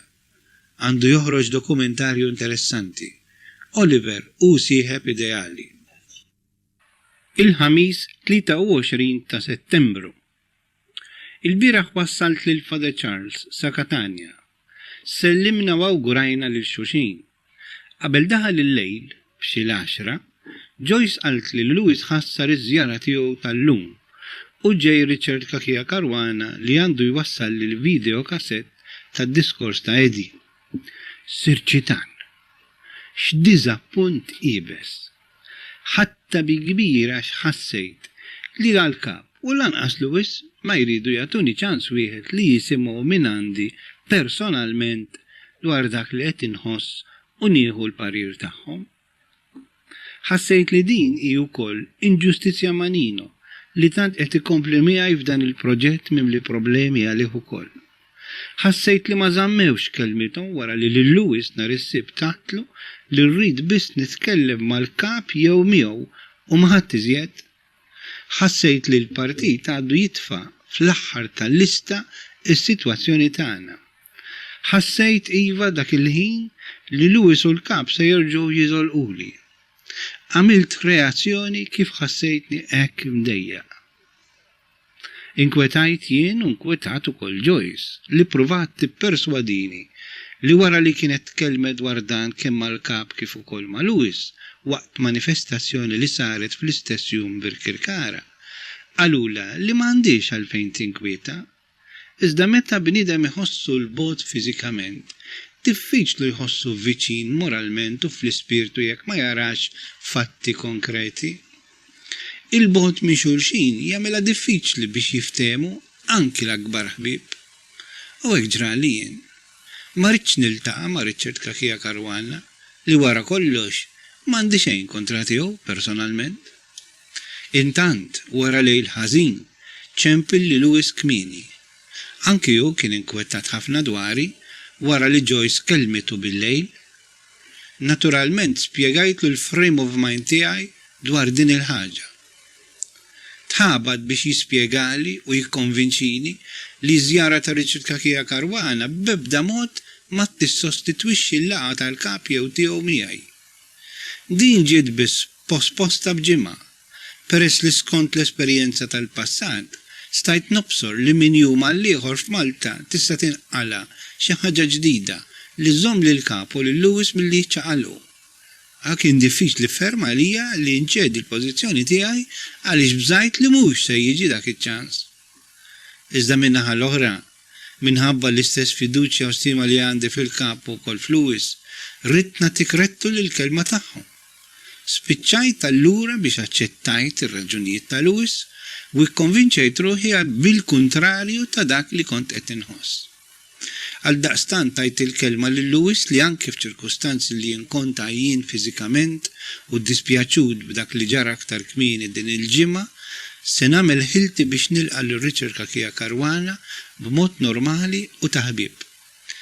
Biss li miegħu ma niddiskutix problemi li għandhom jiġu diskussi biss mal-kap jew ma' Lewis. Ftit wara t-telefonata ta' Lewis erġajt ċempiltlu jien stess. U kien qalli li bħalissa reġgħet bdiċċi medjazzjoni u li għalkemm għadu kmieni biex tista' tikkalkula fejn se twassal, xorta qed tittieħed bl-akbar serjetà u xi tamiet mhux neqsin. Infatti Lewis taq jiġi ħdejja aktar tard propju għax ħaseb li forsi fi żmien 3 jew 4 ġimgħat jista' jkollu sitwazzjoni aktar konkreta xi ddiskuti miegħi. Intant f'dan il-kuntest semmili li l-intenzjoni tal-partit li f'dawn id-diskussjonijiet li għaddejjin irid li jkun inkluż ukoll ir-ritorn tiegħi lejn Malta. Kien eżattament dwar din il-ħaġa li rġajt ċempilt il-Lewis. Għatlu, Lewis, l-ewwel ma kellimtek xejn dwar din il-biċċa. Iżda nħoss li aħjar inkellmek la darba hemm dan id-diskors għaddej għax nixtieq nagħmel xi punti ċari dwar innifsi. Komplejt ngħidlu li għalkemm jien qatt ma tlabt li l-qagħda tiegħi tkun diskussa u inkluża f'xi ftehim, xorta nirringrazzja lil partit u lil kull min jagħmel xi ħaġa biex itaffi u jsolvi l-problema tiegħi fl-aħjar interess anke tal-familja. Però rrid nagħmilha ċara li jien irrid verament nirritorna lejn Malta mill-aktar fis, veru. Iżda daqstant ieħor m'iniex lest nirritorna f'xi kundizzjonijiet, ħriġt liberu u rrid nerġa' nidħol liberu. Ma jiddispjaċinix milli għamilt jew għad irrid nagħmel għal din il-kawża, ma naċċettax kundizzjonijiet li ġeluni niskot jew ninsa dan il-passat. Din hija għażla u ma rrid ebda forma ta' komplessi jew restrizzjonijiet fl-espressjoni tal-fema tiegħi u ta' ħidmieti. Komplejt nisħaq li għalija fl-aħjar interess tal-familja irrid inħalli lil uliedi clean sheet bis-sagrifiċċji li l-kol flimkien għamilna f'dan il-proġett. Jekk hemm bżonn nibqa' iżjed f'din is-sitwazzjoni, jien lest li nkompli avolja naf kemm bżonn juża l-preżenza tiegħi mal-familja. Però żgur li ma rridx irbit f'isem ftehim. U dan inħoss li huwa l-ġid ukoll tal-partit innifsu li għandu jħossu liberu li jirriferi kif inhu storikament korrett għal din il-paġna tal-istorja tiegħu.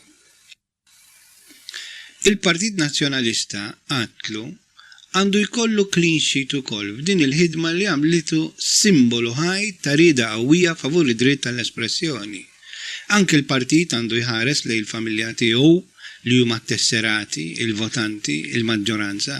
Dan huwa wirt li jrid jgħaddi l-uliedna nazzjonalisti u Maltin.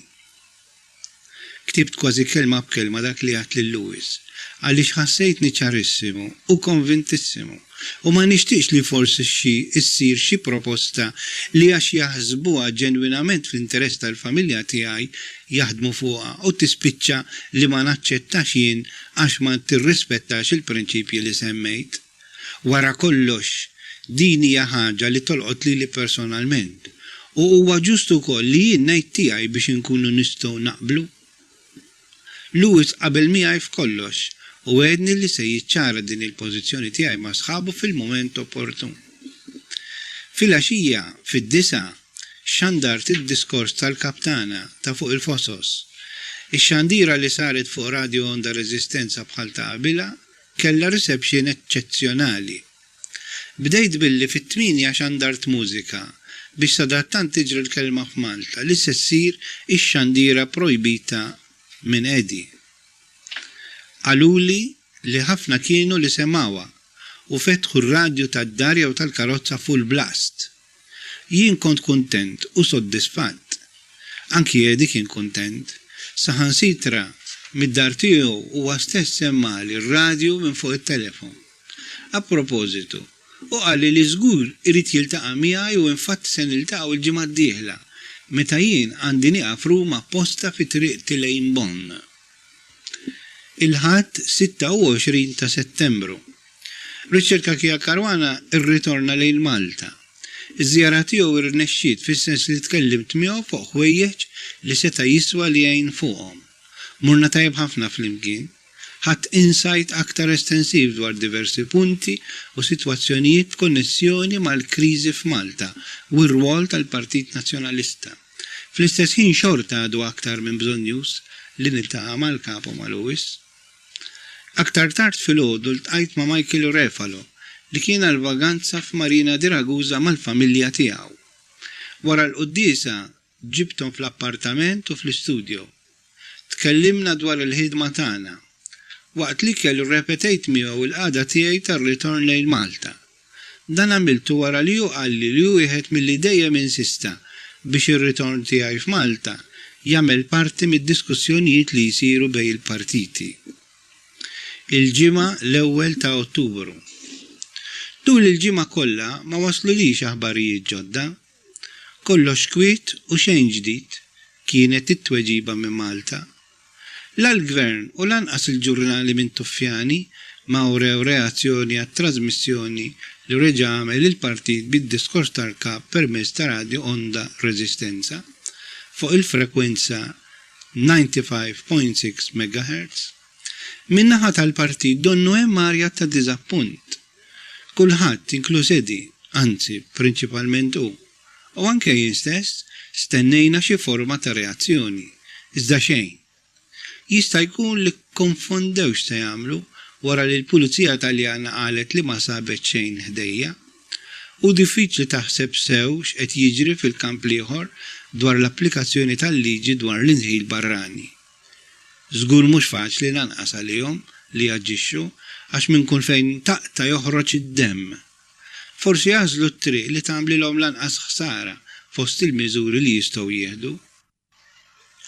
U riskju perikolus u delikatissimu li jpoġġi lill-Edi viċin ta' ċella. Probabbli li jinsabu d-disprati jfittxu lil xi ħadd kompliċi mal-kap fil-ksur tal-liġi faxxista. Żgur li ma jaħsbux darbtejn biex jagħtu lezzjoni bih. Viva r-Radio Onda Resistenza. Però f'din il-pawsa misterjuża hemm ukoll xi ħaġa għaddejja. F'dan l-isfond ta' ansjetà, misteru u taħtieħ ta' qalb, għaddejjin xi taħdidiet bejn il-partiti. Ftit għadni naf, iżda l-fatt li qed jiltaqgħu skont ma qaluli Guido De Marco u Carmenu Mifsud Bonnici, diġà hu sinjal li jiftaħ spiral ta' distensjoni jekk mhux ukoll tamiet ta' ottimizmu, però ottimizmu kawtelat u mhux maġġel, bil-mod biex nagħmel xi konklużjoni, anzi probabbli li għadhom biss taħdidiet preliminari u esplorativi. Iżda insomma, dejjem sinjal pożittiv. Propju llum Joyce qaltli li semat li saħansitra l-kapijiet ta' żewġ partiti, Edi u Mintoff, iltaqgħu fil-Palazz ta' San Anton. Jekk veru u pass verament il-qoddim, u konferma li sigriti ma jeżistux f'Malta. Qed tiċċirkola wkoll li tagħna dal-waqt se jidħlu l-Parlament. Għandi 100 sena biex niltaqa' mal-kapada ħalli nisma' xi ħaġa konkreta. Sadattant jiena ninsab qalbi ttaqtaq nistenna l-aħbar tad-deċiżjoni tal-pretore dwar il-ftuħ mill-ġdid ta' Studio Master. Sissa għad m'hemm xejn ġdid. Dan hu proċess li jkompli jżid il-melħ fuq il-ferita. Tħossok konvint mir-raġun u trid tissofri u tbagħti l-konsegwenzi ta' minu kapriċċuż u strafottenti. Kull ġurnata li tgħaddi bla deċiżjoni idoża favur min abbuża mill-poter u kull ma qed jistenna hu proprju li l-każ idum ma jirriżolvu ruħu għat-tul kemm jista' jkun. Però m'hemm xejn x'tagħmel aktar. Intant ninsab Ruma fi triqti lejn St. Augustine għand il-Konrad Adenauer Foundation fil-Ġermanja. F'din il-waqfa ta' 3 ijiem qed nattendi konvenjo fl-Istituto Luigi Sturzo. Il-fondazzjoni li organizzat dan il-konvenju laqat rappreżentanti awtorevoli u intellettuali ta' Demokrazija Kristjana u ta' Sidju Tedeska biex jiddiskutu l-pożizzjoni u l-istorja ta' żewġ partiti fil-pajjiżi rispettivi tagħhom. U bekk l-istess partiti joqorbu fejn ferm aktar lejn xulxin. Inizjattiva interessanti u li biha hemm ħafna x'wieħed jitgħallem. Fl-istess ħin din il-waqfa f'Ruma ħdejn il-Panteon ta' Agrippa għandha sservi biex niltaqa' mal-kap li se jieqaf kważi apposta fit-triqtu lejn Brussels. F'dan il-kollokju fi ħsiebni niddiskuti, nesponi u niċċara problemi u prospettivi konnessi miegħi personalment. Nittama li jirnexxi li noħroġ mill-laqa ma' Edi almenu b'moħħi aktar ċar. Dan hu kollokju li tassew għandi bżonnu. Illum fil-Ġermanja saret il-bidla fil-gvern. Spiċċat l-era ta' Schmidt wara 13-il sena u bdiet dik ta' Kohl b'koalizzjoni ma' CSU u l-FDP. Il-vot ta' sfiduċja kostruttiva ntrebaħ minn Kohl. Personalment għandi ammirazzjoni lejn Schmidt, statista ewlieni fl-Ewropa. Nittama li ma jdumx ma jibda jispikka Kohl li għadu mhux magħruf biżżejjed mal-opinjoni pubblika internazzjonali. Fraħt b'din l-aħbar għax issa s-CDU jinsabu fil-gvern. Nittama li dan tagħhom ma jkunx perjodu ta' tranzizzjoni biss. Is-Sibt 2 ta' Ottubru. Fl-aħħar sessjoni tal-Konvenju tad-Demokrazija Kristjana u s-CDU saru konfronti dwar is-sistemi elettorali tal-Italja u tal-Ġermanja li għamlu argumenti vivaċi. Oġbuni ħafna Professor De Rosa u Professor Fisichella.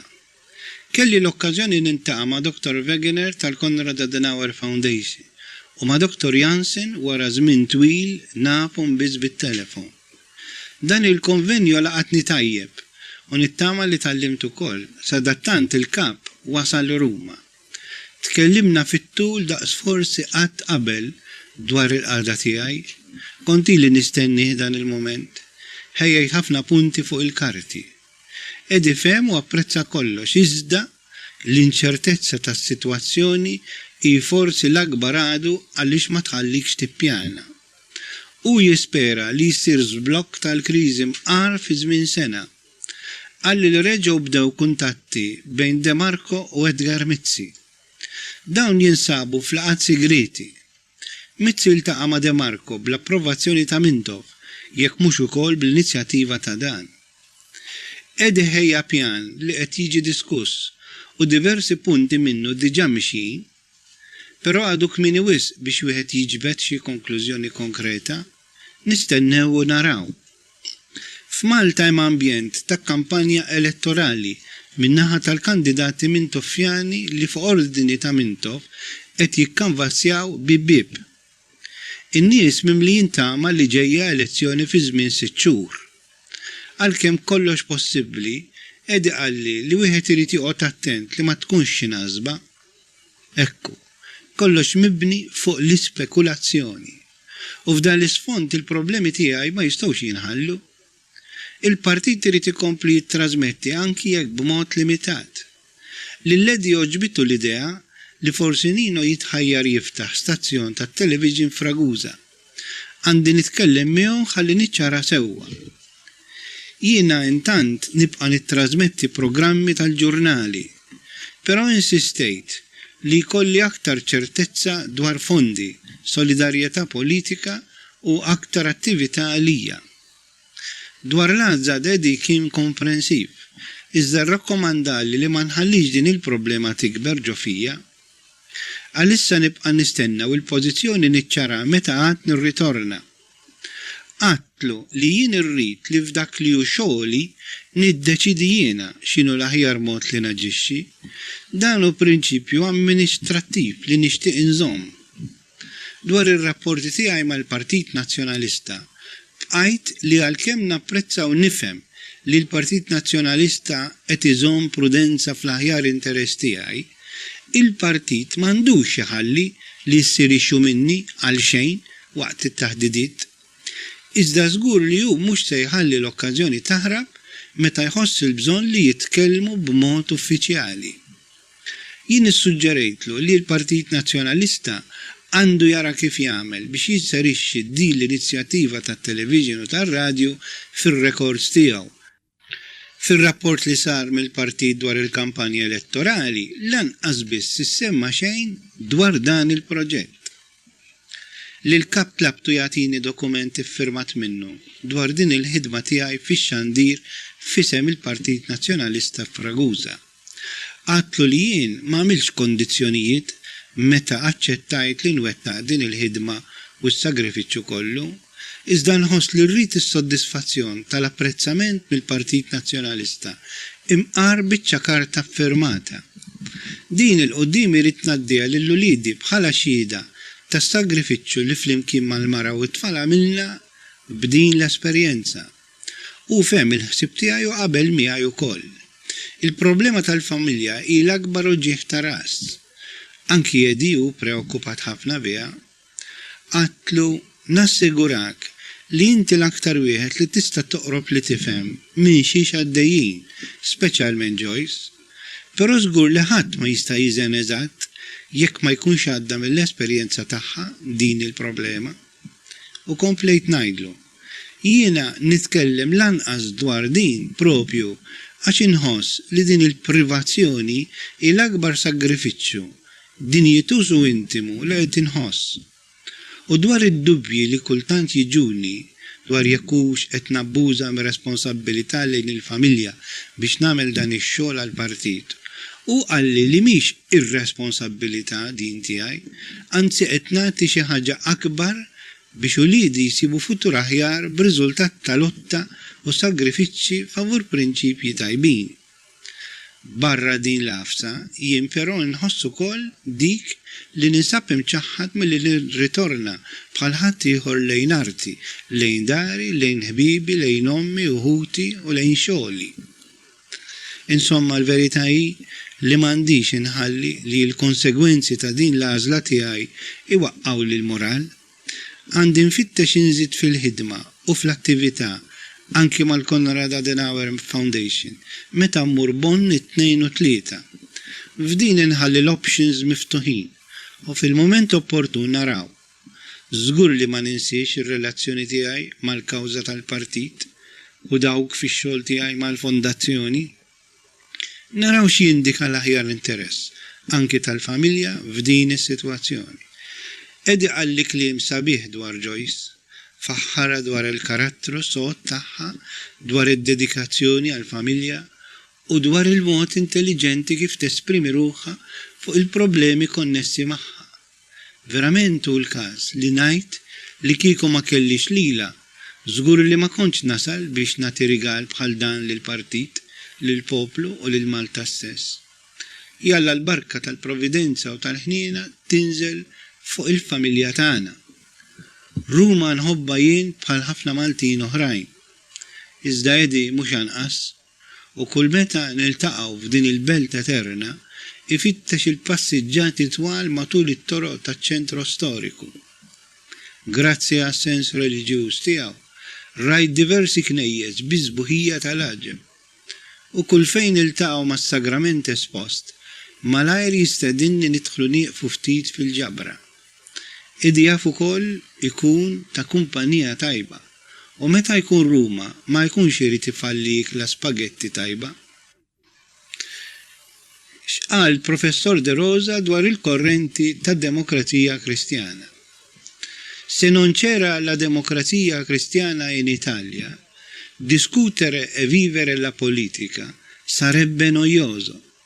La democrazia cristiana non è un partito, ma addirittura un paese. Tante diversità culturali, ideologiche e sociali messe a convivere insieme, ma avendo sempre un punto di riferimento e un consensus base, cioè quello dell'unanime convincimento a favore della libertà, i principi democratici e i valori politici di ispirazione cristiana. Per lo storico è difficile storicizzare queste vitalità che sono i correnti. Il-ħadd 3 ta' Ottubru. Wara l-Quddisa Edi ħadni lejn il-Vatikan. Il-Papa għamel il-kanonizzazzjoni ta' żewġ reliġjużi, Padre Lilli u Suor Jugan. Ftit wara li daq nofsinhar, rajna li l-Papa jindirizza folla kbira fi Pjazza San Pietru. Kienet l-ewwel darba li jien attrajt lil Papa Wojtyła. Naturalment, minn nofs pjazza ta' dak il-kobor, rajt biss figura in minjatura tal-Papa, tikka fil-veru sens tal-kelma. Ekk edna wkoll għax tirrealizza l-immensità tal-pjazza tal-Bernini meta tkun ġo fiha. Intant din kienet xorti tajba u grazzja wkoll għaliex verament għandi ammirazzjoni kbira lejn il-Papa tagħna. F'nofsinhar kilna mad-Dun Giuseppe Zara li fis-sempliċità tiegħu feraħ isu tifel bil-fatt li kellu l-opportunità unika li jistieden għall-ikel fil-libertà kollha lill-ledi li tant iħobb. Din l-okkażjoni fiha tifsira aktar meta tiftakar li Dun Giuseppe, 69 sena, joqgħod propju xi 4 bibien biss il-bogħod minn Edi f'Birkirkara u li qatt ma ħassu daqshekk viċin u sodisfatt li kien miegħu daqs illum. Murġib Assis jistieden lill-Ledi f'xi ristorant Malti. Irrid ngħid li Dun Giuseppe ħa sorpriża sabiħa bil-fatt li ltaqa' miegħi wara tant żmien li l-missieri kien jirrispetta ħafna. Fil-għaxija wasal Dr. Tabone. Jien għamilt mill-aħjar biex ma nurix buli miegħu, avolja ħassejt li ma mexix tajjeb miegħi, però bħal dejjem jien nagħtih id-dritta bħala superjur tiegħi tal-qalb tajba tiegħu imqar jekk xi drabi ma naqblux. Wara kollox mhux il-waqt lanqas li naqbad diskors puntiljus miegħu. Allura komplejna tajjeb. Jiena dejjem irrispettajtu anke meta nħoss li ma naqbilx ma xi idejat tiegħu. U rini atteġġament tajjeb ukoll feraħ bija u xtaq li l-ġid. U nemmnu. U għalhekk inħoss li għandi nieħu aktar paċenzja. Fil-għaxija morna niklu ġelat grandjuż għand il-famuż Ġolitti. Ma jfallija qatt okkażjoni tajba għal ġelat. U jien nifmu għax daqqiq ukoll għal dal-imbierek ġelat. Li tanto ġobni li se jiġrili bħalu u kull darba li nkun fl-inħawi ta' Montecitorio nieqaf għand Ġolitti. L-erba' u l-ħamis 6 u 7 ta' Ottubru. L-erba' irritornajt minn Bonn u wara nofsinhar irġajt iltqajt mal-kapu ma' ċensu ta' Bone. Tajthom rapport miktub dwar iż-żjara tiegħi għand id-diriġenti tal-Konrad Adenauer Foundation. Semmejt il-laqat li kelli mal-ħbib tiegħi Dobers, Koll, Rabenajk, Mrs. Antrup, peress li raġġel tagħha Josef jinsab indispost, Slopjanka u Schladitz. Ma dawn tkellimt dwar l-Aġad, dwar is-sitwazzjoni tiegħi u ħwejjeġ oħrajn. Minn dawn il-laqat ikkonfermajt għal darb'oħra kemm għandhom stima lejja, kemm jixtiequ l-ġid, kemm japprezzaw il-ħidma tajba u kemm jipposjedu sens ta' lealtà fuq ix-xogħol bejniethom bħala kollegi u miegħi fl-ambjent tax-xogħol tiegħi fl-Aġad. Esprimew ħafna sentimenti ta' solidarjetà u ta' ammirazzjoni miegħi u mal-familja fis-sitwazzjoni li ninsabu fiha. Għamlu minn kollox biex jagħmlu li kuraġġ. Tajt ukoll rapport aktar dettaljat tal-laqgħa li kelli ma' Joseph Tezing, id-direttur tal-fondazzjoni. Din kienet l-aktar laqgħa importanti fis-sens uffiċjali peress li ddiskutejt problemi u prospettivi dwar l-Azzad u speċjalment dwar il-futur tiegħi. Kemm il-kap u kemm Dr. Tabone qablu mal-kontenut kollu ta' dak li għamilt ma' Tezing. Infatti, għandi jien stess inkompli nsegwu din il-linja skont in-noti li ħadd sakemm naraw fejn nistgħu naslu peress li din għad trid tiġi studjata aktar. Kollox għandu jimxi biċċa skont l-approvazzjoni li l-fondazzjoni ġib mill-awtoritajiet tal-gvern ta' Cole. Naturalment din il-proposta mal-fondazzjoni għalija tibqa' dejjem it-tielet proposta fil-lista tal-prioritajiet. L-ewwel hi li nirritorna lejn Malta bla kundizzjonijiet. It-tieni hi li jekk nibqa' kostrett li ngħix barra, nibqa' naħdem minn Marina di Ragusa sakemm il-Partit Nazzjonalista jibqalu l-bżonn li jittrażmetti liġi u mhux liġi tal-intħil barrani. U t-tielet hi li naħdem mal-fondazzjoni jekk nara li soluzzjoni f'Malta m'hemmx u l-proġett ta' television ma jkunx jista' jkompli b'deċiżjoni tal-partit. Però f'kull każ ninsab intenzjonat bl-akbar determinazzjoni li nibqa' marbut direttament mal-kawża tal-partit, tal-poplu u mhux anqas tiegħi u tal-familja tiegħi wara dak kollu li għaddejna minnu f'din is-sena fi Sqallija. Dwar dan kollu tkellimt ma' Edi u fehem is-sitwazzjoni tiegħi li minna l-partit jista' jkompli jieħu vantaġġ mis-servizz tiegħi. Infatti, meta, per eżempju, Edi beda jgħidli li minħabba l-liġi se jkun ferm diffiċli li nibqgħu nagħmlu l-films tal-meetings, etc., kważi kien qed jgħidli li forsi jkollna nieqfu jekk mhux għal xi trasmissjoni iżolata tad-diskors tiegħu dirett, jiena assigurajtu li lest nagħmel programm bil-Malti u l-kontenut tagħhom nieħdu mill-ġurnali Taljani u oħrajn biex żgur ma nissugrax il-komunikazzjoni ta' news items minn Malta. Din l-idea ili naħseb fiha. Edi qalli li fil-waqt li l-Partit Nazzjonalista ma jixtieqx jitfani f'qagħda li nikser il-liġi, però jekk jiena lest li nkompli nagħti semi b'dan il-mod, tista' tkun soluzzjoni tajba ħafna. U hekk se nagħmlu. Fl-istess jum, jiġifieri l-erba', il-kap iltaqa' ma' Demita, is-segretarju politiku tad-Demokrazija Kristjana fi Pjazza del Ġesù. F'din il-laqa kien hemm Dr. Tabone u jien ukoll. Edi qalli li ma' Demita iltaqa' jumejn qabel fi Brussels u jfissaw din il-laqa ta' importanza mhix żgħira. Kienet tinħass il-ħtieġa li Demita jsir jaf sew lil Edi personalment u jsir jaf ukoll dwar Malta minn sorsi diretti.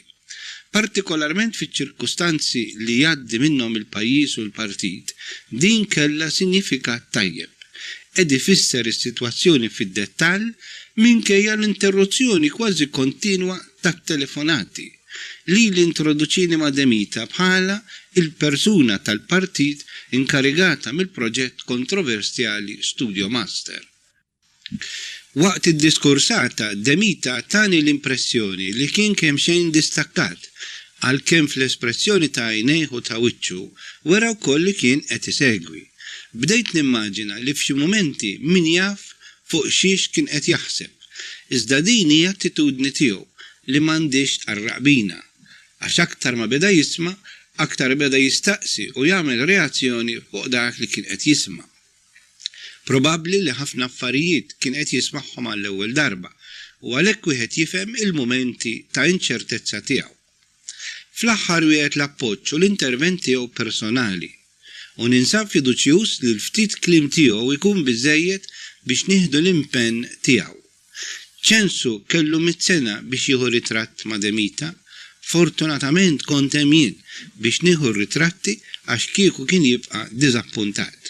Fost l-affarijiet li laqtuni mill-Edi kien li Mintoff talab u ħa l-approvazzjoni mill-missjoni militari u tal-Agorio biex dawn jagħtuh apparat ħalli jkun jista' jimblokka kull channel tat-television.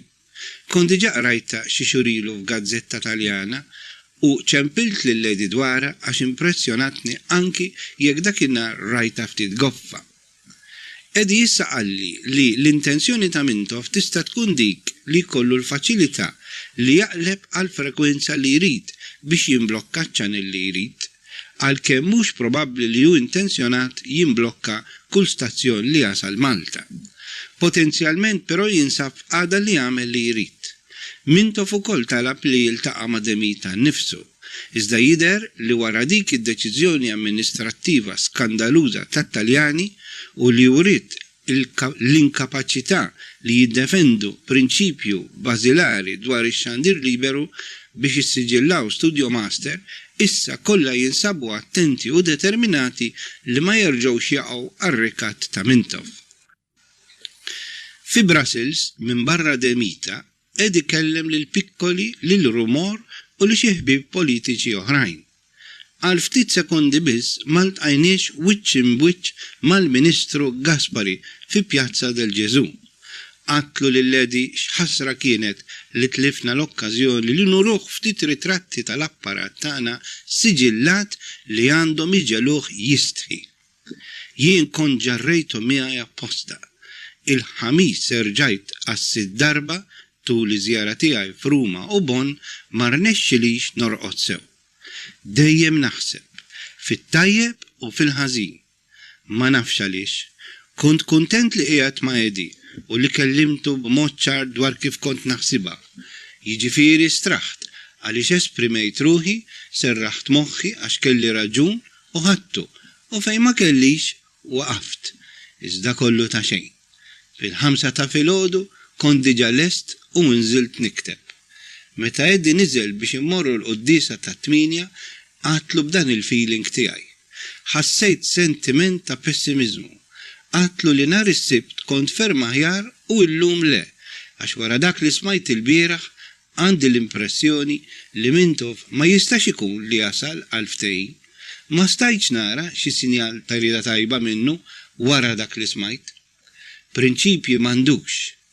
Edi tani l-verżjoni ta' kif qed jara l-qagħda bħalissa u ma qabilx ma' dik tiegħi. Għalli le, anzi bħalissa Mintoff irid isaħħaħ idejh waqt in-negozjati mhux uffiċjali bejn il-partiti.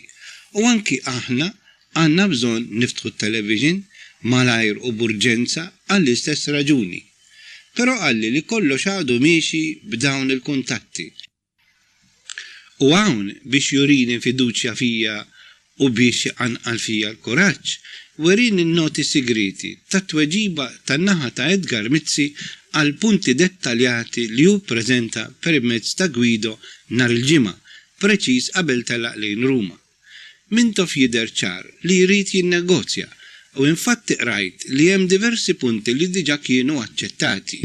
Jonqos iżjed, iżda mhijiex ix-xogħol. U ħassejt li Edi qed iħares lejn prospettivi tajbin dejjem jekk jirnexxielu juri saħħa permezz ta' appoġġi u vantaġġi oħra kontra dawk ta' Mintoff. Dan hu żmien kruċjali. Allura anke jien għamilt kuraġġ ġdid. Morna l-qudies fil-Knisja ta' Sant'Ignazio fil-Pjazza del Ġesu. Kienet il-festa tal-Madonna tar-Rożarju. Taxxaqt nisma' l-Magnificat. Kombinazzjoni il-ħadd waqt li konna Edi u jien nippassiġġaw via del Corso, tħanna fi knisja oħra fejn kien hemm l-espost. Edi ħobb ħafna jitlob u jinvista u ma jitlibx l-okkażjoni kull meta jista'. Verament iġib li sens ta' ammirazzjoni u jiddaħħalni f'xorti. Intant f'din il-knisja bat kopja ta' salmi u kantiċi u fosthom il-Magnificat li qrajt bil-mod. Naħseb u nitlob biex ħsibijieti u ħidmieti iservu biex jollu l-ruħi u l-qalbi il-fuq lejn il-mulej. Tlabt biex nara fejn hemm il-prudenza u mhux l-abbuż tagħha. Tlabt biex jislifni l-erf u l-għaqal mhux is-supervja u l-preżunzjoni. Tlabt tal-familja li tant inħobb iżda li lest nagħmel sagrifiċċji biex inkompli nagħti futur aħjar lill-uliedi. Niċċaħħad u noqgħod nieqes mill-aktar iżżis tiegħi għax aktar ma noqgħod nieqes, aktar inħossni nimtela b'esperjenza u b'milja ta' serħan interjuri hekk ukoll ħsibt wara din l-esperjenza ta' sqallija. U kif ħriġna mill-Knisja għadt lil Edi dwar kemm ħadd gost naqra l-Magnificat u mhux illum biss. Niftakarni minn meta kont ma' ta' San Pawl dan kien il-kantiku li l-aktar kien jispirani fis-sens spiritwali, però nistqar li nħossni ferm imdejjen ma li mallem. Qabel tlaqna minn Ruma kien hemm opportunità li jedi jiltaqa' ma' Tina Anselmi, iċ-chairperson tal-Kummissjoni P2. Setat kienet laqa interessanti, iżda ma kienx possibbli. Kellu jkun ċensu li qabel ma tajna qalbna għal kollox li jedi jara lil Anselmi għalli bla tlaqliq li kien aħjar li jien ma nidħolx. Għatlu bla dubju nifhem il-pożizzjoni. Qatt ma mbuttajt li l-nifsi biex tiddeffes fejn ma jesanix, dejjem nippreferi noqgħod pass lura f'kollox u verament hekk kont qed naħseb għax għandi sens ta' prudenza u ta' kif imorru l-affarijiet. Naħseb li seta' qalli b'ton aħjar biex ma jurtanix. Kien Edi stess li insista miegħi biex ninaqat magħhom. Infatti l-ajruplan tiegħi kien sija qabel tagħhom u staqsejtu jekk hux bżonn jew utli li noqgħod magħhom, anki jekk għalija kien pjaċir dejjem. U kien Edi li qalli ejja magħna u oqgħod sakemm tista'. Rajna lil Bernassola f'żewġ okkażjonijiet. Feraħ ferm anki bija. Dejjem jgħidli ecco il nostro caro grande eroe. Staqsini dwar l-affarijiet ta' Studio Master, irrakkuntajtlu s-seduta, speċjalment l-impressjoni li ħallili l-avukat tal-Istat. Bernassola kien diżappuntat ħafna, għalli li Gaspari hemm bżonn ineħħi s-siġilli mill-aktar fis. Dan għattu lil-Edi peress li dak il-ħin Bernassola u jien konna barra l-uffiċċju. U impressjona ruħu ferm bir-ritratti tal-impjant siġillat u talabni kopja. Żgur li jużhom kif jixraq. Wara dan kollu erħelila lejn l-airport minn fejn Edi kellu jċempel lil pikkoli għal xi tweġiba li dan kellu jagħti wara jkellem lil Gaspari. Jien sellimt u rringrazzjajt lil Edi u sellimt u għedt lil Dr. Tabone li sa fejn nista' ngħin fl-Ażad għandu jqabbadni. B'dan xtaqt nirreferi wkoll għal pubblikazzjoni tas-suppliment dwar l-Ażad fin-nazzjon tagħna li stant ħassejtni offis bil-mod kif tħallejt barra għal kollox. Huma telqu lejn Malta fejn jien b'mod inġust ma nistax nirritorna. U jien battriqti lejn Marina di Ragusa. Kont soddisfatt u nħares il-qoddim. Fil-karozza li l-Edi għatlu li kont kontent li jissa kien se jkollix nagħmel mhux ħażin. Se nibda nikteb l-artikli fil-gazzetta, irrid nippjana t-trasmissjonijiet għal meta nerġgħu niftħu, irrid insegwi il-proposta lil Konrad Adenauer Foundation dwari, għandi wkoll xi xogħol ieħor tal-Ażad u affarijiet oħrajn. Fis-7:30 ta' filgħaxija ċempilli Bernassola u qalli li Gaspari ta' l-ordni biex jitneħħew is-siġilli ta' impjant wieħed. Ma nafx tal-liema jekk hux tat-televiżjoni jew tar-radju. Għandi nistenna saħada dwar żviluppi. Aħbar bla mistennija din. Bist qabża u sabbat bil-pom fuq l-iskrivanija. Swew xi ħaġa diġà il-laqat u x-xogħol li saru f'Ruma u fi Brussels, ċempilt lil-Edi biex ninformah. Ħa pjaċir immens. Għalih kienet sorpriża wkoll. Però għatlu li aħjar nistennew għax qabel naraħ miftuħ l-istazzjon ma nemminx. Iżda kellna s-sodisfazzjon li xi ċaqli kien hemm żgur. Il-ġimgħa 8 ta' Ottubru. Illum qomt mimli ħeġġa, spiritu tajjeb u ottimiżmu. Il-lejl kien l-aħjar minn dawn l-aħħar seba' li għaddew. Kelli aptit qawwi li naqra u nikteb. Okkupajt il-ħin kollu b'impenji siwja. Ġibart flimkien l-esperjenza rumana u dik tedesca. Intfajt naqra lettere dalla preġjoni tal-Alcide de Gasperi li ħassejthom jistimolawni spiritualment. Ikkonvinċejt aktar ruħi li meta l-bniedem ikun rettu b'fidi soda ikun kapaċi jaffronta kull sitwazzjoni, ibsa kemm tkun ibsa, kif ukoll jaħdem fl-ambjent tal-politika li ħafna jqisuha inkonsistenti ma' kuxjenza kristjana, mingħajr ma jħalli ruħu jiċċappas mill-kurrenti tal-hekk imsejħin pragmatizmu, makkjavelliżmu u opportunizmi oħrajn tant komuni f'dan il-qasam. Imbagħad rajt darba l-ktieb bil-poeżiji tal-magħruf Dietrich Bonhoeffer, Prayers from Prison.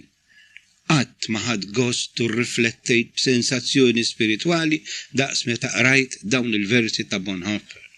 Intant għaddejt il-jum kollu nistenna żviluppi dwar it-tneħħija tas-siġilli. Ma ġie ħadd. Ċempilt lil Bernassola, qalli li kellu jivverifika. Ċempilt lil Ledi li kien fermanzjus. Sadattant iridu nistennew. Jien ninsab ħerqan ħafna. Nittama li jaslu kmieni l-ġimgħa d-dieħla.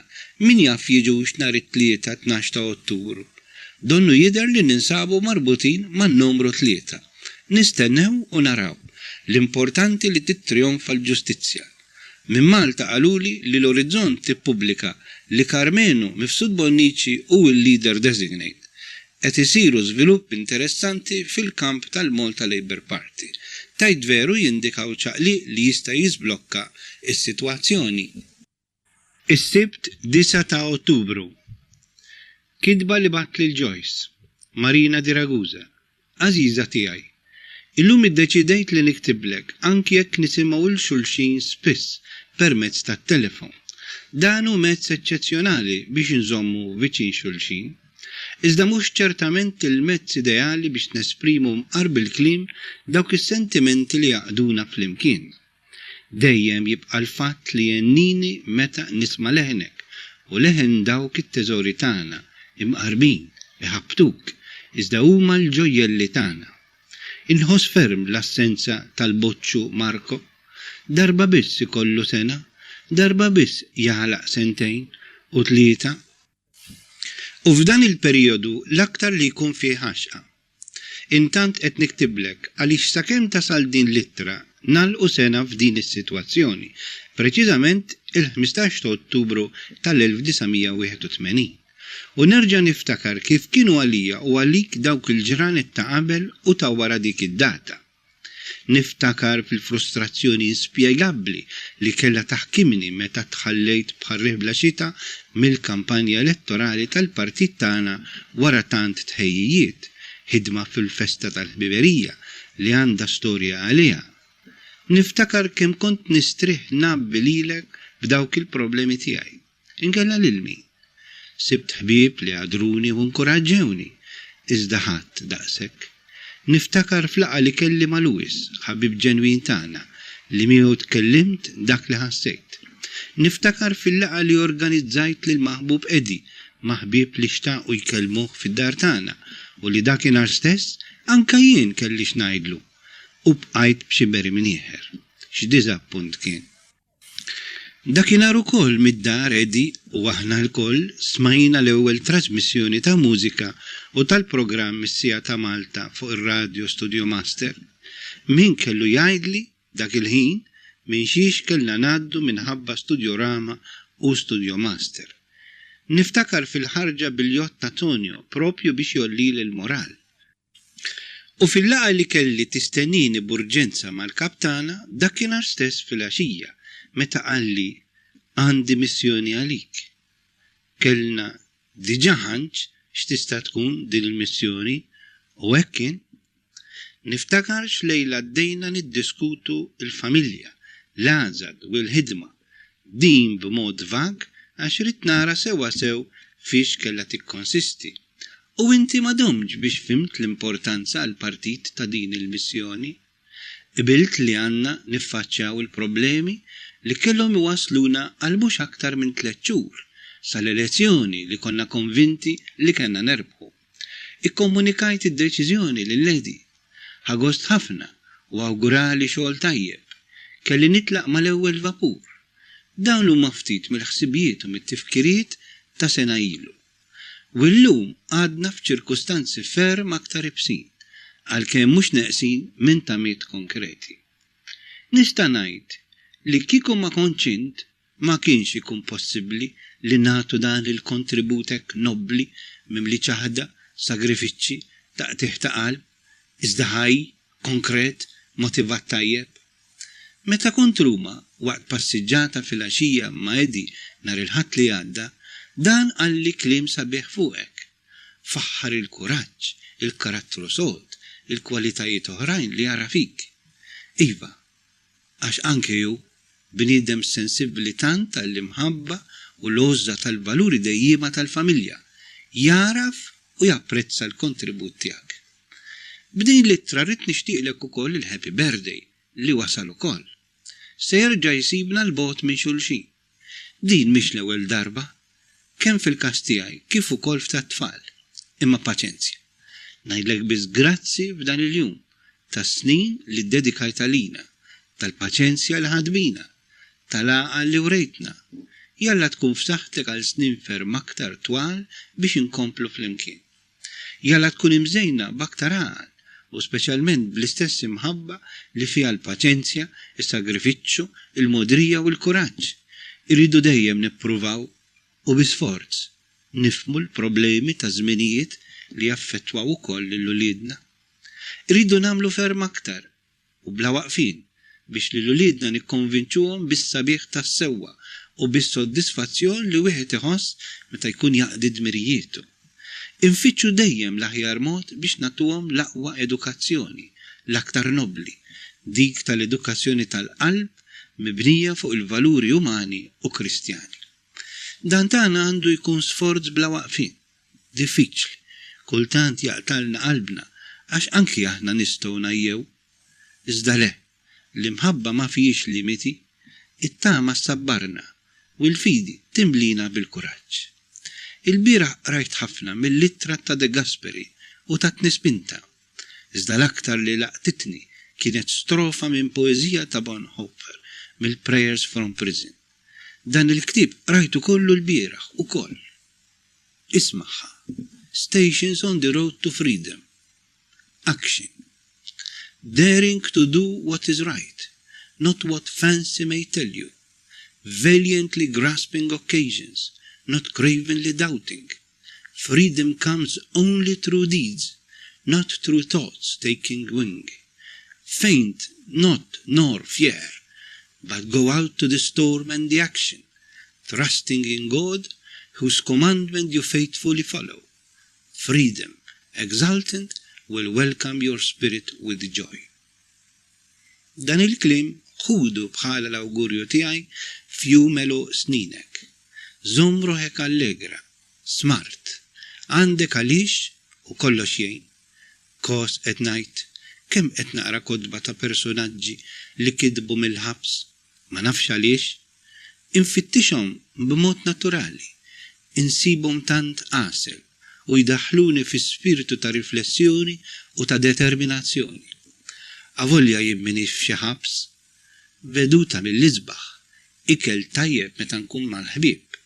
Iżda iva, x'ħin inħares minn fejn qed nikteb u għajnejja jaqbżu is-serer, il-kampanja, it-tpespis ħini tal-asafar, il-ġmil tal-baħar, hemmhekk nimmaġina lil pajjiżi, nimmaġina dari u lilkom, nimmaġina x-xogħol, il-ħbieb. Dawn kollha huma tiegħi wkoll, iżda ninsab maqful barra, il-frotta projbita. Aktar ma tkun projbita bla raġuni, aktar tħossa misruqa minnek, u allura aktar tkun trida. U propju minħabba dawn is-sentimenti allura jinżel il-klim minn ġarrab ferm aktar minni. Però nassigurak li daqskemm nixtieq nerġa' nkun magħkom, daqshekk ieħor irrid nibqa' liberu. Tifhimni int? Niġi lura iżda bidritt, mhux bi pjaċir ta' ħadd ieħor, u ninsab verament ottimist li l-kawża tagħna se terbaħ. Beda l-marċ li issa ħadd ma jwaqfu. Fihem lil Massimo li dan kollu qed isir għalih u li jubla ma jaf qed jagħti semu. Anke lil Marjano, l-importanti li jisimgħu, jifhmu aħjar meta jikbru. Selli li ħafna għal mama li qiegħda fi ħsieb il-ħin kollu ukoll u għal ħuti, selli wkoll għal ħbieb li tant jixtiequlna l-ġid. Insellimlek u nagħtik bewsa li nitolbok tgħaddiha wkoll it-tfal. Riċi. Dawn il-versi ta' sew ħelwin kitbithom Franceska, tfajla li taħdem fl-uffiċċju ta' Nino b'dedika lili. Ciao. L'addio è un saluto di una totale separazione che spesso ferisce dentro, mentre il ciao è un saluto che separa solo momentaneamente, solo che a volte il ciao prende le sembianze dell'addio. Francesca Bianca, fid-9 Ottubru 1982 ġewwa Ragusa. Il-ħadd 10 ta' Ottubru. Illum il-Papa ikkanonizza lil Massimiliano Kolbe. Il-Knisja kullimkien iċċelebrat dan il-jum. Jiena personalment ħassejt xi ħaġa partikolari. Għandu xi ħaġa x'tiġbidni dan il-qaddis. Forsi d-devozzjoni kbira li għandu lejn il-Madonna. Forsi l-ħidma kbira tiegħu fil-kamp tal-mass media fejn kien priġunier. Forsi l-eroiżmu tiegħu waqt il-mewt kifra li sofra. Però naf li segwejt il-quddisa tal-Papa li ġiet trasmessa bit-television minn reġista Zeffirelli. Ħassejt nieħu verament pjaċir u kont kuntent bil-kant bil-Pollak, bid-diskors tal-Papa, bl-ispettaklu tal-folla u bl-informazzjoni dwar il-ħajja ta' Kolbe. Fid-diskors tiegħu il-Papa għaqad din l-okkażjoni memorabbli għal Pollakki mal-kriżi u s-sofferenza tal-poplu Pollak li jum qabel ra xogħlijiet definittiv ta' Solidarność minn Jaruzelski. Huwa qal: fġieħ dan il-qaddis San Massimiliano Kolbe inħeġġeġ lill-gvernijiet tad-dinja u lil kulħadd biex jitolbu annozzjon Pollakka. U uża vuċi għolja, kommoventi u kważi jimpona b'din it-twissija. 10 sħab iżweġ ġej fuq il-Polonja b'din il-mossa viljakka tal-gvern Pollak. Intant bdejt niftakar f'Massimo tagħna. Għax meta Kolbe sar beatu fi 17 ta' Ottubru tal-1971, Joyce kienet ila u meta qrajna fuq dan il-beatu ġdid, malajr bilna li jekk it-tarbija tkun tifel insemmuh Massimiliano Kolbe. Attendejna ċerimonja solenni mill-Arċisqof Ġerada fil-Knisja ta' San Franġisk tal-Belt u konna ferħanin ħafna li konna ddeċidejna fuq dan l-isem. Tant kienet kbira li mħabba tiegħu lejn l-Immakulata li kont ħassejt li jekk insemmu t-tarbija tagħna Massimiliano Kolbe qisna qed insemmuh ukoll għall-Madonna. Jalla jberikna, iżomm idejh fuqna u jipproteġi lil Massimo. It-2-11 ta' Ottubru. Fil-waqt li qed nistenna li jitfaċċa xi ħadd biex ineħħi s-siġilli jew parti minnhom kif kien qalli Bernassola b'ordni tal-Ministru Gaspari, nirċivi l-aħbar tad-digritt tal-Pretore Borrometi. Dan l-ewwel ta' raġun lilna u kontra dak li rid l-Avukat tal-Istat. Infatti il-Pretore ma sospendix is-seduta u ta' konjizzjoni tal-każ. Iżda mbagħad iddeċida li dan il-każ mhux fil-kompetenza tiegħu iżda tat-Tribunal Amministrattiv ta' Katania. Issu rid jgħidilna li għandna raġun aħna iżda rridu neħduh mingħand ħaddieħor. Sadattant għadna magħluqin. Din l-azzjoni tagħna mal-Pretura kellha tkun tentattiv bl-iskop li nerġgħu niksbu dritt li niftħu l-istazzjon sakemm tittieħed deċiżjoni definittiva dwar min għandu raġun. L-aktar importanti għalina kien li nerġgħu nittrażmettu fl-aqsar żmien possibbli. Iżda dan l-iskop ma lħaqniex. Il-Pretore derlu li ma jidħolx fil-mertu tal-każ. Ra li t-teżi tagħna kienet tajba u valida, iżda min-naħa l-oħra ra wkoll l-argument mibni biss fuq il-poter, ministri, gvernijiet, eccetera. Meta smajthom jiddibattu l-każ fil-21 ta' Settembru ħadd propju din l-impressjoni. Jiġifieri, minnaħa il-każ ġust, loġiku u skont id-drittijiet rikonoxxuti u minnaħa l-oħra difiża minn dak li jrid jimponi biss bil-liġi ta' minnu b'saħħtu. Il-Pretore, anzjan b'espressjoni ta' neutralità assoluta, kien mastru biex jaħsel idejh. Kont tajt din l-impressjoni tiegħi lil-Ledi u lil ħbieb oħrajn bħal John Victor Camilleri. Illum l-avukat qalli il-Pretore ha visto da una parte il diritto e la ragione ma senza potere e dall'altra solo le eventuali ripercussioni internazionali. Però all'anqas ime jusa pozittiva d-deċiżjoni tiegħu li ma sospendix is-seduta u sema l-każ regolarment. L-Avukat tal-Istat rid jilgħab goff ħafna meta kwarta biss qabel is-smigħ tas-seduta ħareġ bl-idea ta' sospensjoni immedjata biex żgur jaqtalna saqajna. U l-avukat tagħna malajr irreaġixxa b'risposta konkreta. Madankollu fostant inċertezza xorta tamajt kien ta' xejn. Ħassejt delużjoni. Kif stajna nieħdu raġun meta konna nafu li dan kollu nqalab b'deċiżjoni amministrativa mill-istess Ministru. Id-dokumenti li ppreżenta l-avukat tal-Istat ma jenux, anzi donnom komplew kabbru t-tensjoni għaliex rid jimpressjona bihom.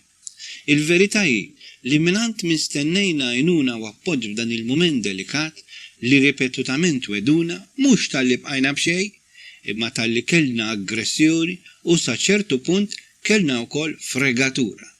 Xi jfisser dan?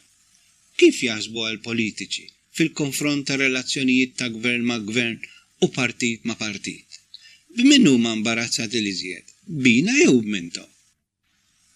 Minna ħatana qed nistennew u nippretendu żejjed mingħand ħbieb li jinsabu fil-poter, imma min-naħa l-oħra xi tfisser u sa fejn jaslu dawk imsejħa solidarjetà, appoġġ, għajnuna. Dan hu stil tal-politiċi Taljani li ma jkunu jridu jiġġieldu ma' ħadd. Darba smajt lil Andreotti jgħid: chi oggi rompe le scatole può venirmi utile domani. Beh, dawn id-dubji u l-mistoqsijiet jiġu f'moħħi waħedhom. Żgur irridu nistabbilixxu fejn aħna u maħniex. Kieku ried il-Ministru seta' waqqaf il-provvediment amministrattiv anki malli rċieva t-telegram ta' protesta li batnilu għana. Iżda ta' ordni li jkomplu. Għaliex? Sadattant tard filgħaxija rġajt ċempilt lil ħabib ġenwin tagħna Bernassola. Rġajt kellimtu dwar id-digrit u xi jmissna nagħmlu. Għatlu li qabel niddeċidu nkomplux mat-Tribunal Reġjonali, rridu naraw sewwa fejn qegħdin b'din l-ordni verbali ġdida tal-Ministru biex niftħu mill-ġdid, iżda li sissa ma rriżulta xejn bil-miktub. U qalli li flaqa li kellu ma' Piccoli illum stess, dan ikkonfermalu l-pożizzjoni favur tagħna li ħal-Ministru. Iżda kellu jerġa' jivverifika sewwa l-għada minħabba din is-sitwazzjoni ġdida tal-Pretore. Għatlu li l-proċedura ma' Tribunal Reġjonali tiswilna ħafna aktar spejjeż u tieħu aktar fit-tul. Dan għalina jista' ma jkunx jaqbel fiċ-ċirkostanzi li għaddej minnhom bħalissa l-partit, għalhekk qabel ma nipproċedu rridu naraw eżatt fejn aħna, għax fil-fatt konna qed nifhmu li jista' jekk irid il-Ministru jagħti l-ordni biex jitneħħa s-siġill. Min-naħa tagħna nistgħu nagħmlu talba formali biex bekk niffaċilitaw il-qagħda tal-Ministru. Bernassola qabel ma dan u qalli li mhix idea ħażina li nagħmluha, xtaqt ħafna nkellem lil Edi dwar dan kollu u speċjalment biex japprofitta mill-fatt li kien reġa' tela Ruma propju llum, però ma stajtx insibu mkien. Nittama li ċemper u f'xi ħin. U wara mort Katania biex nitkellem ma' Professor Ali. Dan tani impressjoni ta' pessimizmu fuq il-possibiltajiet tal-Kastana. ċempilt lil Edi għalli biex nibqgħu għaddejjin bir-rikors jiġri x'jiġri. It-3 ta' Novembru. Mort Reġġo Calabria għal konferenza tal-Konrad Adenauer Foundation flimkien ma' CDU u Demokrazija Kristjana. Joyce u Marco ġew miegħi filwaqt li Massimo Mariano marru Malta ma' Carmen u Christian. Kienu ħdejja għal ftit jiem tal-midterm holiday. F'dan il-konvenju għandna programmi interessanti. Nżuru Reġġo, Crotone, Catanzaro, Gioia Tauro u diversi fabbriki u aziendi importanti bħal Mont Edison, Petrussola Sud u ċellulosa. Tant jitfaċċa xi ħadd ieħor biex jara fiex jinsab. Jien kont biss insellimlu bi ftit kliem. Iżda tiskanta, kollox ikun jaf fuqna. Darba rrakkuntali dwar kemm kienu ħobb il-Malta. F'Żożitu fi żmien il-gwerra kien tar diversi drabi bl-ajruplan fuq Malta. Kienu jitilqu minn Comiso mimlijin bombi suppost biex jitfawhom fuq Malta. Iżda kien jiġri li jitfaw il-bombi fuq il-baħar u jirritornaw bl-ajruplan vojt, għalli ma kienx jagħtini li nwaddab il-bombi fuq pajjiż viċin tagħna u ħabib bħal Malta. It-3-16 ta' Novembru. Illum mortan Dottor Xifo tal-Kwestura ta' Ragusa dwar il-permesso di soġġorno. Għalli li ċemplulu minn Ruma Demokrazija Kristjana dwar dan. Kont naf li jeddi kien kellimhom fl-aħħar żjara f'Ruma peress li anki hu kien preokkupat. Infatti xi 10 ilu kellimni Dottor Angelini u qalli li kien se jċempel lill-Ministru konċernat. Effettivament ħadu interess fija u l-kuntatt wasal. Wara nofsinhar mort tant il-Marixxall Minardi ta' Marina u tkellimt miegħu dwar il-permess u dwar il-qagħda tiegħi. Kien understanding u għedni kull appoġġ li kolli bżonn. Is-Sibt 20 ta' Novembru. Iddiskutejt il-qagħda tiegħi ma' Eddi bit-telefon. Insistejt fuq iċ-ċaħdiet ta' drittijiet u fuq it-teddid kontra tiegħi mill-Mintuffjani. Tlabt li ssir xi ħaġa kontra l-abbuż tagħhom u rrakkomanda li noqgħod kalm u ma nagħtix l-impressjoni li t-teddid qed jaffettwani, anki jekk għandi raġun, u insista li mhux fl-interess tiegħi li nesponni lili nnifsi żejjed biex nieħu raġun minkejja li jaqbel miegħi dak li qed inħoss. Jien smajt minnu u nsegwi l-parir tiegħu. U telekalertu biex dawn jagħtuna spot qasir fit-teleġurnali tagħhom. Sar qbil li mistenni jkun konfermat aktar tard min-naħa tal-partit biex issir intervista ta' madwar 4 minuti mal-kap nhar 13 ta' Diċembru u li tiġi ripetuta f'żewġ edizzjonijiet ta' kull stazzjon Italja 1 u Telekaler 2 bil-prezz ta' 1,200,000 liri Italjani. Imbagħad tkellimna dwar it-tħassir ta' żjara ta' Berlin għall-grupp tal-Azad. Dr. Wegener kien qalli li din tħassret waqt laqa bejn il-Ministri Genscher u Xiberras Trigona li fiha kien deċiż li jitkompla il-proġett tar-Radio Deutsche Welle u fl-istess ħin ikun assigurat li tieqaf kull għajnuna mill-Gvern Ġermaniż lejn l-Azad u l-Partit Nazzjonalista. Bekk u biex ma jkunx kompromess il-proġett tar-Radio Tedesk tħassar il-vjaġġ tal-grupp lejn Berlin li kellu jdum mill-5 sa 12 ta' Diċembru. Il-vjaġġ kien imħassar ġimgħa qabel it-tluq. Sfortunatament kelli raġun meta għadt lil-Ledi fl-aħħar laqgħa li kellna f'Ruma li dan il-vjaġġ ukoll suppost li kellu jikser il-liġi misħuta u għalhekk jew jinstab mod kif induru mal-liġi li hu diffiċli li liġi aċċettat mill-Konrad Adenauer Foundation jew kien hemm il-periklu li jekk il-gvern irid jaġixxi kien żgur iħassar il-bookings. U kien dan li ġara. U kollu inutli li naħsbu mod ieħor għaliex l-Azad kif konna nafuha mietet nhar l-1 ta' Settembru 1982. Inħoss li għalqet dan il-kapitlu. Irridu nitkellmu b'realiżmu u naraw x'se nagħmlu. Jekk għad hemm xi ħaġa x'wieħed jista' jagħmel dwar dan il-proġett. Issa Lewis qed jgħidli li l-bieraħ Mintoff ħabbar il-ftehim dwar id-Deutsche Welle u fl-istess ħin għamel aċċenn dwar l-assigurazzjoni li għandu bil-miktub li l-Gvern Ġermaniż ma jagħti ebda għajnuna lill-Partit Nazzjonalista. Il-bieraħ ukoll Censo Tabone kien imsejjaħ id-depo tal-Pulizija biex iwieġeb għal xi mistoqsijiet dwar iż-żjara tal-grupp f'Berlin.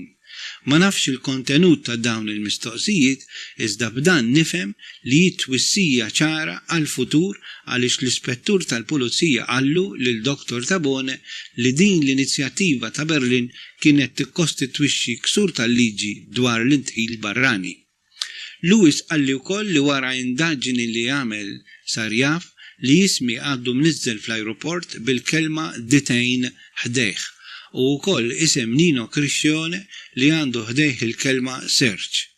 Li mhux keċċuni l-barra jridu imma jaħtfuni taħt dufrew. It-3 u l-4 kont inħossni qalbi sewda l-aħħar. Inkwetajt ħafna b'Massimo li kien qed iħabbata wisq lil Joyce u bdejt inħossni irrid nisplodi, speċjalment għal ħsieb li mhux possibbli nikkontrolla l-familja minn fuq it-telefon. Fl-istess ħin kont diġà għaddej minn feeling ta' solitudini u xtaqt inċempel lill-ħbieb u noqgħod ma' Joyce u t-tfal. ċempilt lil Lino Mintoff li fħin minnhom qalli qed issejjaħ lit-tifla għax darrejta ħażin ngħidilha l-istorja qabel torqod. Għatlu mur jiġri Lino oqgħod magħha għax issa l-waqt li tgawdiha. Jien nixtieq tant narhom jorqdu u ma nistax. Oqtajt għaliex ma flaħx. Veru dan, għax dejjem jien inraqqadhom lil Massimo u lil Mariano najdilhom it-talba, nattihom sewwa, nafasom waħda u nagħtihom il-bewsa. Lil Massimo hekk biss jirnexxi l-imbusu fuq moħħu bla problemi. Qed inħossu jafas it-toqol, il-pis taċ-ċaħda mill-familja.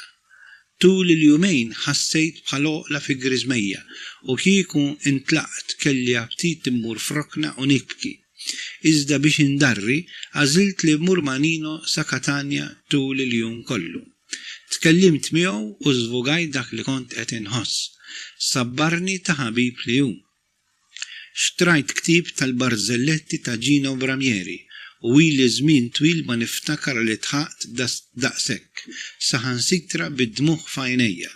Iżda meta għaddiet id-daħqa qisni rġajt ħassejtni bħal qabel u għattlu Nino, veru ħelwin dawk il-Barzelletti, iżda dak id-daħ kollu kien biss biex sparajt it-tensjoni li kelli. Filgħaxija ma għadx kwiet qabel ma ċempilt id-dar u kellimt lil Massimo. Kien kalm, tani pjaċir inkellmu. Lil Massimo nixtieq narah jirnexxi fil-għaqal u fil-maturità. Lil Lewis kontatlu meta tkellimna dwar il-familja li lil Massimo nixtiequ jkun il-kuxjenza politika tiegħi, il-kritiku tiegħi. Il-Bambini Birku u San Massimiliano Kolbe iżomm idejh fuqu. L-istess lil Mariano tant ħelu u jafimur u lil Marco teżor li jitlobni l-Cochrane il-sinu għadu ma jdurx biex jgħid il-kelma ice cream.